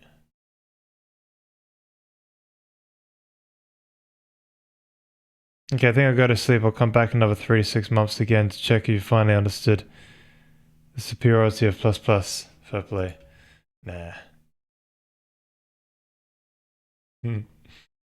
Right. Have a good one, my strong. Good to see ya. And yeah, in a bit. Have a good night. So where the hell is this? Like, this is multiple threads coming here, so you want to kind of do it here. Yeah,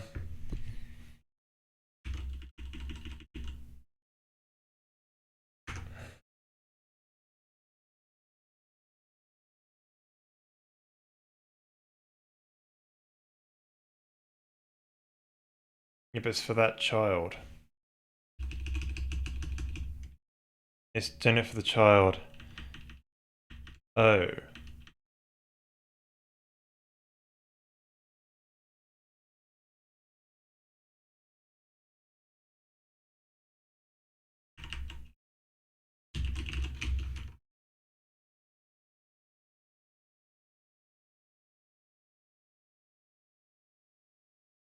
Yeah, we still need to clear it. Child node.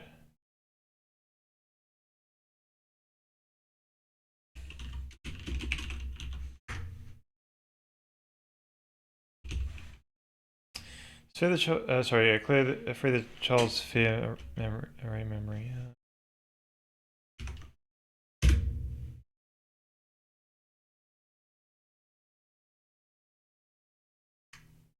So we set it to invalid as well. Yeah.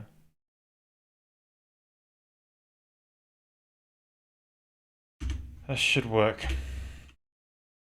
Yes, this is another one of those stores. This time on the node.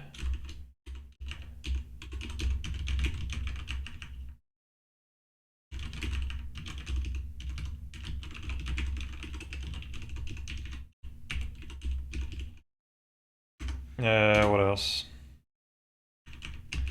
Volume, sphere array, spheres array, start index. Excellent.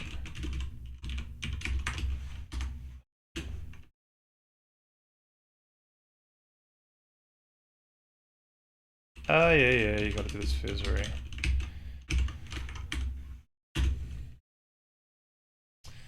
Okay, so this does the right, oh my days. So I gotta do volume, cluster location near. So it's near bottom.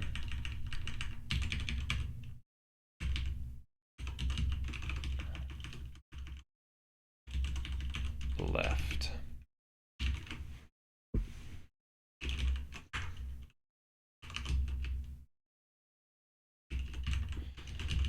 Alright, how does that compile? Okay, so onto the final shader. Final shader, here we go. Same thing again. Copy that line of code.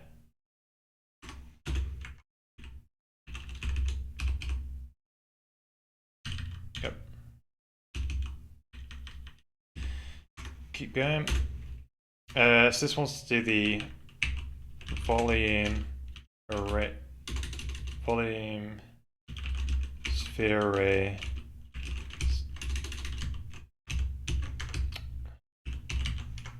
It's not smart enough. It's not fuzzy fine, unfortunately. I thought it was fuzzy fine. Or if it has any spheres, right? Go into here and keep the node basically. We're making it persistent. Right, so we've got it all compiling, but it's still we've got another compiler bug. Duplicate non-aggregate type declaration is not allowed. Wow.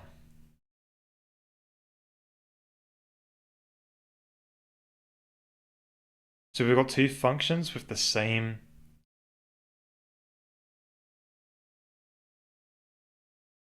prototype. I thought I deduplicated these. So we've added like these boys basically. Right.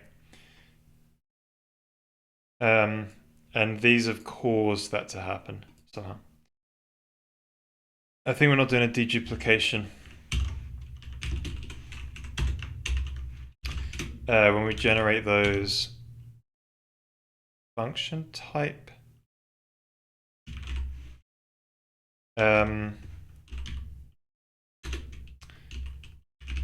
There's like a type function basically.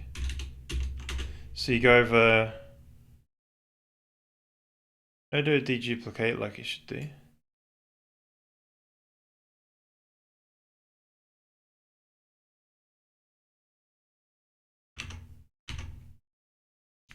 I don't know why that is. Why are we just getting compiler bugs today? This is weird. So we look at duplicate non-aggregate type declarations not allowed.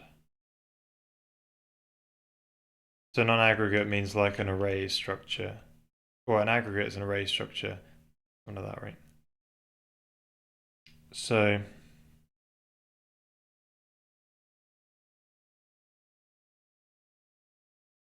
this is the same in a few places, apparently. We copy that. Go and grab this, throw it to less. Do a search for that.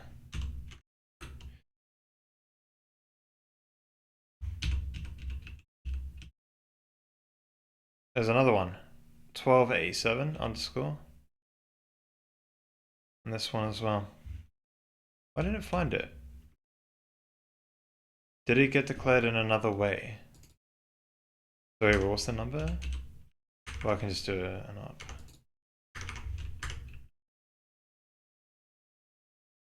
So 1234. Yeah, 1234 and 1287.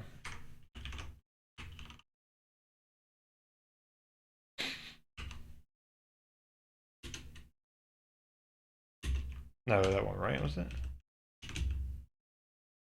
Yeah.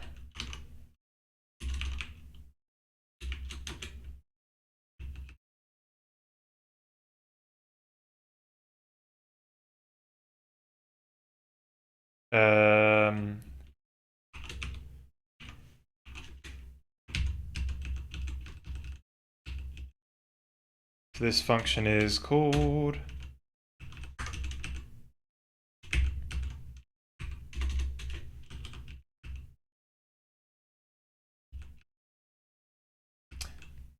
do not have type information for this?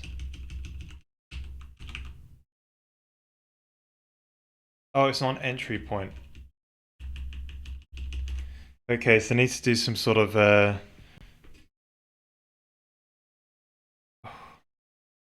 don't know where else we generate the types.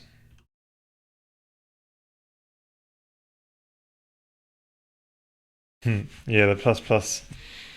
Not a fan of incremented stuff, you know. But yeah, I see there is some uses sometimes for it.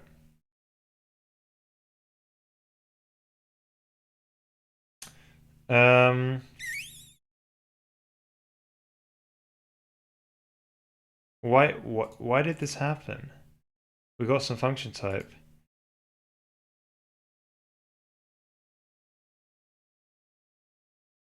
Like literally. So one of these guys.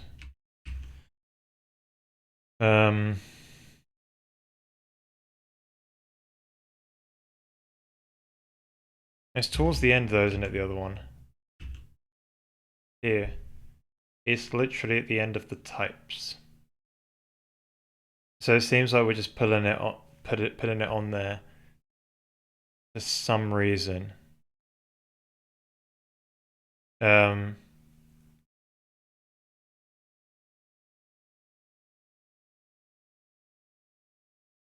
So this gets added to like a table, right?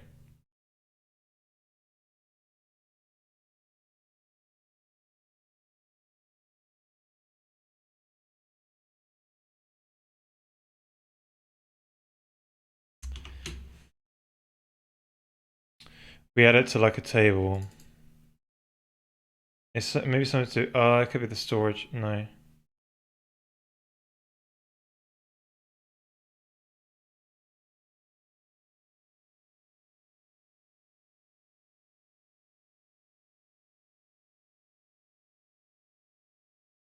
Could be the padding bytes. I had this problem before, but did I? No, it's 32.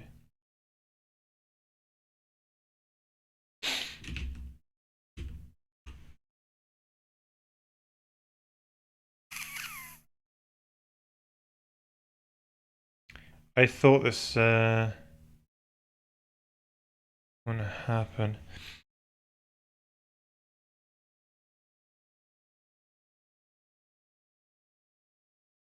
Wait, where's the function type? Here it is. So I guess the other way is we say all the parameters are equal to integer or something like that. It's very hard to do. It must get added into the table twice.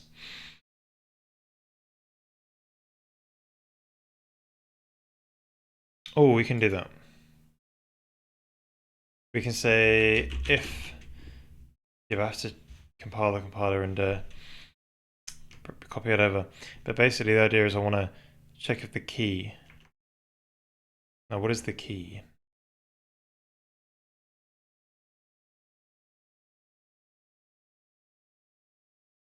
Is it messing up?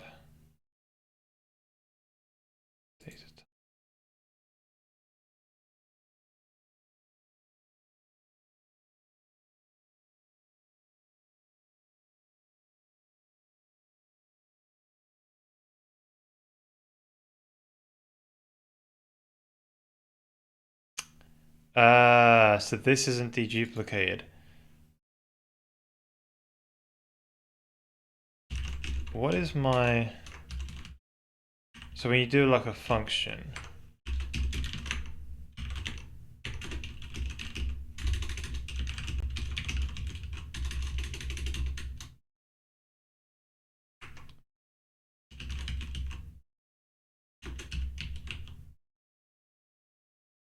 so you get a function per one of these guys.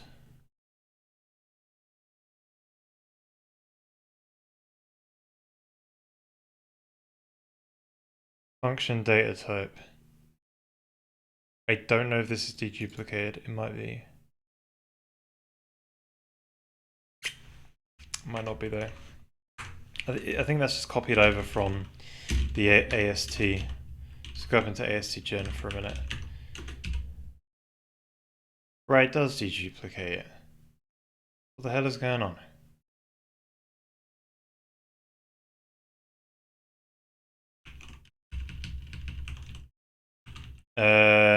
Are the data types within here deduplicated? Probably not. So you've got an alias or something going on.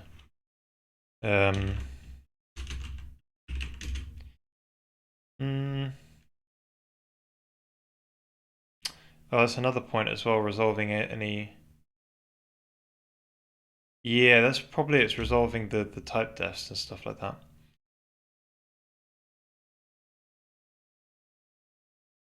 Yeah, so how would we... So where's the implementation of this? Is it in like core? Right. So I reckon we're not...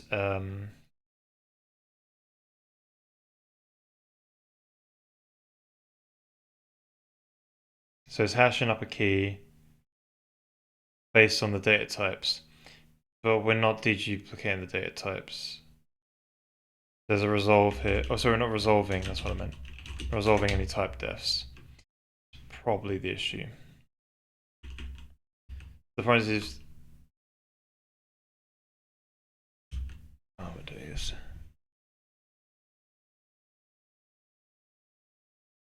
So these are obviously not going to be resolved.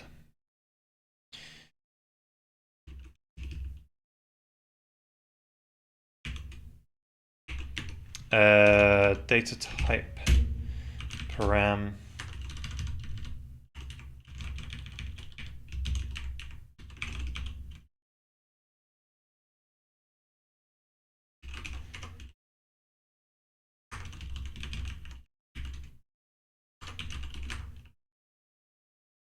Should be right. Yeah. Well, maybe you could just do this, right? And then you...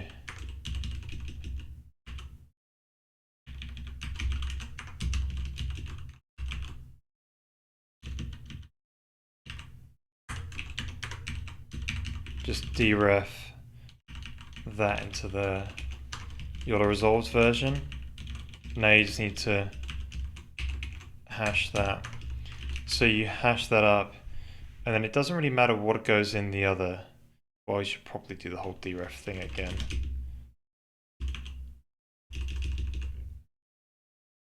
And that's a red question. If you don't mind, if I want to call a C function from my language in Linux, I only have to support system v API calling convention, right? Or do I have to support cdec or standard call as well? Not in Linux. I'm pretty sure it's all system v API stuff, because in Windows you have to basically. See, I'm not sure what cdec call is. The standard call, that's like a Windows thing, isn't it? Basically. Like cdec call, I don't think you get that on Linux. So that's just a Windows thing.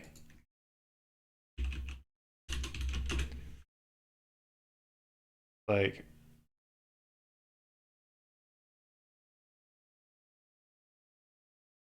I'm pretty sure it's just a Windows thing.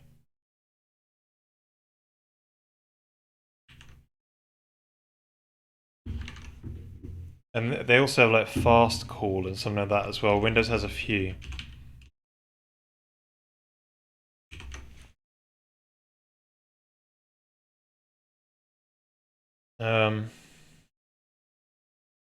Yeah.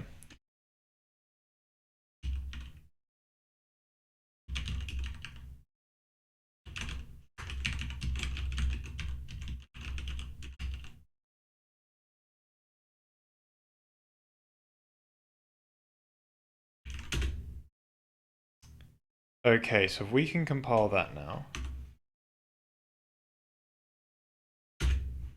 Ah, oh, damn it, I hate the thing. SPV tools. Build or release build. We'll grab that compiler. Alright, here it is. Here's our boy. Drop it in here. And now we get to compile with. Oh, it's the same. Set and fix it. Come on.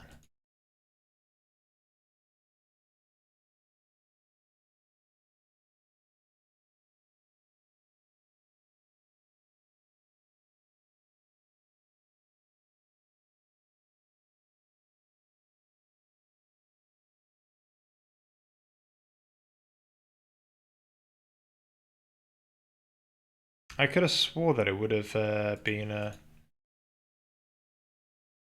Oh, wrong one. No, no, no, no, no, no. First of all, that would have been the problem.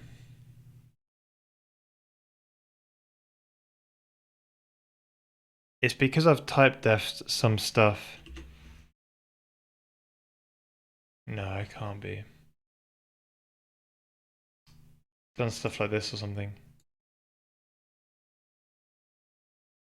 No worries, no worries. Oh my days. I still think it's something to do with the deduplication. Right, so we're deduplicating these now. So you would get.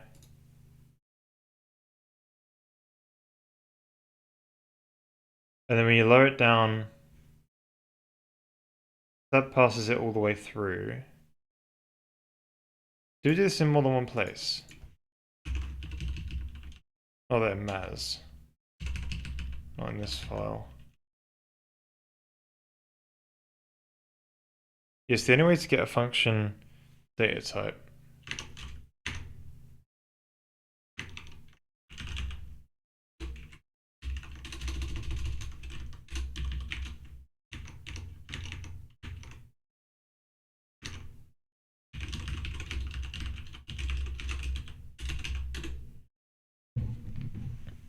So do call it in two places.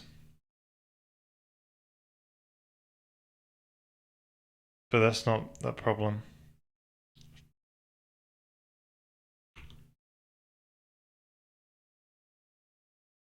Right, Kasha, it's very good to see you. Have a good night. Thank you. Appreciate it, sir. Have a good night. Man, this problem, man. What is going on? Why, oh, why, oh, why? Are we getting duplicate function type? types.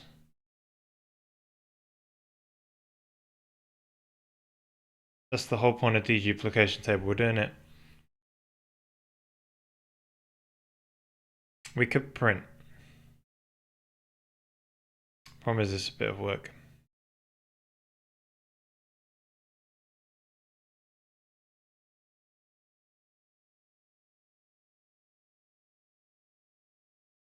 So we can print out everything and also decide what we print out what we get.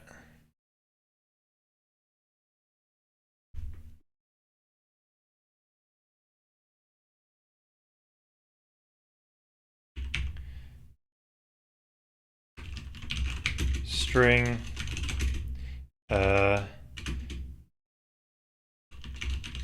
type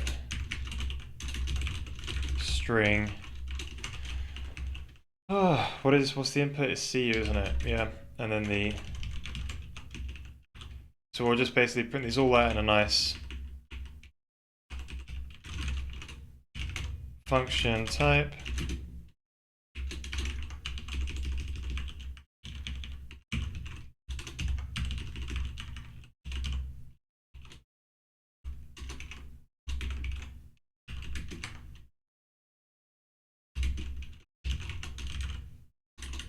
String.size, string.data. I kind of spelled that wrong. Alright, you print out all those, which is fine. And then we just want to print out, like, you know, what, print out at the end.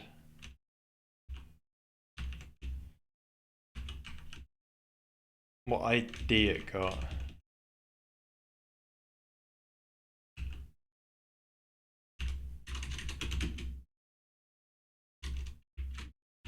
ID.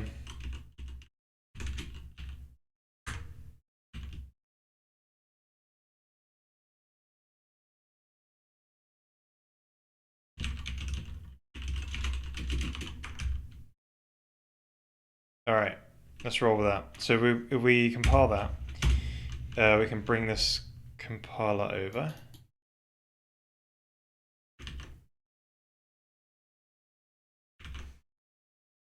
To the project. So we run this in the terminal. Alright, here we go.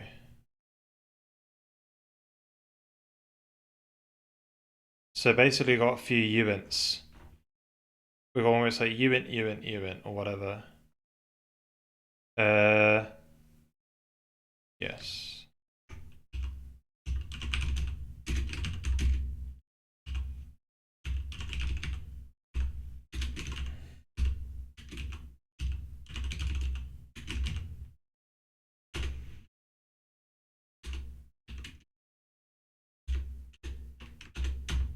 Alright. I need to reset. I need to sort of clear the terminal because that's not going to be helpful. Right, there's two of them that go into here and they get different values, which is really bad.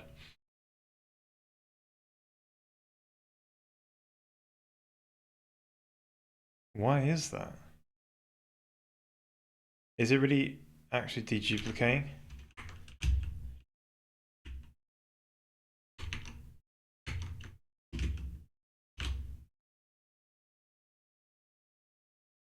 What's the key?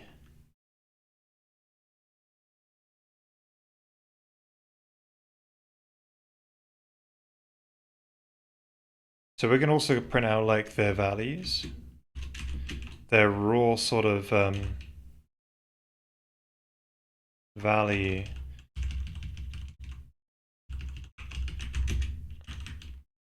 To see if there's some form of different integer type that it gets. Ah, it could be. No, I think this should be fine. Right, let's compile that.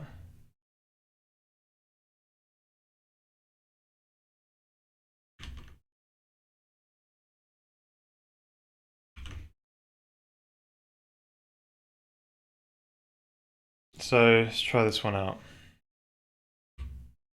Just another clear again. Right, we've got a number representing the actual data type here. This hasn't really made it too searchable. Do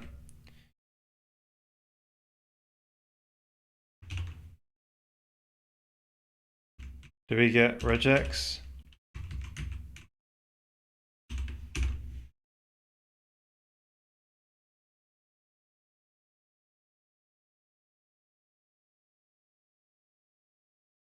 Come on, dot star, man.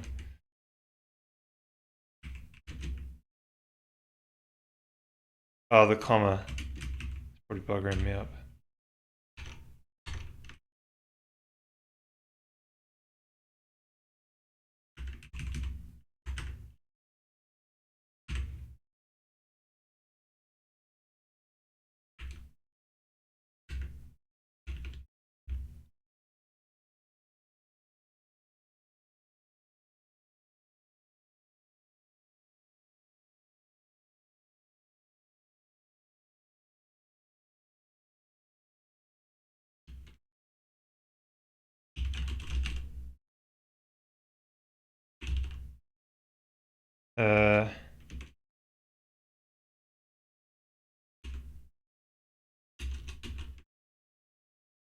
Dot star ain't a good one.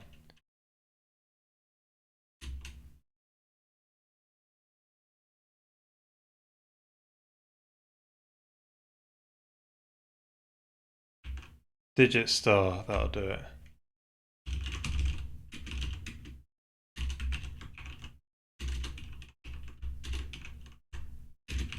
Oh.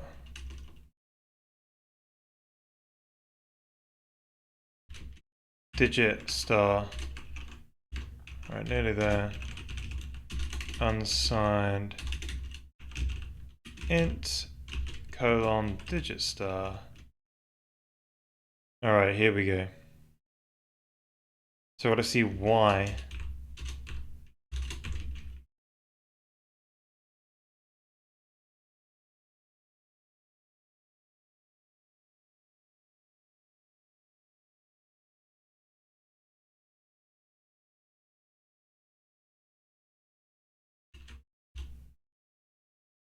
Alright.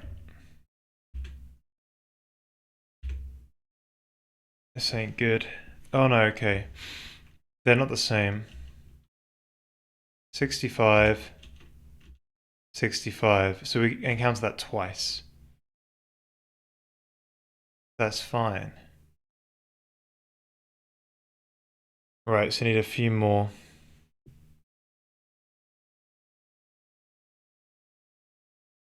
I'll pipe into Vim and you do a dash on it.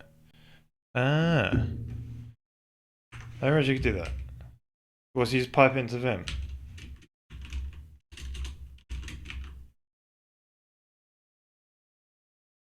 Pretty neat.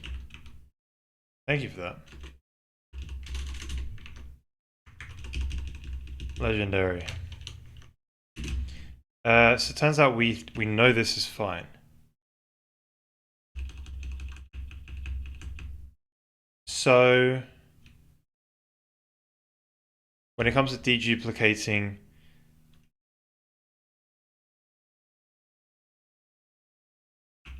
a function data type,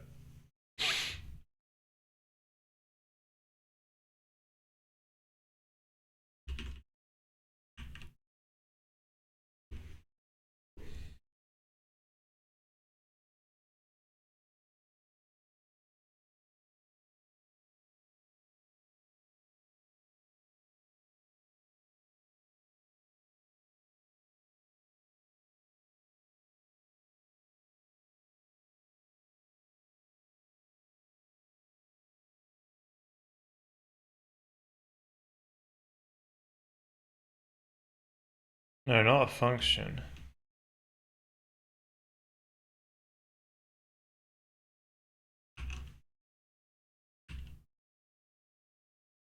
Yeah, so we deduplicate this for the same storage class. I don't get what's going on here.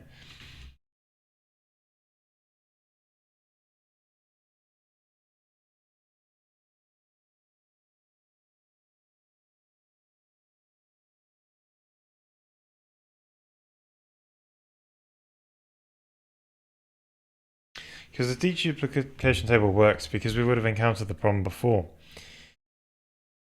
For other things with deduplicate, so I don't understand.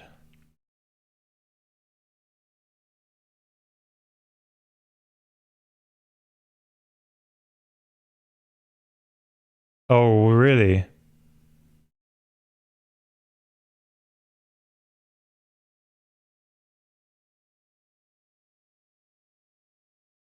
That sounds pretty diabolical. It just interprets your whole file as input. And it can just do anything. It's nuts. Come on, man. What the hell is going on? What? This is such a bug of a problem. So deduplicate the parameters. Oh, what?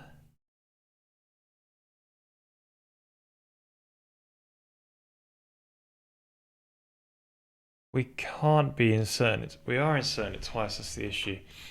So the next thing to do is take this information again.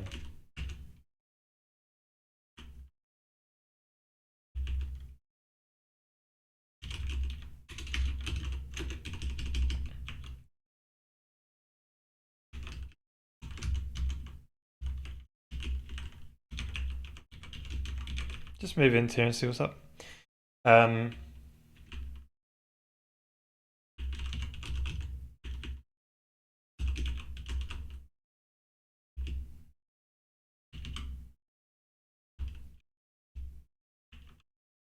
So what we want to say is this is what the key was when I generated this.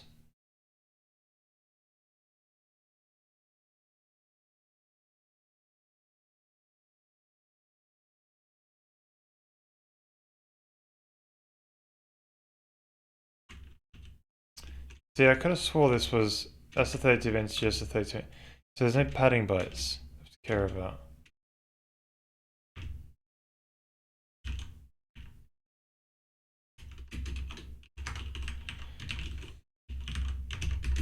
Key dot data type.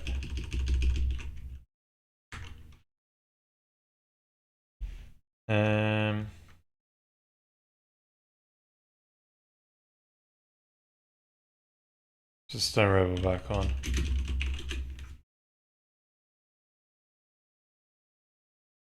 Hey Kappa, how's it going? How's it going? How you doing? Welcome, welcome. We've just been knee deep in compiler bugs today for some reason. We've encountered a few problems. But yeah, how you doing? Happy New Year. I wanted to delete these ifs. But we only got the code compiling in the shaders compiling. Alright. Unhandled data type 13.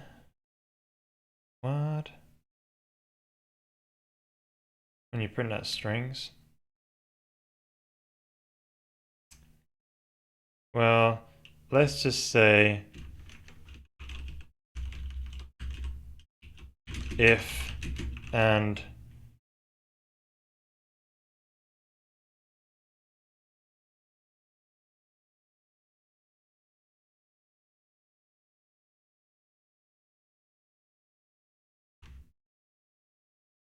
oh my days is a spear V type. Nope, nope, nope. Didn't mean that one. We meant resolve.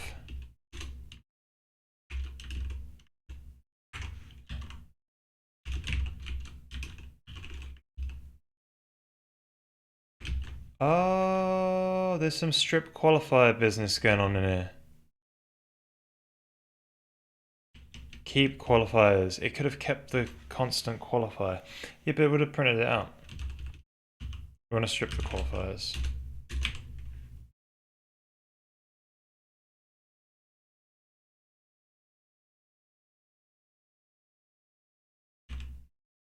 I don't know. I'm not sure if we do. Let's keep them.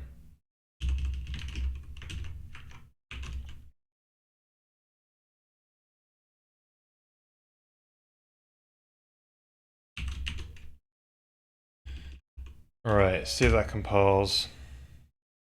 Sweet. Right, so there's even less functions now. So where's the U32 ones?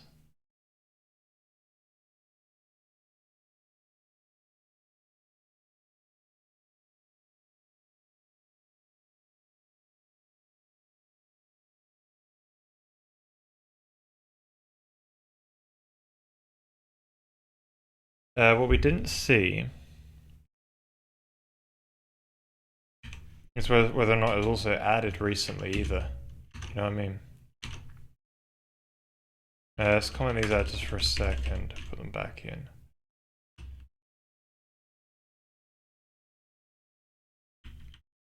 I've removed it now.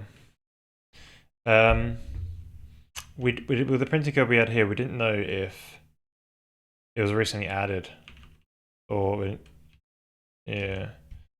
This one we're only adding it in, but we're not seeing any integer types. They're all float.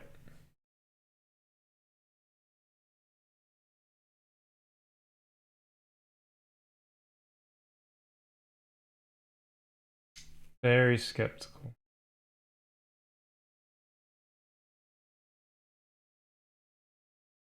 There's some units here though. But where's the rest of the function types? Oh, wait. This is in the test code base, that's why. Alright, let's nick that, put into the game. Recompile this one. Thank you, appreciate it. Okay. Now we can see.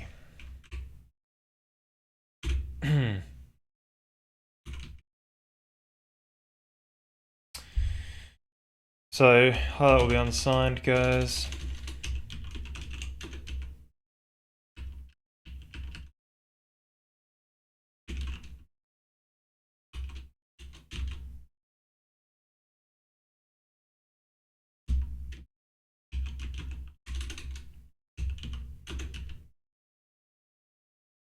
Right, so where's one with 3 parameters?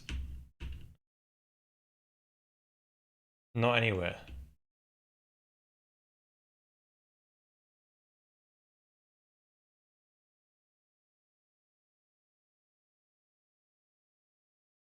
Why? What? Why is there never the...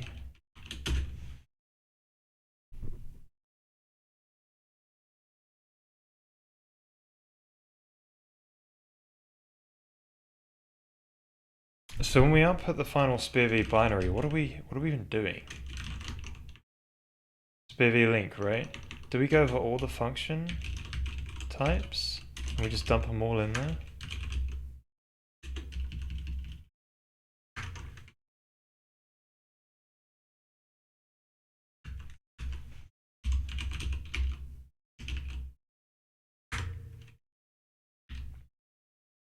No, it's thrown into the type table, isn't it?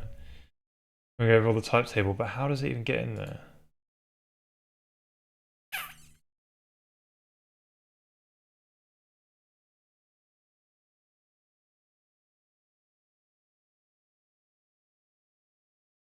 I didn't know that. Easy present V. What, that fills that stuff you don't want to see. That's interesting.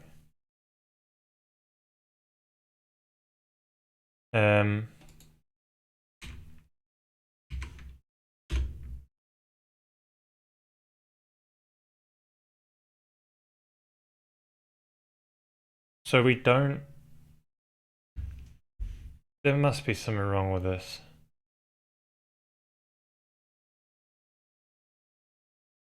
So what we're printing out in the compiler...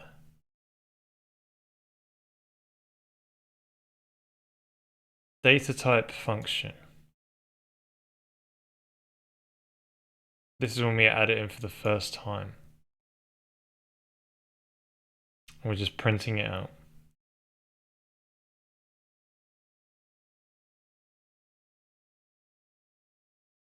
And it's in the type table. And I guess we go over that type table when we dump. No. Types and constants. Right, okay. So I have a feeling whatever's getting dumped to this types and constants thing is messing up. Right, something's been spilt into here, which is an incorrect type or something like this.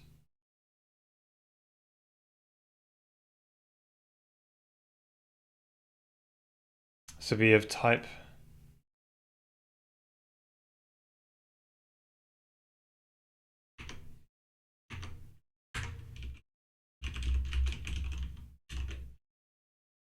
But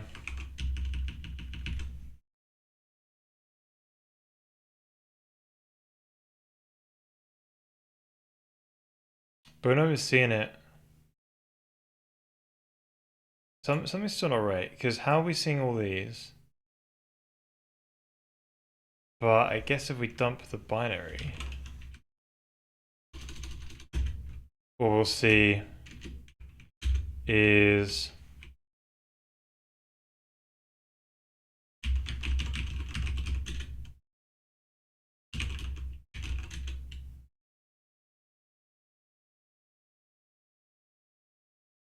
there's a lot more with uints in there.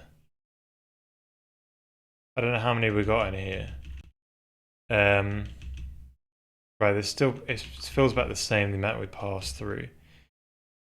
Uint. Right, maybe it's done in that order, actually. Let's compare that to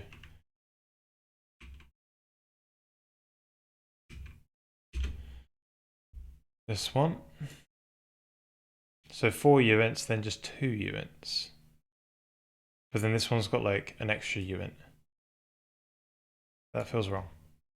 Then you've got a void. Okay.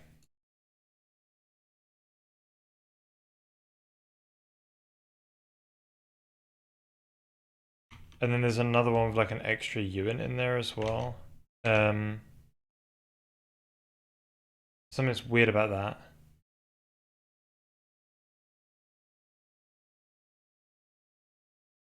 And then eventually there ends up being another uint. Wait, 1, 2, 3, 4, that's got a whole bunch of these guys. What the hell's that? I feel like we've got some uninitialized memory we're seeping into here.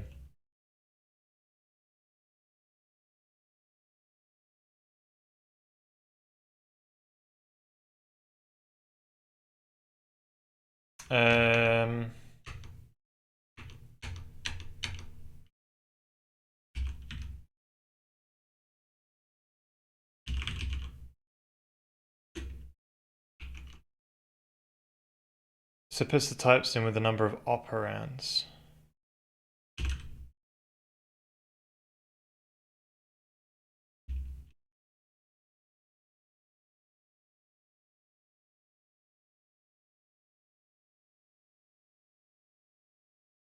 Something really weird's going on. Right, to be fair, I've got to get German now. It's getting kind of late. But yeah, we'll solve this problem next stream. Figure out why this is, what was going on here. And then I guess we'll get back into actually getting this compiling. Like it's basically there is just a compiler bug to fix. And then we can move on to getting these volume cluster shaders plugging in basically. Right, let's see if someone here we can read. So our next Beyond on Tuesday at 6:30. Oh no, wait a minute. Probably 7:30 p.m. GMT. Let's read CA2 software back. Right, thank you for coming, everyone. I'll see you all in a future stream. And yeah, have a great start to your work week. And yeah, catch you later. Right, thank you.